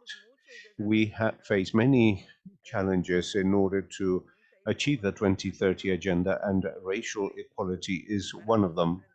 For indigenous Afro-descendants, this is not for the future, but for now. The adoption of SDG 18 focused on ethnic and racial equality represents the commitment on the part of Brazil at the highest level with the 2030 agenda for sustainable development and with the struggle against racism and against ethnic and racial inequality. At 1800 hours, we will be holding a side event about SDG 18 in the Celso Furtado room, and you are all certainly invited, and it'll be a great pleasure for us to welcome you there. The promotion of racial equality to face up to equality, that must therefore be a key task of all public policies and of international governance. The creation of a better future without leaving anyone behind today. Thank you.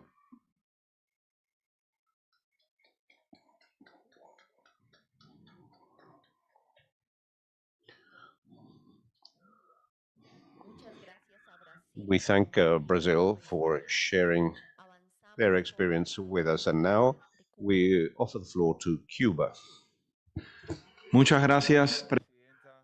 Thank you, Laura Fernandez, Minister and Vice President of the Forum, dear José Manuel Salazar Ciñach, Executive Secretary, dear delegates. I would like to begin my intervention by thanking the excellent organization of this seventh meeting on sustainable development. It's a great pleasure and an honor for us who started from the very beginning to see how this space has been consolidated as the main mechanism in the region in order to monitor the implementation of the 2030 agenda. Likewise, the Cuban delegation also expresses its gratitude and congratulations to the Economic Commission for Latin America for the rigor and the depth of the report presented by Mr. Salazar about the progress and the challenges in the region when it comes to meeting the 2030 agenda. We want to be very clear. Without peace, we cannot talk about sustainable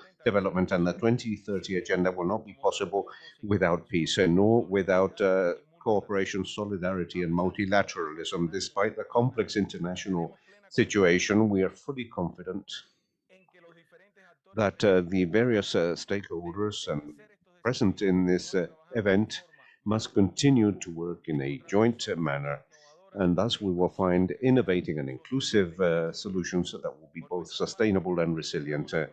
We reiterate our commitment with compliance with the 2030 agenda and our willingness to continue to focus our efforts in this sense, and likewise to continue to support, as from solidarity, cooperation, and with our modest resources, supporting other countries in the region. For our country, the multiple challenges in the international sphere are aggravated as a result of the financial trade embargo imposed on Cuba by the US for more than 60 years now, and which has become even more severe within the context of the pandemic. This exponential impact has been reinforced with the arbitrary and unjustified inclusion of our country in the list of countries that supposedly sponsor terrorism. This has an impact upon the socio-economic life of our country, and because it implies a reinforcement of the difficulties that Cuba has to join international trade, to conduct financial operations, and to purchase basic inputs for the population and for the sustainable development of our country. Despite that, Cuba has shown positive progress based on the implementation of the National Economic and Social Plan by 2030, which is our strategic planning instrument for sustainable growth. And this has been closely coordinated with the 2030 agenda. And that has been possible as a result of the implementation of a universal and inclusive social policy that begins with the principle of leaving no one behind and guarantees free of charge access to a whole series of basic social services that have existed for many years, and that has enabled our country to reach human development levels comparable to those of developed countries. This wide coverage of social policies implies a differentiated service for the segments of the population that are in a condition of greater vulnerability. In Cuba, food sovereignty is a social policy priority based on the adoption of the policy and of Law 148 on food sovereignty and food security and nutritional security. We promote the decentralization of the plans and programs in order to achieve a more horizontal type of agriculture with greater participation by the different territories.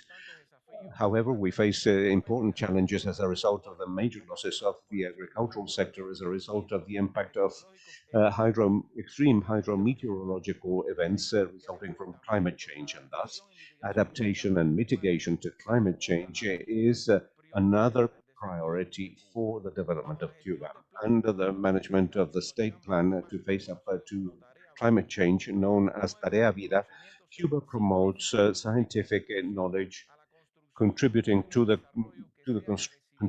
construction of the development model that is resilient and with low greenhouse effect gas emissions within the context of social and economic priorities of our country. We bet on the promotion of exports, the substitution of imports, and the promotion of opportunities for foreign direct investment in a more dynamic economic environment based on the participation of state-owned companies, SMEs, and cooperatives and other agents focusing on local development that enables the improvement of access to the necessary financial and material resources for the development of the country. Despite the progress that has been achieved, we still face many challenges ahead on the way towards sustainable growth. We finally ratify that Cuba will continue to struggle for multilateralism, the search for joint solutions and solidarity in order to face up to the challenges of development and promoting alliances with countries in the region and of the international community. Thank you very much.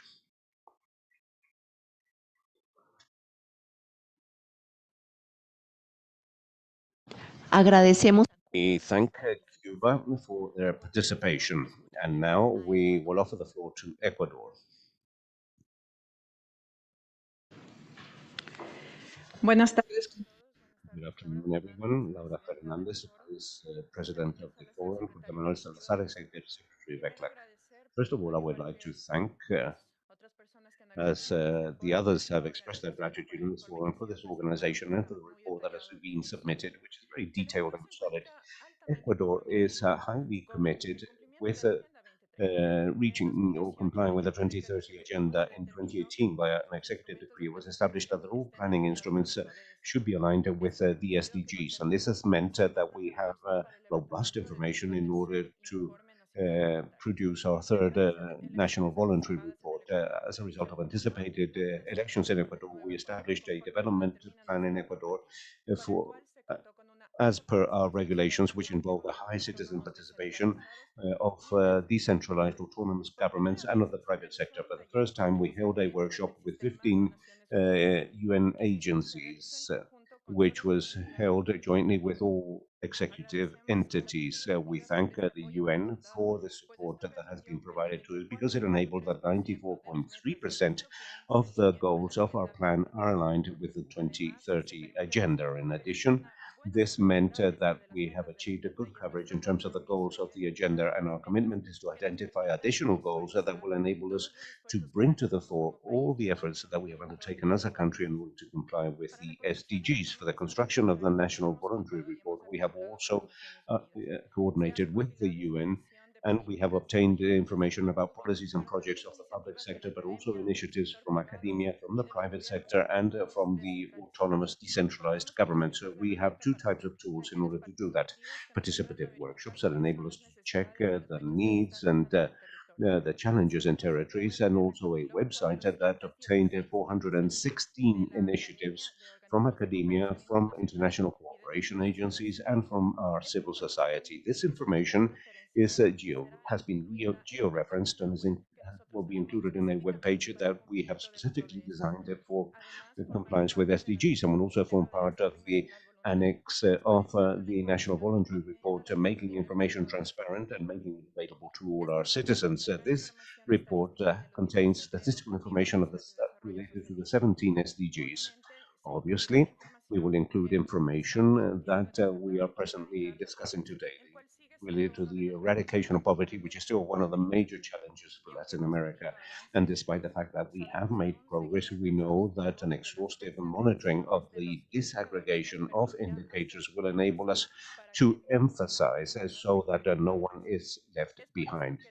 Now, for that reason, the national planning entity is presently producing statistical bulletins that disaggregate information per ethnic group, per province, and we are even reaching the level of local areas, and this enables local authorities to take adequate decisions with regard to their public policies. In Ecuador, over the past 2 years, poverty as a result of income has been reduced by 5 percentage points, but we still have many gaps to bridge. The multi-dimensional poverty index has also been reduced by 3 percentage points, and these results are anchored in an increase of adequate employment, which represents 4%, but we still face a tremendous challenge, which is to change the informality in our labor market, and that is still a challenge for us.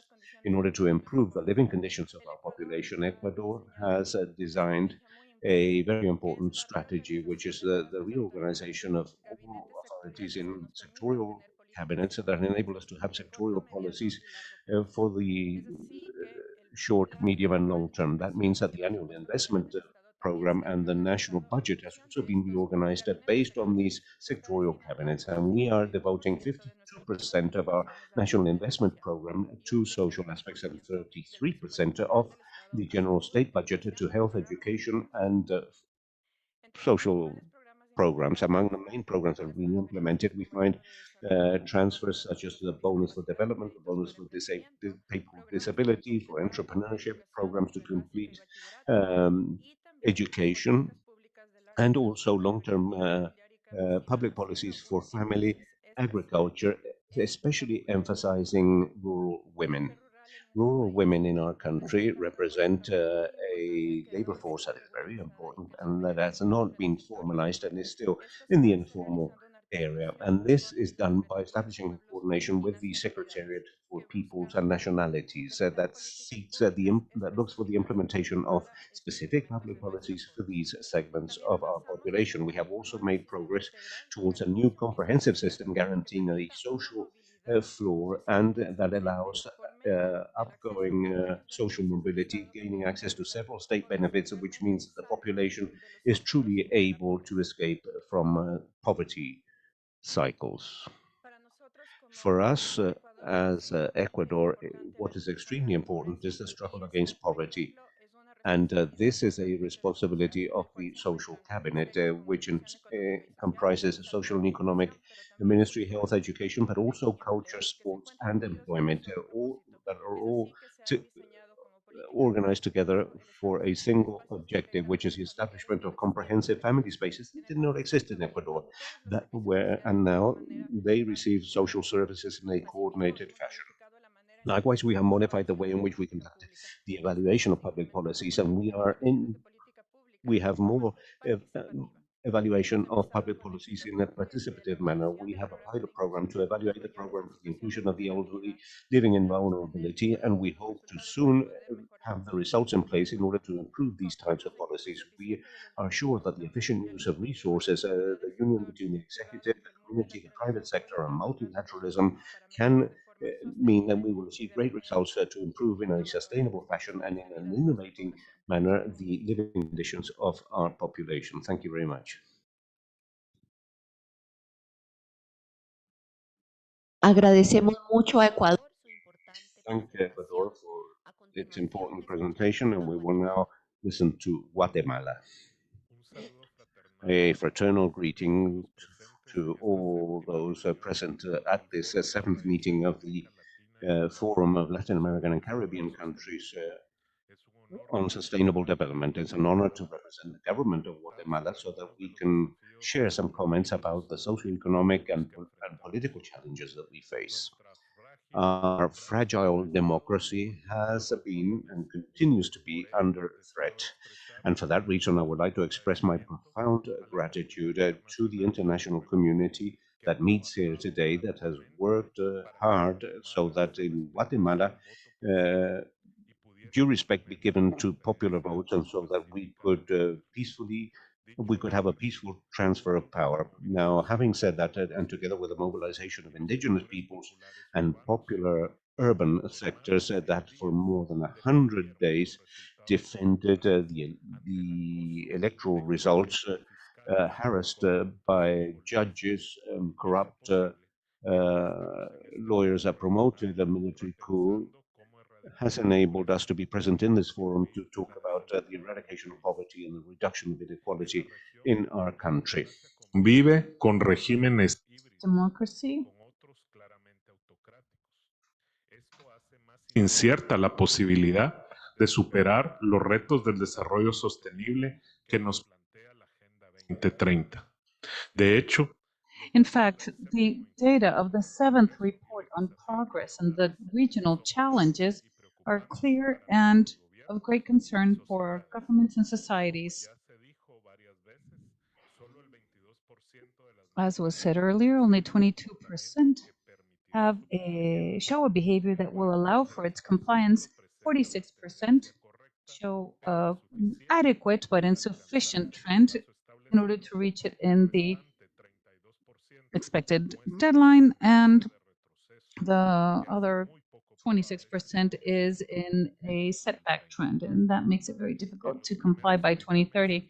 In the first 30 months of our administration, aside from organizing the House, we've set the basis to better respond to the challenges of poverty and inequality. In our policies for the 2024 to 2028 period, we are committed to creating policies on climate change and on the reduction of disasters. We would like to stress the shared responsibility of all to promote the preservation of water, biodiversity, supporting rural life, and supporting industries based on environmental and social sustainability, safeguarding individual rights and collective rights of the indigenous people. We are promoting a greater participation of women and youth in the labor market, and we promote financial inclusion, digital education, and technological abilities to bridge these broad gaps. We are expanding basic services that are essential to a dignified and healthy life. And we would like to reaffirm our commitment, the commitment of the government of Guatemala with the 2030 Agenda for Sustainable Development. We'd like to invite all our friends, countries to accompany us. We are talking about solidarity and inclusion, duplicating our efforts to strengthen democracy in the region. Thus, we will be able to build more resilient and just societies where every person will have the opportunity to reach their maximum potential. Thank you very much.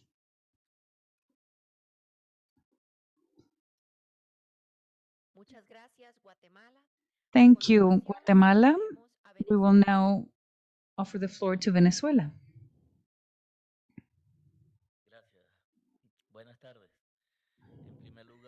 Thank you. In the first place, I would like to cordially greet José Manuel Salazar, Executive Secretary of ECLAC, and I'd like to thank him also for the summary of the report he's presented earlier, the challenges and advances of the region looking towards the 2030 agenda. I would also like to greet the Vice Chair, who is leading the meeting, all other colleagues, representatives, members of ECLAC, representatives of agencies, funds, and programs of the UN, gathered here today, members of academia and civil society. Allow us to ratify the commitment for multilateralism in a renewed manner.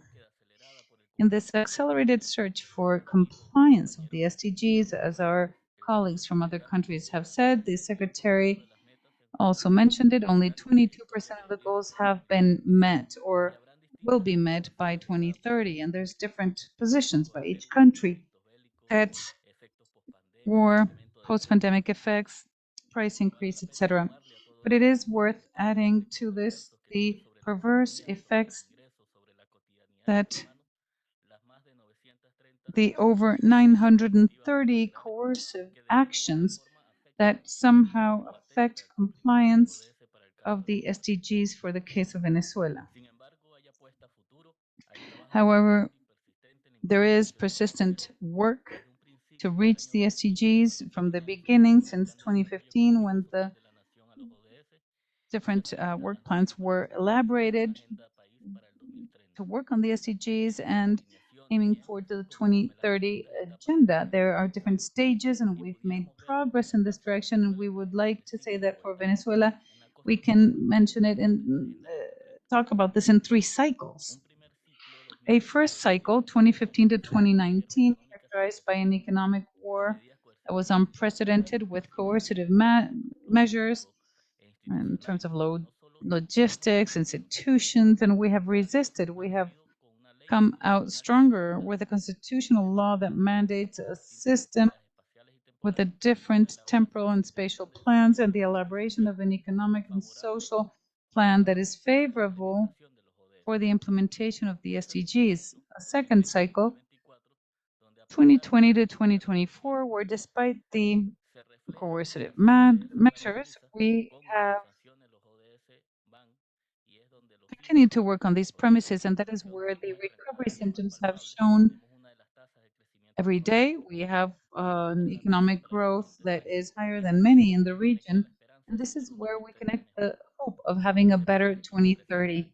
And we present the 7 great transformations looking to the future presented by our President Nicolás Maduro, who is perfectly aligned with the premises foreseen for the Summit of the Future, mentioned in the document of the challenge to comply with the 2030 agenda presented by the Executive Secretary. All these transformations looking to the future, economic transformation, scientific, technological, and cultural transformation, social protection, social security, excuse me, and defense, territorial security, eco-socialist matters, and geopolitics. All these transformations confirm the development model of the country that seeks to solve our problems, but it is increasingly convincing that by the hand of multilateralism, which is more inclusive, renewed, and effective, and under cooperation and solidarity, there will be change. There are many details, advances, and challenges in the implementation of the SDGs, and of course, we will have the opportunity to share and learn about these during the panels. Thank you.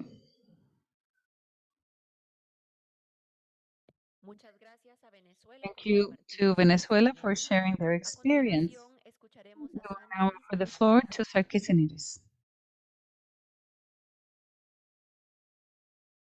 Your Excellencies, greetings. During our national budget address for 2024, our Prime Minister, the Honorable Dr. Terence Ju, highlighted the emerging global polycrisis. The countries of Latin America and the Caribbean have not yet fully recovered from the effects of COVID-19, yet we are faced with uncertainty linked to global geopolitical conflicts and the threat thereof.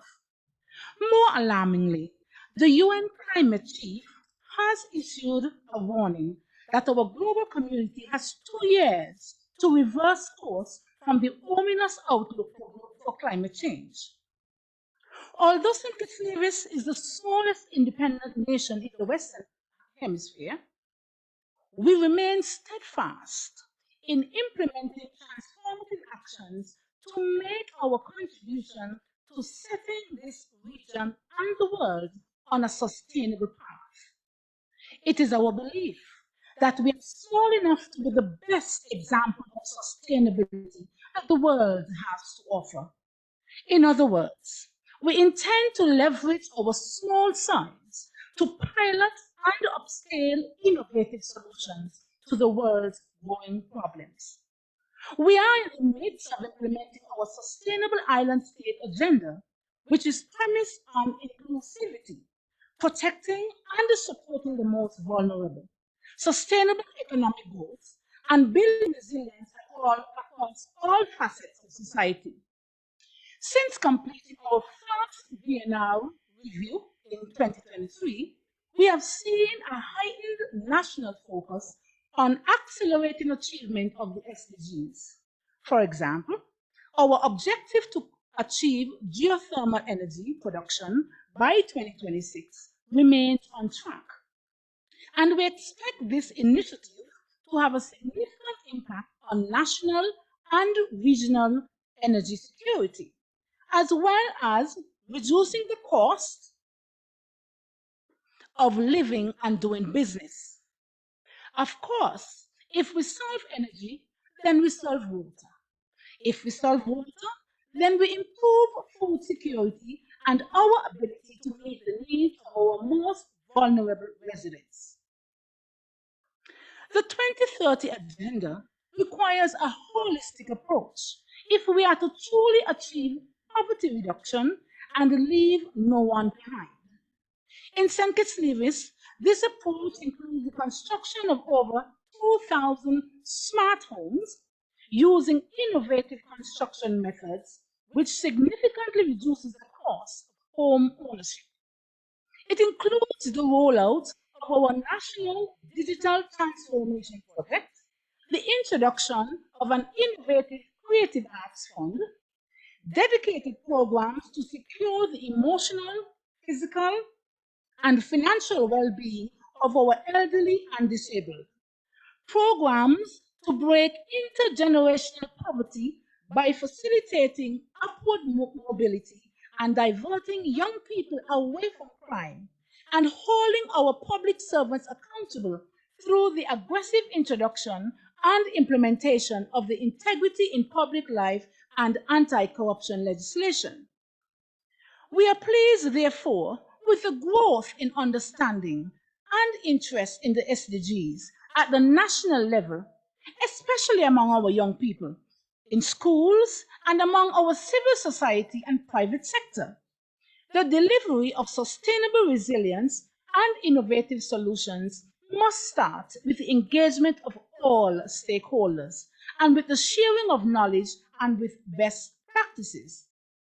The Latin America and the Caribbean region is poised to become a model for sustainable growth, even in the face of multiple global crises. However, we must work even more closely together if we are to exploit the opportunities that are available to us all. Thank you very much for listening.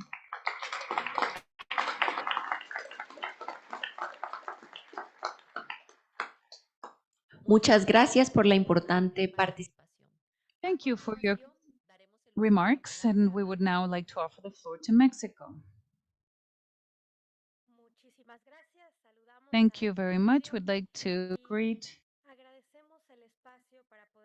everyone, and we thank this opportunity to share our experience. I must thank the Mexican delegation. They are here with us today. It is plural, it is varied. It represents government, civil society, and it has been a huge effort for them to be here with us today. We would like to share with all of you that Mexico will be presenting its 4th BNR this year.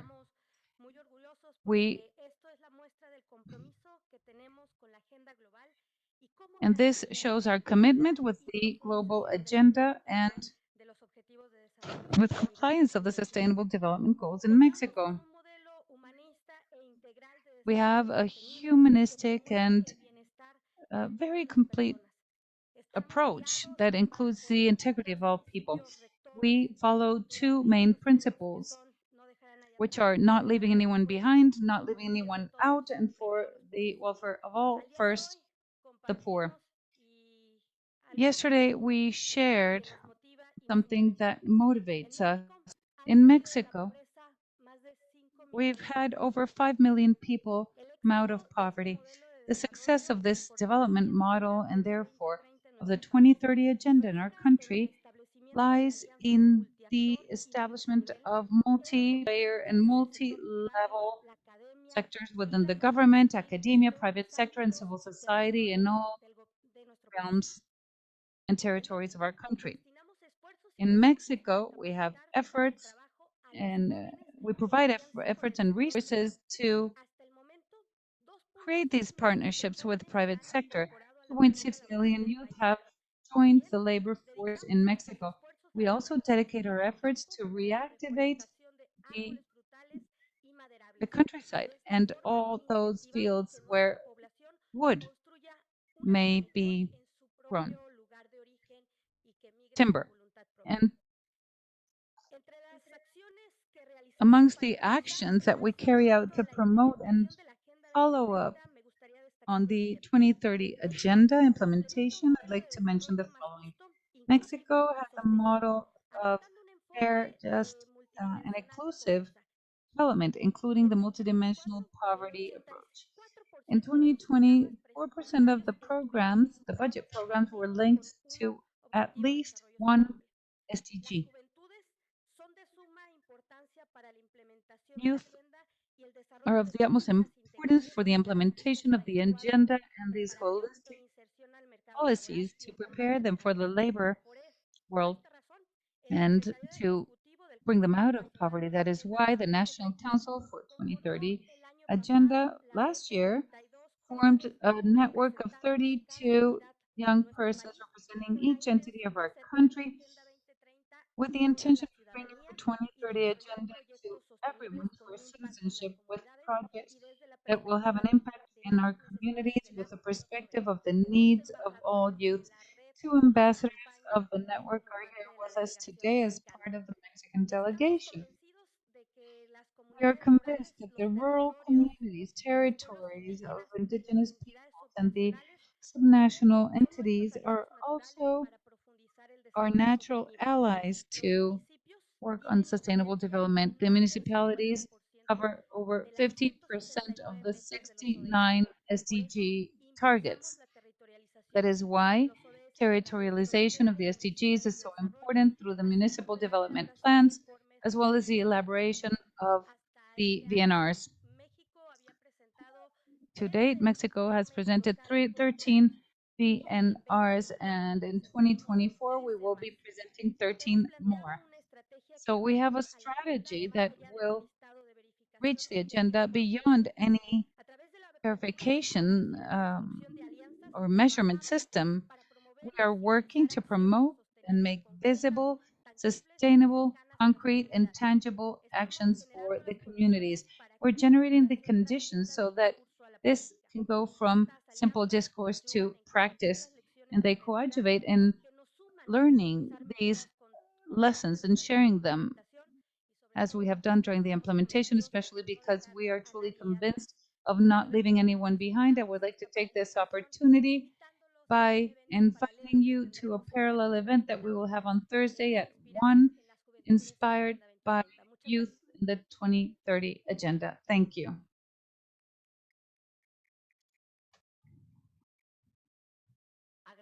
We would like to thank Mexico for their participation, and following, we will offer the floor to Paraguay.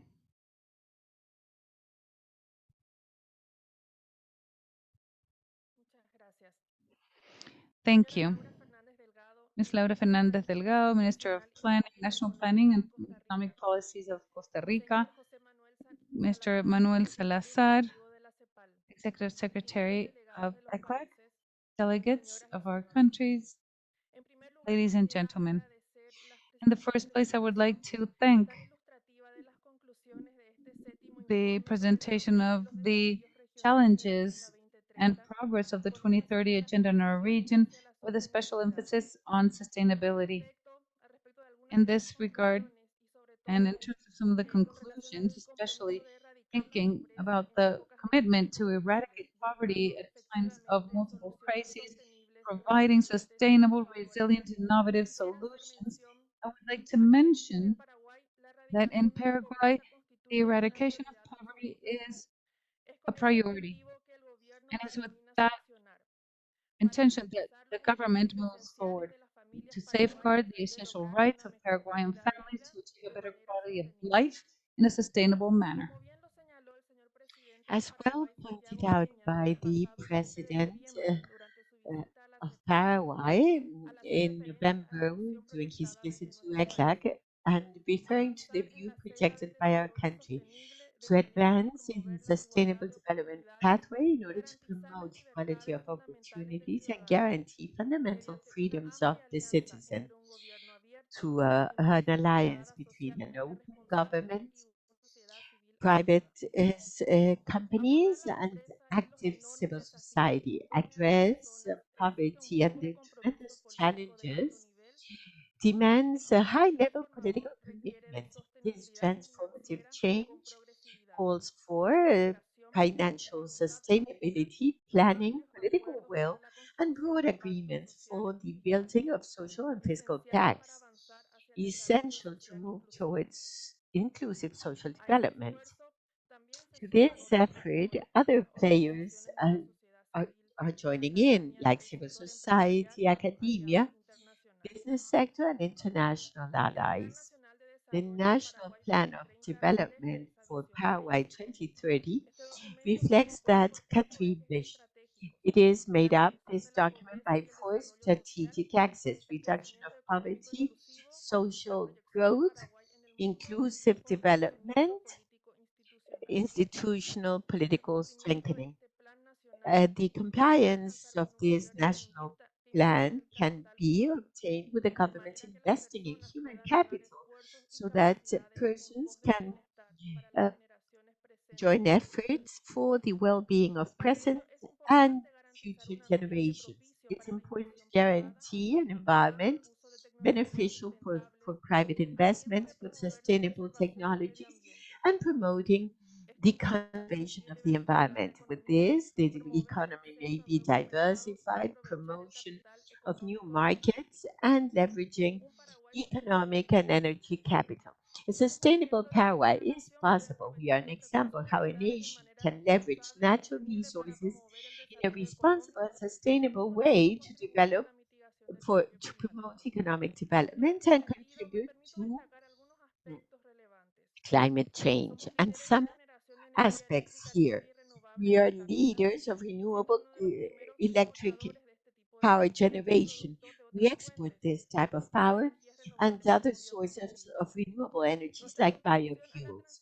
Our contribution to transition to sustainable sources is proof of the responsibility we assume. And in our national energy policy, we conduct efforts to promote investments in renewable energies, electromobility, and sustainable fuels. We want to be a green hydrogen hub in the region due to the comparative advantages we offer. We have a unique biological wealth, and 44% of national territory has forestry cover, and 15% is under the regime of protected wild areas.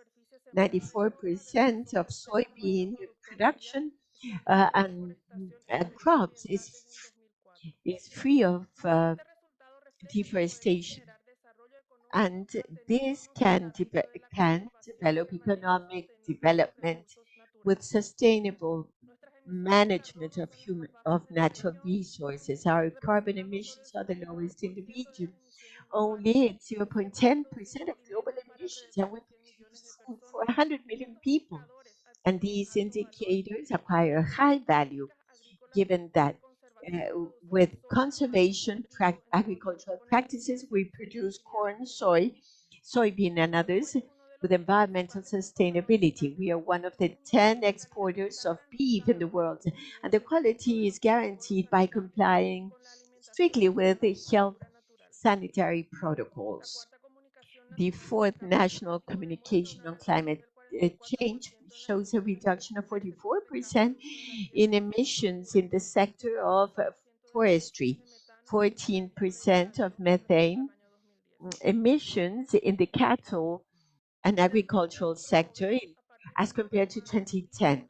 Now, with the new legal framework, we promote the participation of our country in carbon markets as an instrument to promote the practice, the new innovative practices. If we go back to the axis of poverty reduction and social development, we can say that it is related with the capacity of the Paraguayan state to offer coverage of the human needs of citizens. The idea is to achieve total poverty reduction, extreme poverty eradication, chronic child malnutrition, drinkable water, decent housing. And I would like to say that recently the Statistical National Institute revealed the poverty data in 2023 of the country, and results show a reduction of total and extreme poverty and the lowest total poverty rate that we've achieved. 157,000 Paraguayans left total poverty and 65,000 people abandoned extreme poverty. That means better quality of life in food and access to different services.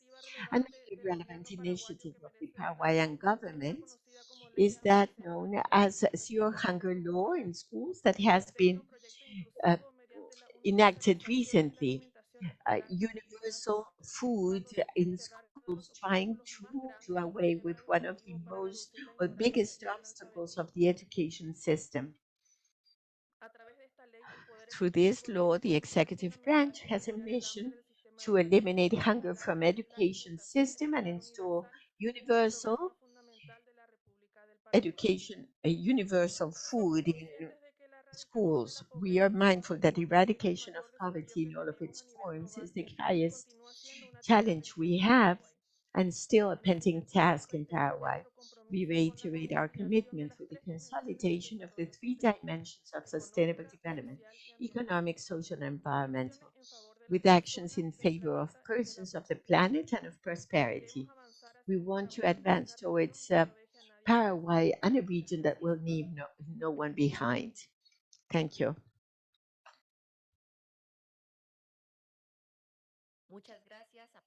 Thank you, Paraguay, for sharing your experience. Now we will hear Panama.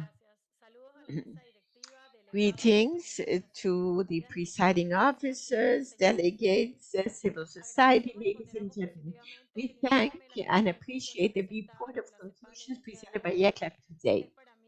It is for me an honor to represent Panama in this forum where we share our commitment with the 2030 Agenda and Sustainable Development Goals. Our country assumed with willingness and responsibility the 2030 Agenda and SDGs, guided by this global purpose. We have dedicated to transform Panama with a more inclusive and equitable vision, a territorial, multi-ethnic, multicultural approach, so as not to leave anyone behind. Panama, from the beginning, is one of the first states to adopt the 2030 Agenda and assumed with responsibility the commitment and has proven its firm commitment with sustainable development.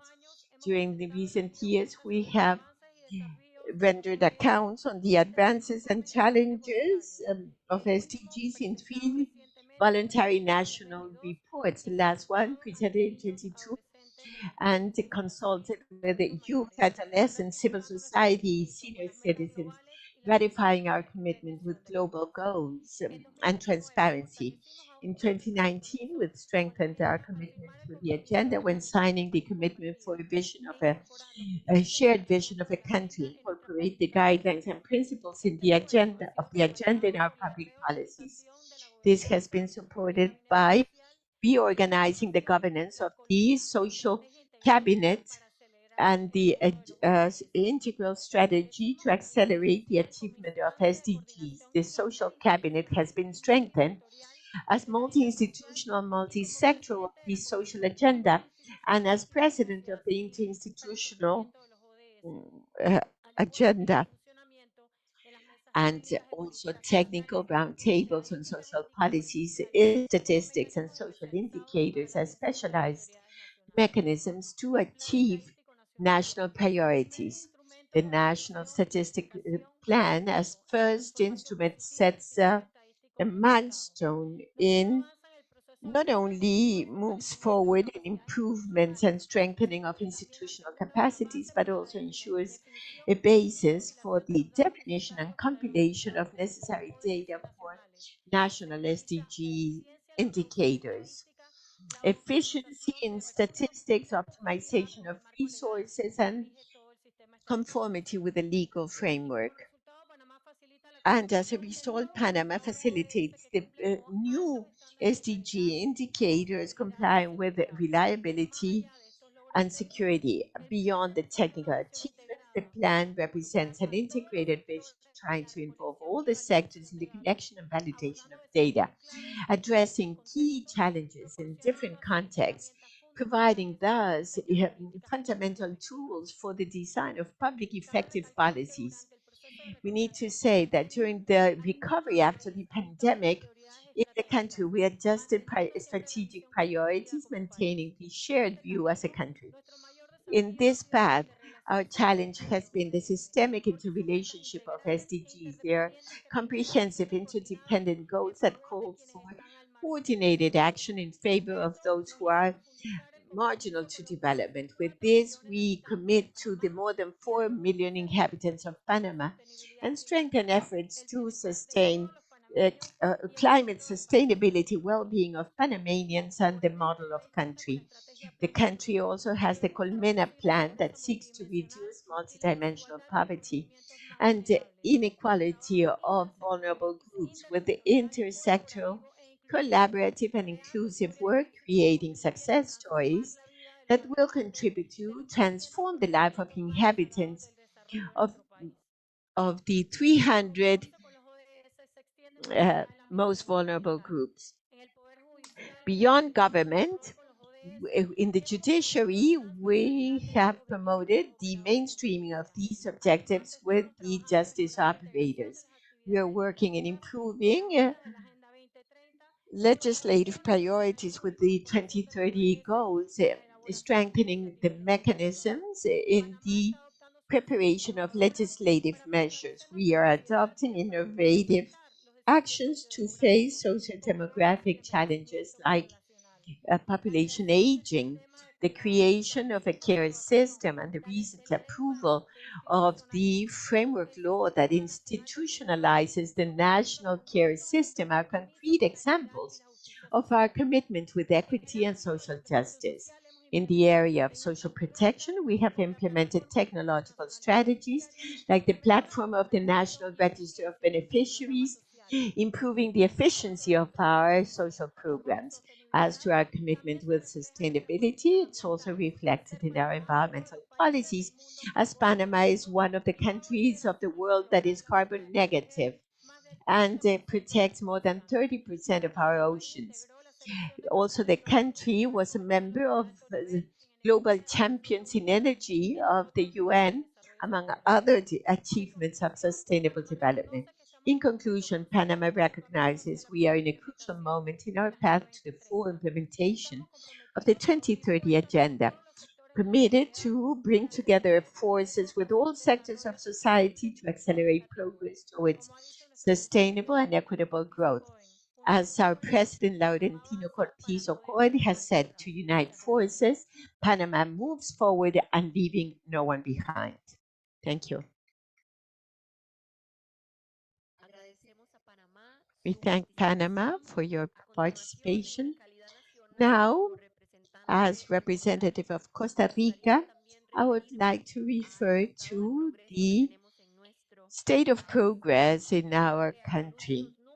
And in light of the numbers we've seen, there is no room for confusions or for generating false expectations. We believe that the region is in a key moment to know if this is going to be the dream of a better future for all persons, or truly it's going to be a reality for our peoples. Climate change, the high migration flows, the armed conflicts, these health pressures, the high levels of public debt, and many other factors and phenomena jeopardize the reduction of the social gaps and make it very difficult to achieve the Sustainable Development Goals. This calls for moving from inaction to a firmer action, definite action for each one of the countries of the region. In Costa Rica, we have implemented and promoting with more conviction a model of governance of SDGs that is made up by two key instances. The first one, which is a high-level council made up by ministers, leaders of the Cabinet of the Republic, and by a consultative agency made up by representatives of the judiciary, of legislative, of the ombudsman, of different groups of civil society, representatives of local governments, and many other players. Within the framework of the decade of action and the need to recover the SDGs in the 6 remaining years ahead, from Costa Rica, we have met different social players trusting our commitment with sustainable development from the three branches, academia, business sector, trade unions, civil society organizations, faith organizations, cooperatives, and other actors of our society. In December of last year, we signed a public commitment of relaunching of the Pact for SDGs. This not only represented a nice public action among different authorities and representatives of civil society, but was a pause in the road so as to all have an inward view of our country and to see exactly what were we doing and what were we not doing. And at that point, our country decided to relaunch a new path and define concrete actions that will allow us to move with greater speed to achieve the goals and to generate better well-being for our country. With this strategy of national goals of SDGs, Costa Rica had paragraph 35 of the resolution to sustainable development based on 55 national goals of the 17 sustainable development goals. This was an important landmark with the agenda on how the countries of the region can adapt the local agendas to realities we live in our context. Today, Costa Rica has 55% of progress in indicators of SDGs, 55%, a bit higher than the data presented by Jose Manuel Salazar. And additionally, the country has made important efforts to increase the amount of indicators that we can measure. We have gone from 104 national indicators in 2022 to 130 in 2023. And only those of us working with data and indicators, we know the meaning of that effort. For our Institutes of National Statistics and Census, and also to guarantee the soundness and robustness of different indicators and its continuity in time in order to generate robust data and not false information or information subject to error. In Costa Rica, we continue trusting in the power of data in order to generate true indicators that will allow us to enlighten decision making in these 6 years ahead. In that same framework and also in the local, we have uh, really focused on local governments of Costa Rica. Jointly with the system of the UN in our country, we launched a very interesting project and we named it Cantons Promoters of SDGs. It is there that we are accompanying different local governments, the districts, municipalities, town halls of our countries, so that they will adopt in their planning structure, budget, and management of public investments, that so they will adopt the 2030 agenda. We have a series of cantons awarded with this banner of Canton Promoter of SDGs. The recognition that from the High Level Commission, we award to these committed local authorities, and we have an important group that already submits voluntary reports to the UN system. All these and many other actions are the ones that we hope to be reporting in next June in New York in the High Level Political Forum, where we will also show part of the participative exercises that we are developing as a country, so that our voluntary reports be nourished from different perspectives, from our organized civil society, from our youth, from indigenous peoples, from women, and from all the other groups that comprise of which our country is comprised. And Costa Rica has also made important progress in terms of transparency, in terms of access to information related to our progress with the achievement of SDGs, and we are trying to seek permanent alliances that go beyond administrations. What is very important is that we are all clear that we need to strengthen our efforts and not to develop isolated efforts. And in that sense, what we are extremely interested in And what our government is interested in is to benefit from this forum in order to enter into all the strategic alliances that may be possible. I believe that we face a regional challenge that summons us all undoubtedly to be united if we truly wish to comply with this very challenging agenda in the next 6 years that we still have left. Thank you very much for your attention.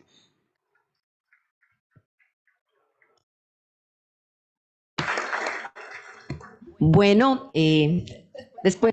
Well, having made use of the floor, this issue of me acting as a coordinator was scheduled at the last minute, but we are accommodating our agenda as a national representation and also collaborating with the coordination of this discussion. Now, and without receiving any other speakers who wish to speak, we thus conclude this space in the agenda, thanking all the delegations that had an active participation and that have nourished us all with their experiences and not only with the positive aspects, the positive initiatives that they have, but also in terms of how they view the upcoming challenges. Undoubtedly, a comparative policy exercise that has been tremendously valuable to us all. Now, we will change moderators so that we can begin with the next block in our agenda. We would now like to ask Roberto Valente to act as moderator. I am pronouncing your surname right. Yes, Roberto Valente, who is Regional Director for Latin America and the Caribbean of the UN Office for the Coordination of Development. We will begin this panel entitled The Contribution of the UN System for the Sustainable Development in Latin America and the Caribbean. Please go ahead, Roberto. Thank you very much. What I will do is that I will move from Spanish into English in order to strike a balance. Distinguished delegates, resident coordinators, regional coordinators, and esteemed colleagues across the wider UN development system, it is with great pleasure that I welcome you to this year's presentation of the system-wide results report of the RCP, that is the Regional Collaborative Platform for Latin America and the Caribbean. Your presence here today underscores our collective commitment to advancing the Agenda 2030 and ensuring the success of our collective endeavors to accelerate the Sustainable Development Goals. And I'm particularly honored to introduce the co-chairs of the Regional Collaborative Platform, who skillfully coordinate and provide leadership to the system-wide expertise in support of the SDGs achievement across the region, Mr. Jose Manuel Salazar Cirinach, Executive Secretary of CEPAL, and Ms. Michelle Mouchet, Regional Director of UNDP and Vice Co-Chair of the Regional Collaborative Platform. Without further ado, I will pass the floor and invite Mr. Cirinach to make a presentation, the presentation of the report. Thank you. Muchísimas gracias, Roberto. Y miren, yo la verdad que tengo pena de estar hablando tanto. I'm very embarrassed because I've spoken a lot today. But having apologized for that, we will now proceed with the presentation of the report. It's a great pleasure to be here with Michelle Mouchet to submit the report on the results of the Regional Collaborative Platform for Latin America and the Caribbean 2023. I think, will be shown the presentation on the screen, if I'm not wrong. I'll give them a minute to see whether they can show the presentation.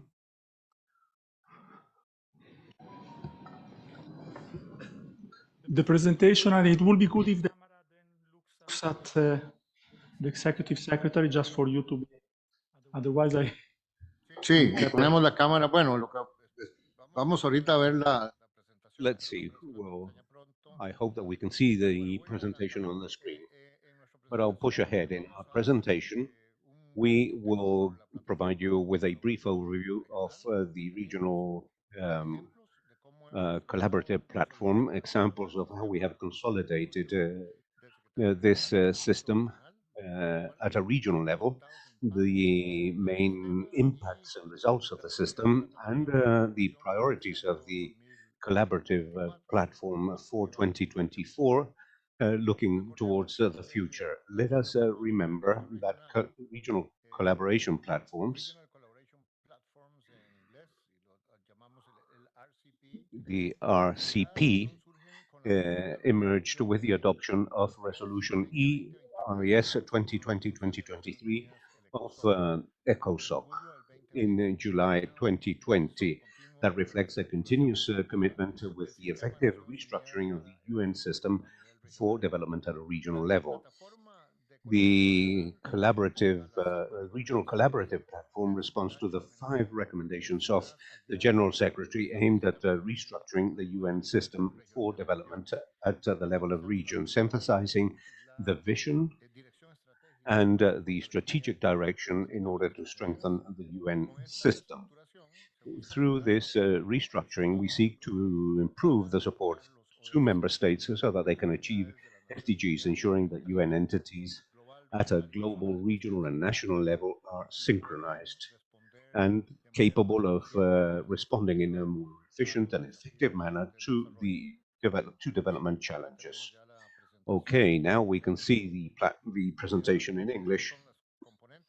This is what we will be presenting to you, and this is what I have just said. And now we would be here. In accordance with the management framework and the accountability framework of the system of resident coordinators of the United Nations that was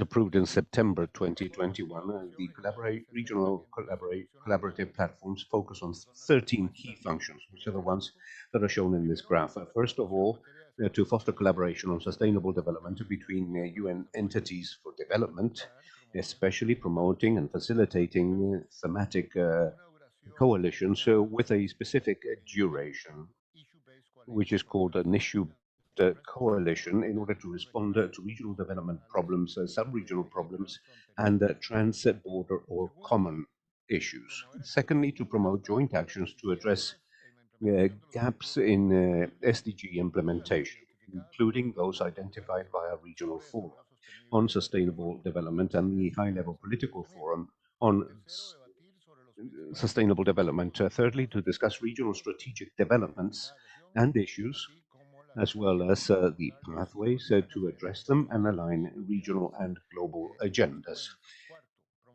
Fourth, to promote regional coherence with the policies agreed at a global level, to promote joint actions between entities, collaborative actions between different entities to support regional integration and collaboration, to promote including sub-regional and transboundary issues.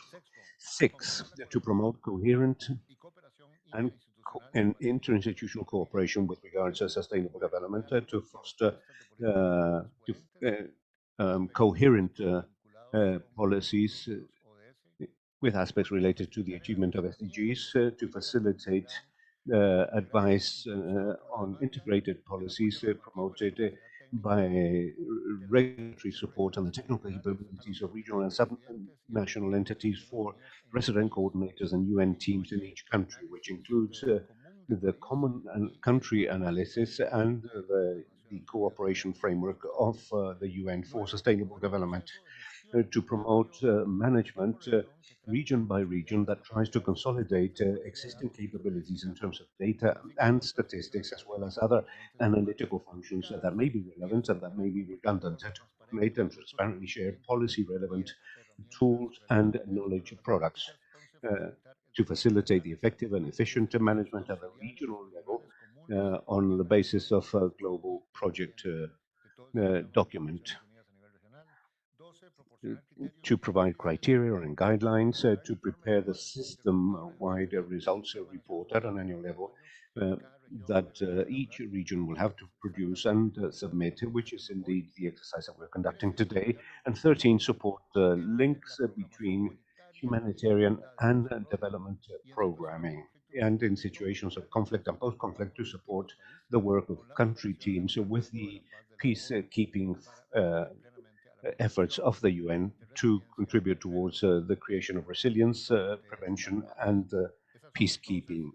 Those are the 13 functions that were established and defined.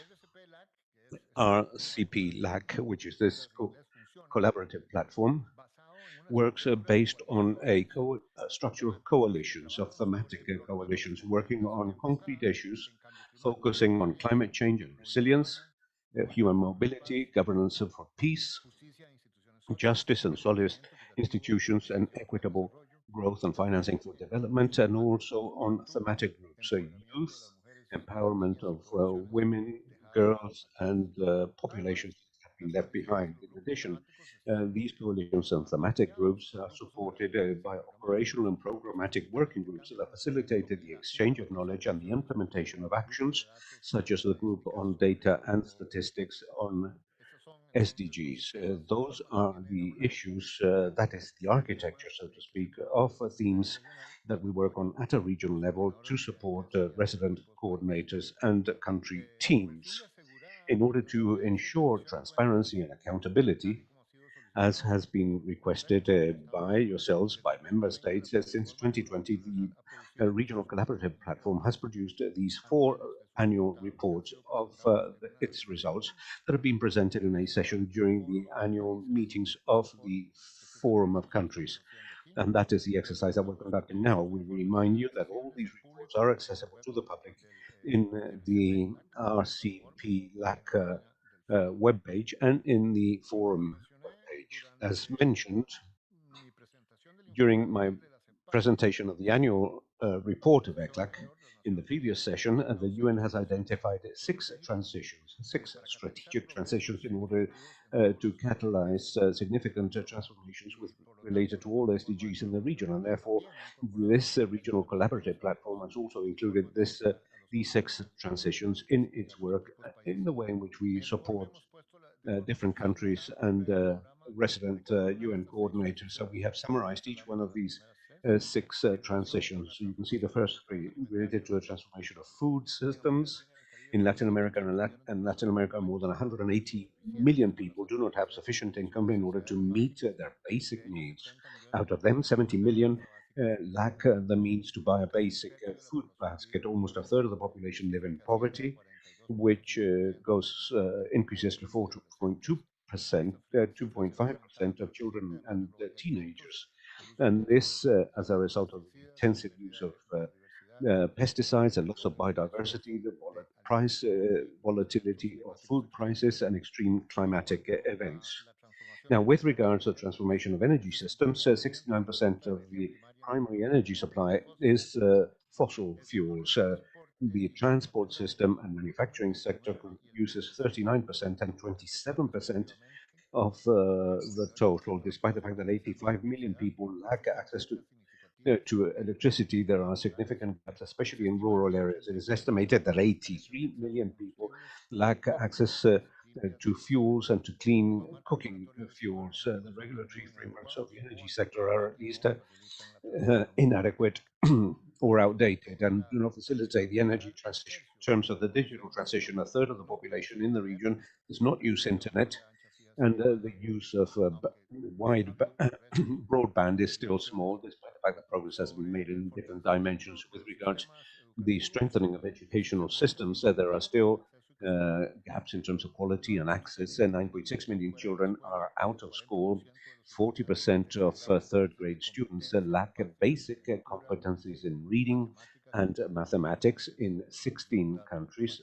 And that is a piece of information that is of extreme concern. And also, learning results of children are insufficient, as evidenced in the results of the PISA tests. public investment per student in education is very low compared to developed economies. In terms of ensuring social economic growth, this is a transition that goes to the very heart of one of the traps that the region is immersed in, and that is the low growth trap, or the low ability to grow, with a growth of 0.8% per year on average over the past decade. And it will be impossible with those figures to reduce informal jobs and create sufficient formal and decent employment. With low rates of growth of the labor market, which is not dynamic, and also the participation in the workforce is 23 points lower than that of men, and unemployment has a disproportionate impact upon indigenous peoples and Afro descendants. Informality is 48% on average, and as high as 70% among older persons and rural populations. Our proposal in this sense is to escalate and improve productive development policies in order to increase the rate of growth and to guide that in the direction of greater inclusivity and accessibility in terms of addressing climate change, the loss of biodiversity and contamination. Latin America and the Caribbean only represent 10% of global emissions. The change in the use of the land and agriculture are the main contributors to this. And despite regional vulnerability faced with climate change and the commitment of approximately half of countries in order to achieve carbon neutral by 2050, we still need to increase investment for innovations and to speed up our pace. As mentioned in the presentation of the ECLAC report, transitions represent both opportunities and challenges. We need to benefit from this moment in order to accelerate progress towards SDGs, and for that purpose we require coordinated actions, the improvement of governance, investment in technology, more inclusive policies that ensure leaving no one behind. Now, with regards achievements, we can say the following. During 2023, the platform received 52 support requests from 14 resident coordinators and country teams, and was able to adapt to the needs of each country around issues related to the themes that each one of the climatic coalitions deal with. In terms of knowledge management, we have remodeled the gateway, the SDG gateway, which is has to do with web pages and electronic databases. We have created the web page for the platform in order to improve access to assets, public goods, regional goods, and knowledge, providing the common expertise of the UN and also communities of practice about data, gender, and association. So we have improved transparency with results in terms of collective results and the annual reports presented in this forum, in addition to a bulletin by the UN, interinstitutional campaigns, and the creation of a group around the issue of alliances. The work group on data and statistics has continued to support national teams with the monitoring of the 2030 agenda in order to strengthen capabilities in terms of data.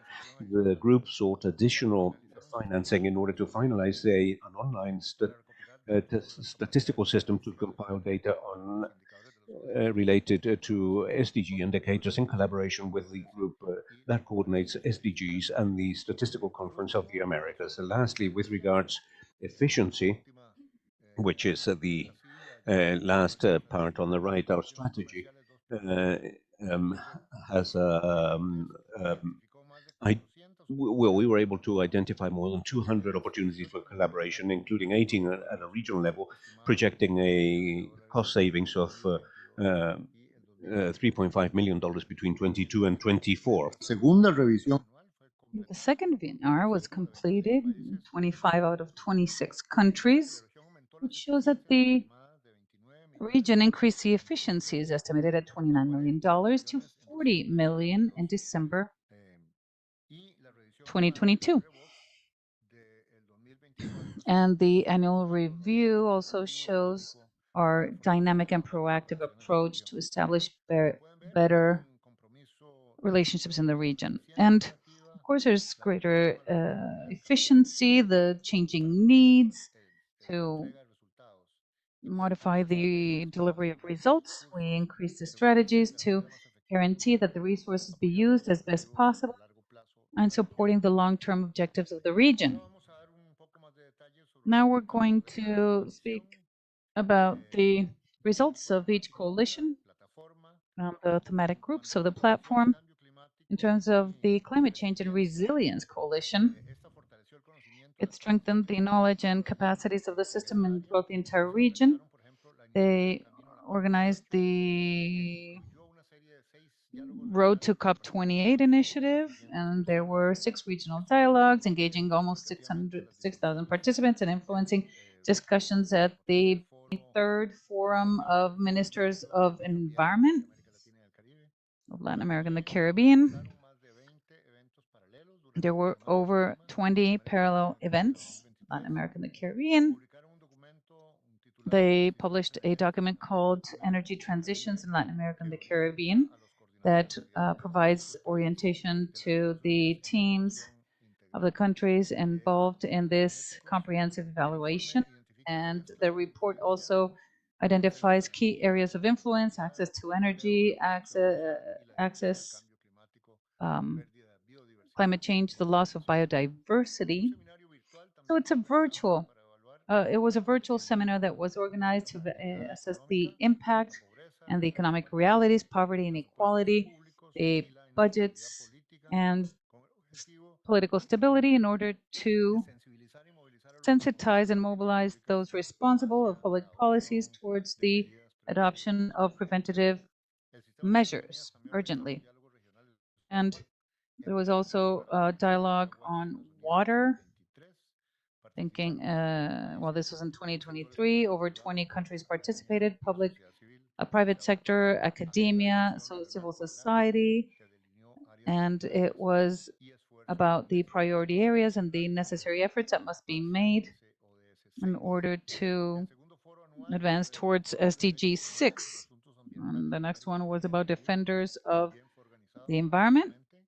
That was also organized, and the objective was to talk about the defenders, situation, best practices. The member states and other stakeholders made consultations on the action plan on the defenders of human rights in environmental matters, and that was the 3rd Conference of the Parties of the Escazú Agreement, and that will take place next week here at ECLAC. In terms of equitable growth and financing for development, the coalition offered support to the resident coordinators and teams of the UN to identify options to expand the social protection systems, and the coalition has contacted the resident coordinators and the economists that work therein to work on better employment in this post-pandemic era. And the report that arose was published and with pro-innovation, pro-investment measures in order to generate more employment and create more equitable labor markets, more formal ones. The UN has shown results and spaces for learning among peers for social protection.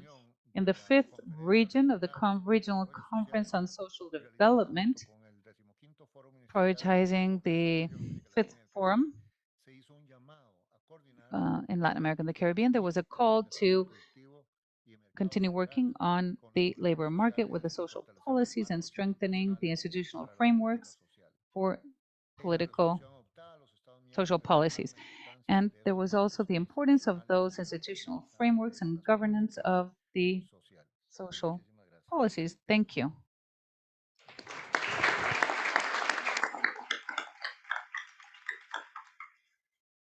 Gracias, José Manuel. Thank you, José Manuel, for your presentation. It's always a pleasure to have the possibility of sharing with you and a privilege to be co-vice chair of this important space. Minister Laura Fernandez has taken her leave, but I'd like to recognize her leadership in this meeting. Roberto, authorities of the countries of the region, colleagues of the UN system, regional directors, friends all. I will then continue with the presentation of results that Jose Manuel kicked off with the 2023 achievements with this collaborative platform for Latin America and the Caribbean. We continue with the presentation that we had. I will move forward. I'm aware of the time and the intensity of today's agenda.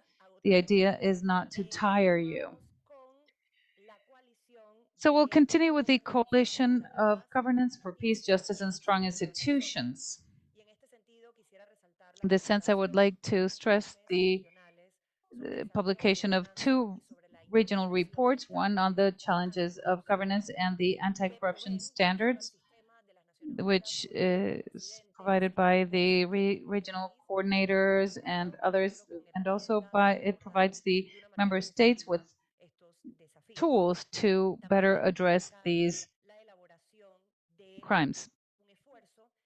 Also, an effort to improve data availability on the indicators of the SDG 16, as you know, calls for peace, justice, and strong institutions through its technical support, the development of capacities, and the elaboration of a guide to collect, monitor, and report on indicators in this regard. An initiative that is about to be launched and that we're very enthusiastic about in the platform is the UN Laboratory on Crime and Corruption, LabCC. This will provide information for the member states which could contribute to fight organized crime at a transnational manner, and this is one of the main threats to development and democracy in our region at this time. This coalition has advanced by aligning its work plan with the agenda on companies and human rights. So it has included that in its report and in fora. In this regard, I'd like to thank the presence of the regional leaders that lead this UNODC, Candice Welch, Fabricio, and UNICEF. On the Human Mobility Coalition in 2023, it's important to mention the importance of reports and data that this coalition has generated in order to move forward with the analysis of regional trends in the countries, to elaborate public policies, and the elaboration of quarterly reports.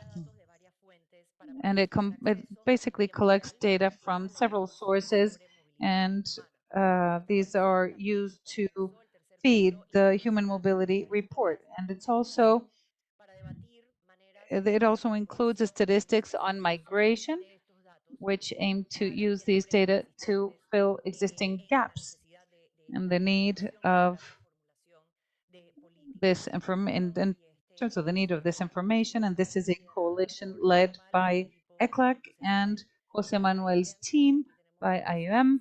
We have Jose Samaniego here. He has been instrumental in the progress of this group for development in the region, and UNHCR. And we have the regional director here with us today.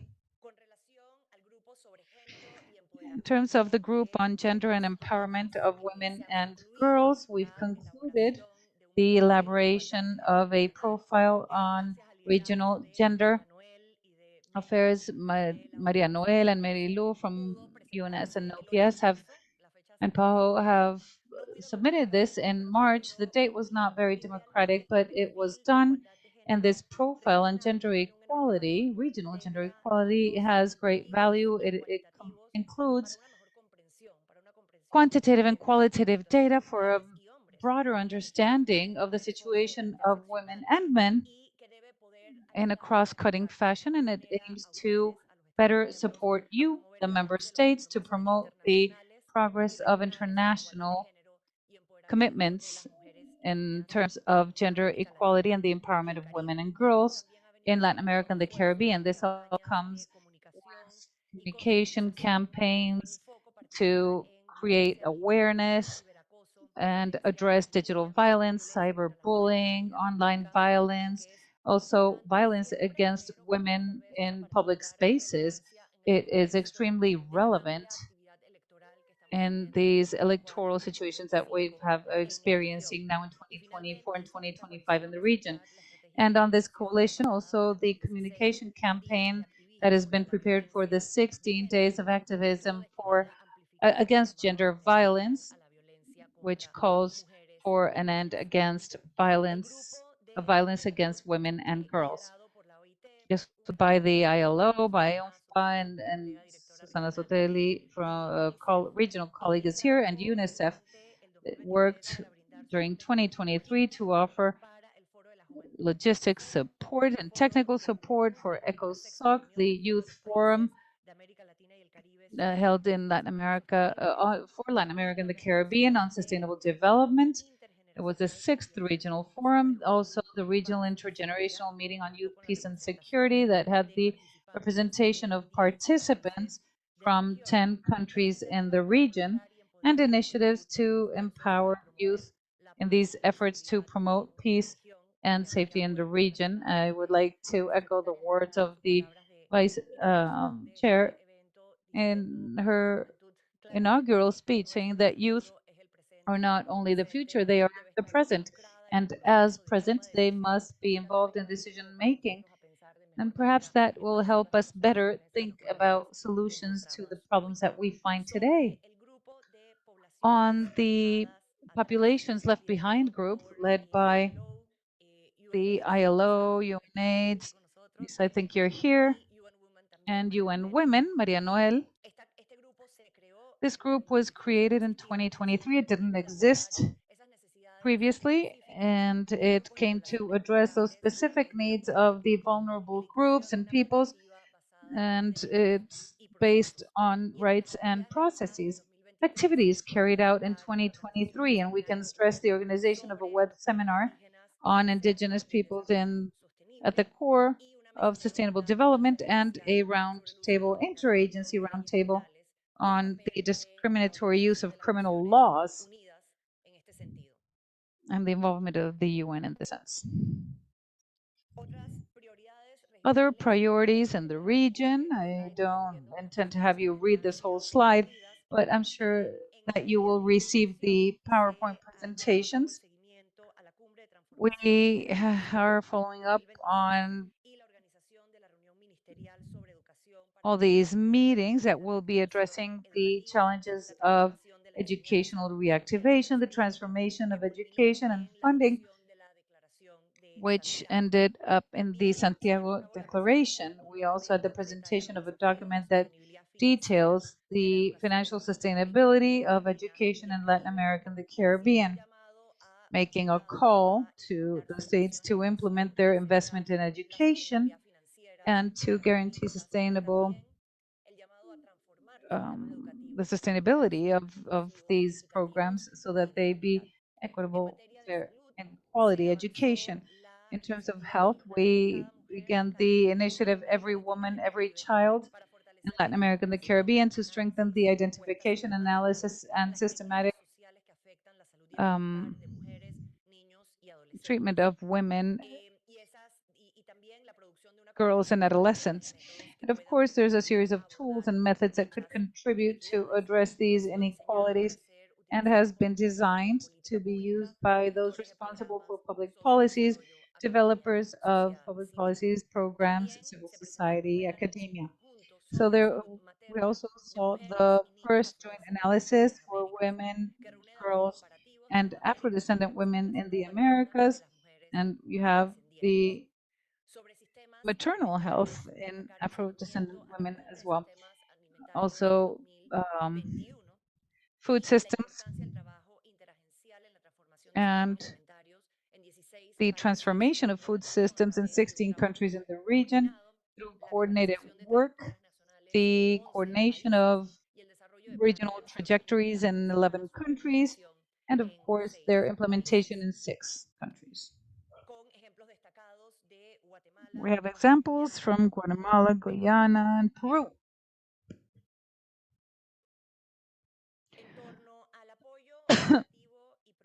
In terms of the support, we see the peer support group coordinated by Roberto, and they offered support to planning processes in the cooperation frameworks with Colombia, Cuba, and Paraguay. And the statistics working group also to support the national offices in monitoring, seeking to fulfill the 2030 agenda, to strengthen the capacities, and then funding for data collection system on national statistics capacities, and UNELAC, the technical advice for evaluations of outgoing cooperation frameworks, and all the drafts for each of these processes. Continuing with program support, the working group of partnerships and communication by UN Habitat, Velasquez and Roberto and UNDP have done significant work, marking a step towards coordination, systematic coordination, and also to inform on several meetings by ECLAC and the UN that are designed to foster regional consensus, policy dialogue, and the exchange of experiences to implement and participation of multiple stakeholders in order to implement the 2030 agenda and the challenges thereof.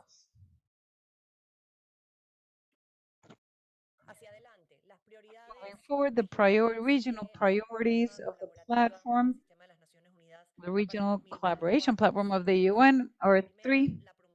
First is the promotion of regional coherence regarding global priorities, especially in support system-wide efforts on the 6 transitions, in order not to leave anyone behind, offering support to the resident coordinators and country teams,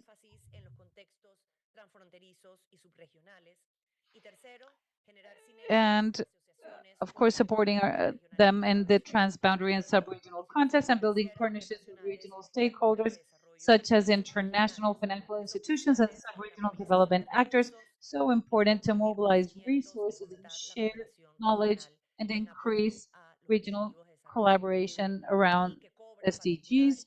And it is especially important in the context of Latin America and the Caribbean, known as a region of medium income. To conclude, I would like to highlight the importance of the efforts,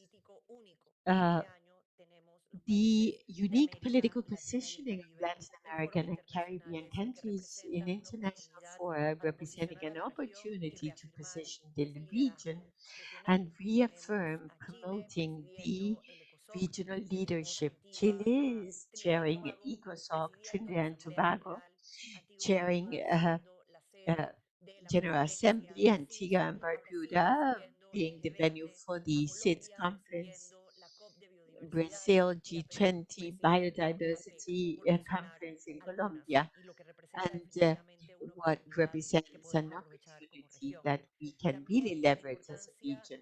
Also, continue supporting member states and with the monitoring of commitments from the 2030 SDG Summit to foster regional conversations on the stimulus to SDGs and emphasize that initiatives promoted by coalitions that are based on topics and working groups, as well as the responses to the request will align with the 6 transitions presented by Jose Manuel, trying to have an integrated approach with a multiplying effect in all the SDGs.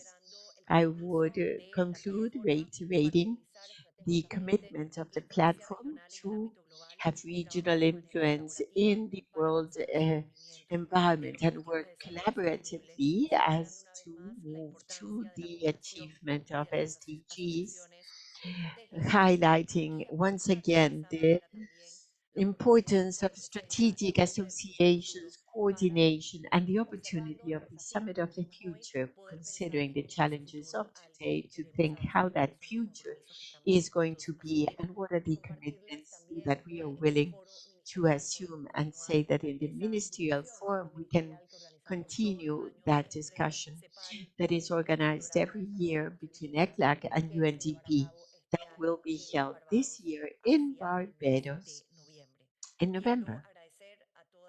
Thanks to all the authorities of, and governments of the region that are the true protagonists of this story, to the collaborative partners for their continuous support to the SDGs, and collectively call in order to ensure an equitable future aligned with those objectives, national and global priorities. Once again, thank you.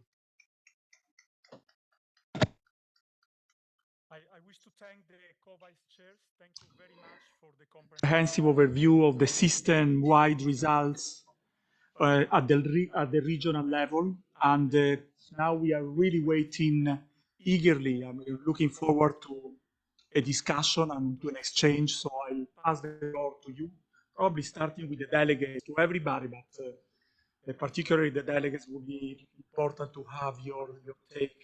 So if you could just put up this, I don't know how you call it in English, but so that I can go around.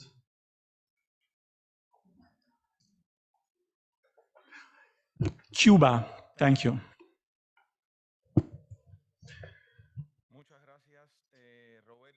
Thank you, Roberto Valiente, Regional Director for Latin America and the Caribbean of the Office of Coordination of Development of the United Nations. Distinguished José Manuel Salazar, Executive Secretary of ECLAC, distinguished Laura Fernandez, Vice Chair, and admired Michelle Mouchette, Regional Director for Latin America and the Caribbean of UNDP.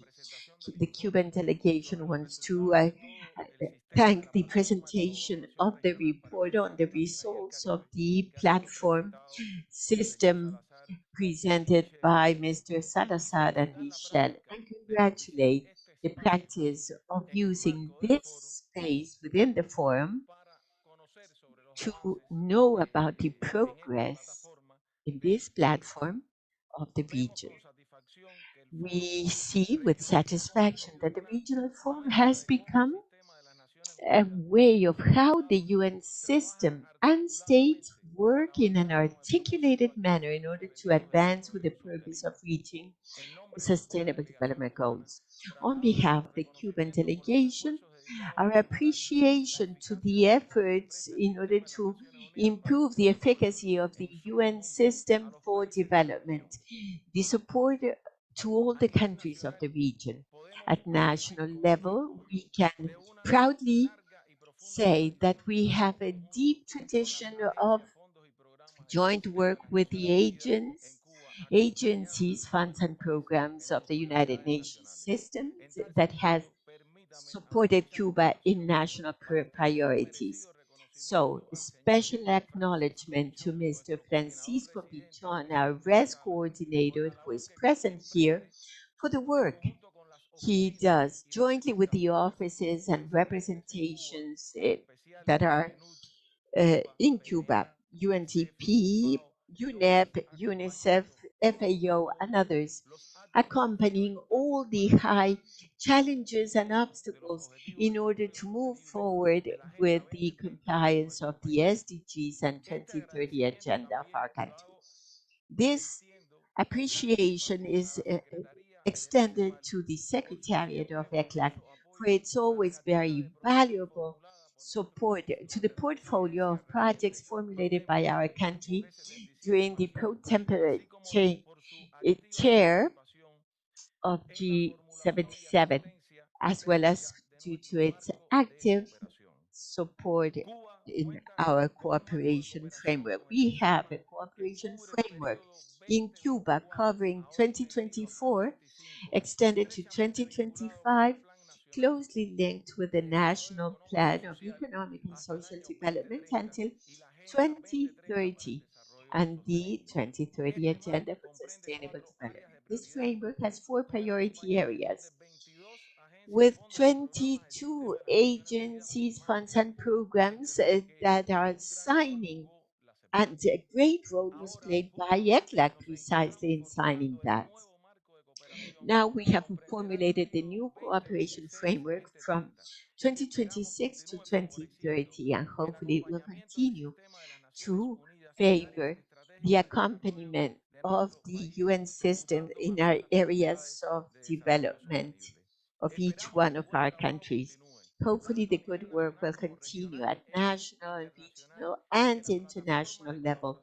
And the regional collaboration platform for Latin America and the Caribbean to continue strengthening and contributing the needs of our countries from multilateralism and always with the 2030 agenda in the future.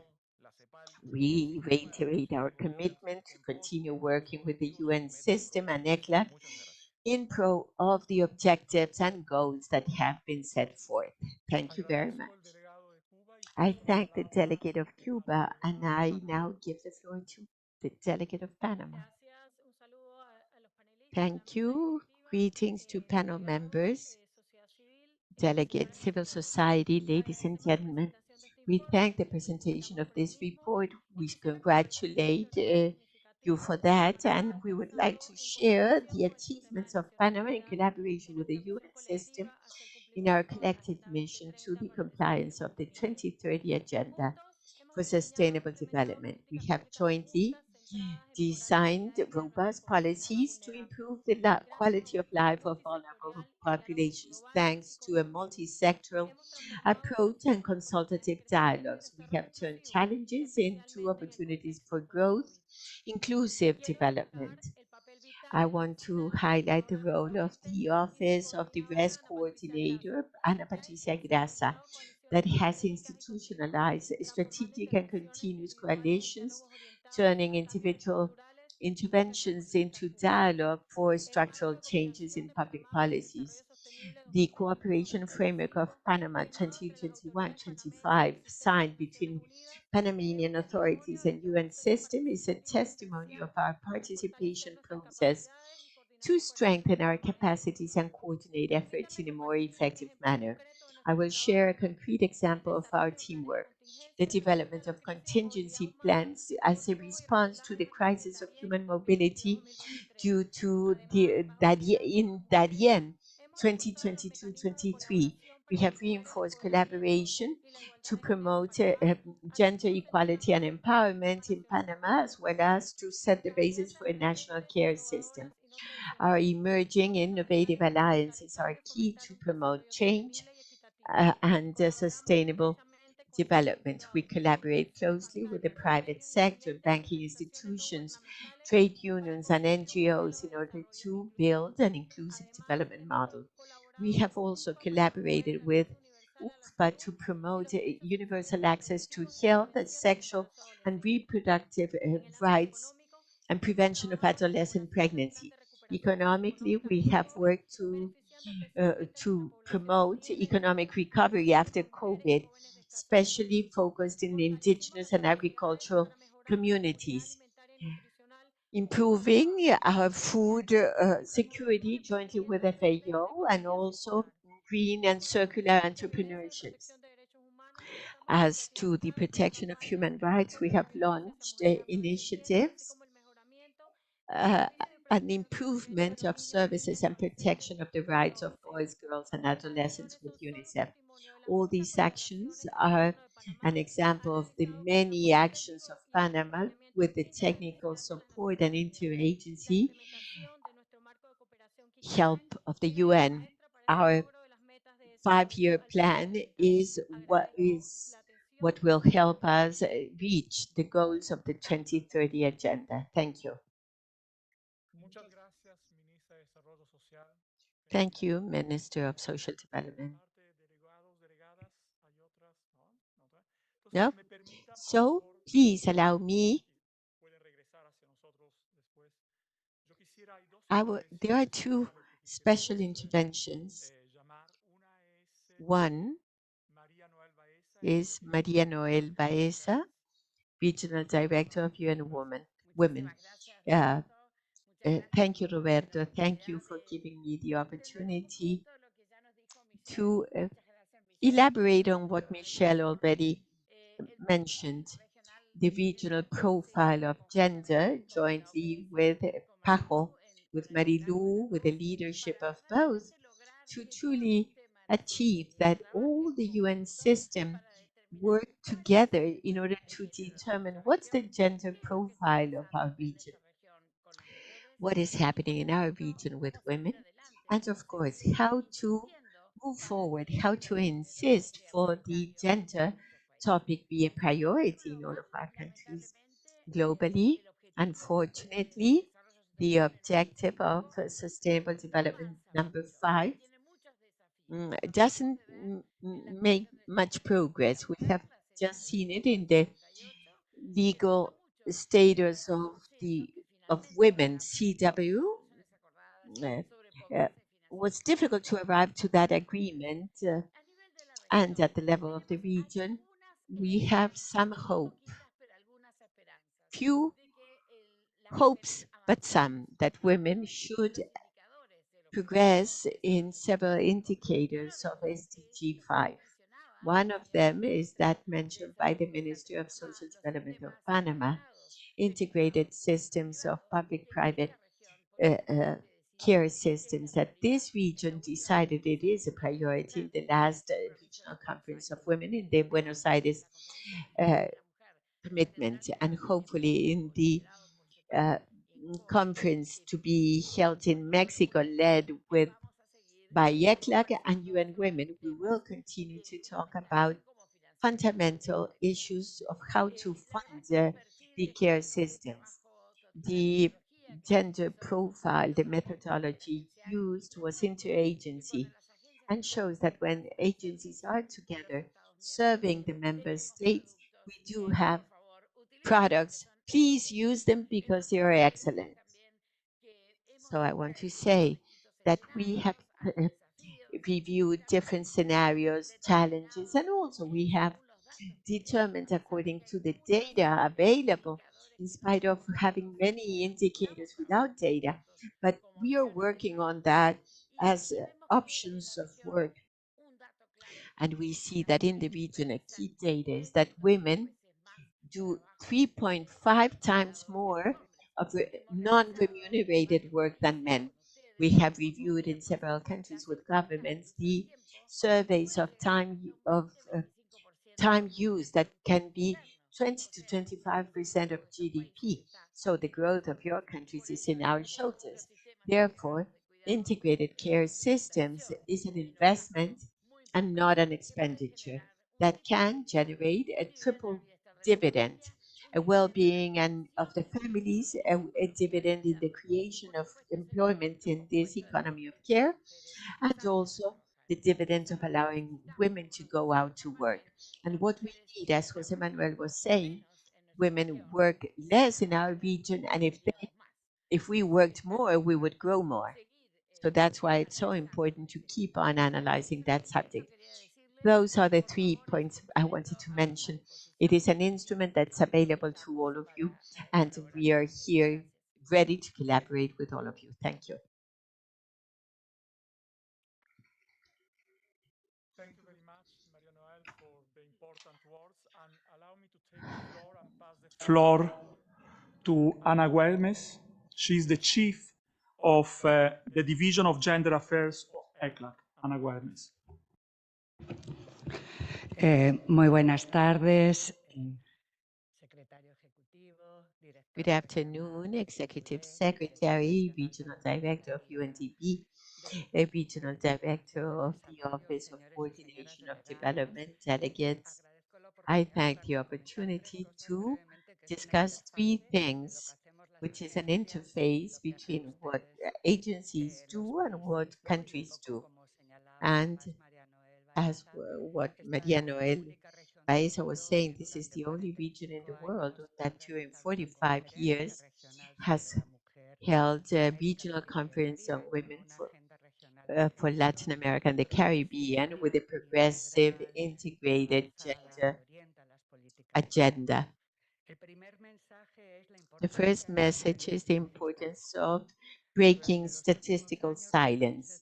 During the last 3 years, the countries of the region have given steps to break the statistical silence of the situation of women, girls, and gender equality, the production of measurements of time use, disaggregation of labor indicators, poverty, infant child marriage, femicide indicators are some of these advances. Also in the Conference of Statistics of the Americas has allowed to build standards, and the methodological guide on the use of time, 23 countries, and mainstreaming gender perspective in statistical production. Within this framework, in the 2024-2025 biennium, there is a working group precisely for operationalizing the gender perspective in the different phases of the statistical process through recommendations and examples. And this group is chaired by Mexico, and currently there are 16 countries of the region that make up this group. And not only the statistical agencies, but also there is IDB, UNDP, UN Women, and others. The second message is the Observatory of Gender Equality. It is one of the main tools that this year we are updating. In the year 2007, countries in the 10th Regional Conference on Women in Quito requested ECLAC that jointly with the UN organizations, we could create an observatory of gender equality where we compile official statistics that you provide to us,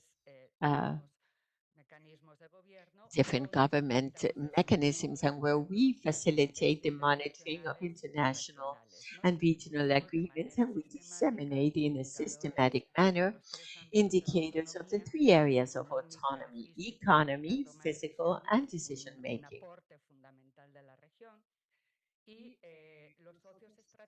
And the strategic partners, in addition to countries, we have UN Women, UNFPA, PAHO, FAO, UNDP, ILO, and Spanish cooperation, Spain cooperation. The third element is that next year, 2025, will commemorate the 30th anniversary of the Fourth World Conference on Women and the adoption of the Beijing Declaration. This day marks 10 years of the 2030 Agenda for Sustainable Development, and we are called to have a moment, and you countries have received the request of preparing a report before June 1st. The UN system and coordinators, RES coordinators, supports national efforts that we'll have to send to ECLAC and CEPAL. ECLAC will, jointly with UN Women and other agencies, will prepare the regional report. Afterwards, it will be presented in the Commission on the Status of Women next year. So we have those three processes underway: the national review of implementation and a regional observatory with very many brothers and sisters in territories, and also this progressive commitment of breaking statistical silence on gender equality and to have statistics allowing for an intersectional analysis. That's still very difficult. Thank you. Thank you very much, Ana Güemes, for the important intervention and also for the information contained therein. And I take the opportunity now, first of all, to thank first of all, to see whether there are other interventions, but it looks like we have no other interventions. So 1, 2, 3. So I'll be passing the floor directly to the vice co-chairs, just in case you have, or then for closing remarks, or otherwise I close myself, but I think that the best person to close is Jose Manuel. No, well, you could close very, very well. No, look, muchísimas gracias. Well, thank you very much for the way in which. Sorry? Does somebody want to speak?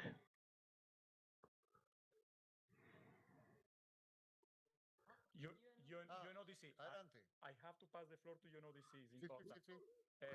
UNODC, please. Mil gracias. Bueno, Thank you very much. A very quick intervention. Obviously, the challenges of organized crime, of corruption, and violence in the region is a priority for us in the work that we do in the regional platform. An aspect that we're trying to work on is to have guidelines, information, and everything for all country teams in the region. A new aspect in this sense is that this week we will launch an online tool that contains the guidelines and the materials developed by the whole UN system. And we hope that this will be an important tool to reinforce the capability of UN teams in each country in the region, in terms of supporting and helping with countries in the region in order to prevent these risks and also to face up to existing risks. Thank you. Muchas gracias, Can. Thank you. Okay, thank you very much. Well, thank you, first of all, for listening to this detailed report. But perhaps what I would like to say as a final remark is that we have reported achievements. We have provided lists of things. We have done many things. But I would like to say that this has involved a tremendous effort for the UN system. And it's not easy because we have three levels, the UN in New York, the international agenda, summits, and so on. Then we have the regional level, and we also have the national level. One could also have an intermediate level, which is the sub-regional level, the work with CARICOM or with the Central American economic integration with Mercosur and whatever. And then we bring that down to earth at a country level. Obviously, this forms part of a central aspect of the UN reforms that countries have agreed on and that we're working on. And the idea is for this very complex machinery full of stakeholders and different mandates and so on, it becomes aligned. And of course, as we have seen as a result of country diagnosis, the challenges are enormous. The requests for support by countries, one could say that overwhelm, so to speak, the capabilities that the system could have in terms of providing support. So I would just like to say that we are in a sort of a process of continuous improvement and learning from practice. This year we have held 2 meetings with president coordinators on the 14th of February and also yesterday in order to analyze their coordination between the different agencies of this platform and how to bring that down to earth at a country level. And the results, those are the things that we have reported, but the challenges seem to be increasing precisely as a result of this discussion and this acceleration. And resources, however, do not increase at the same level. So we thank you enormously, and we are full of enthusiasm, and we are very encouraged to hear from you from different countries, from Panama, from Cuba, the way in which you perceive the support of the UN system, and we certainly appreciate that, and that is guides our work. Thank you very much.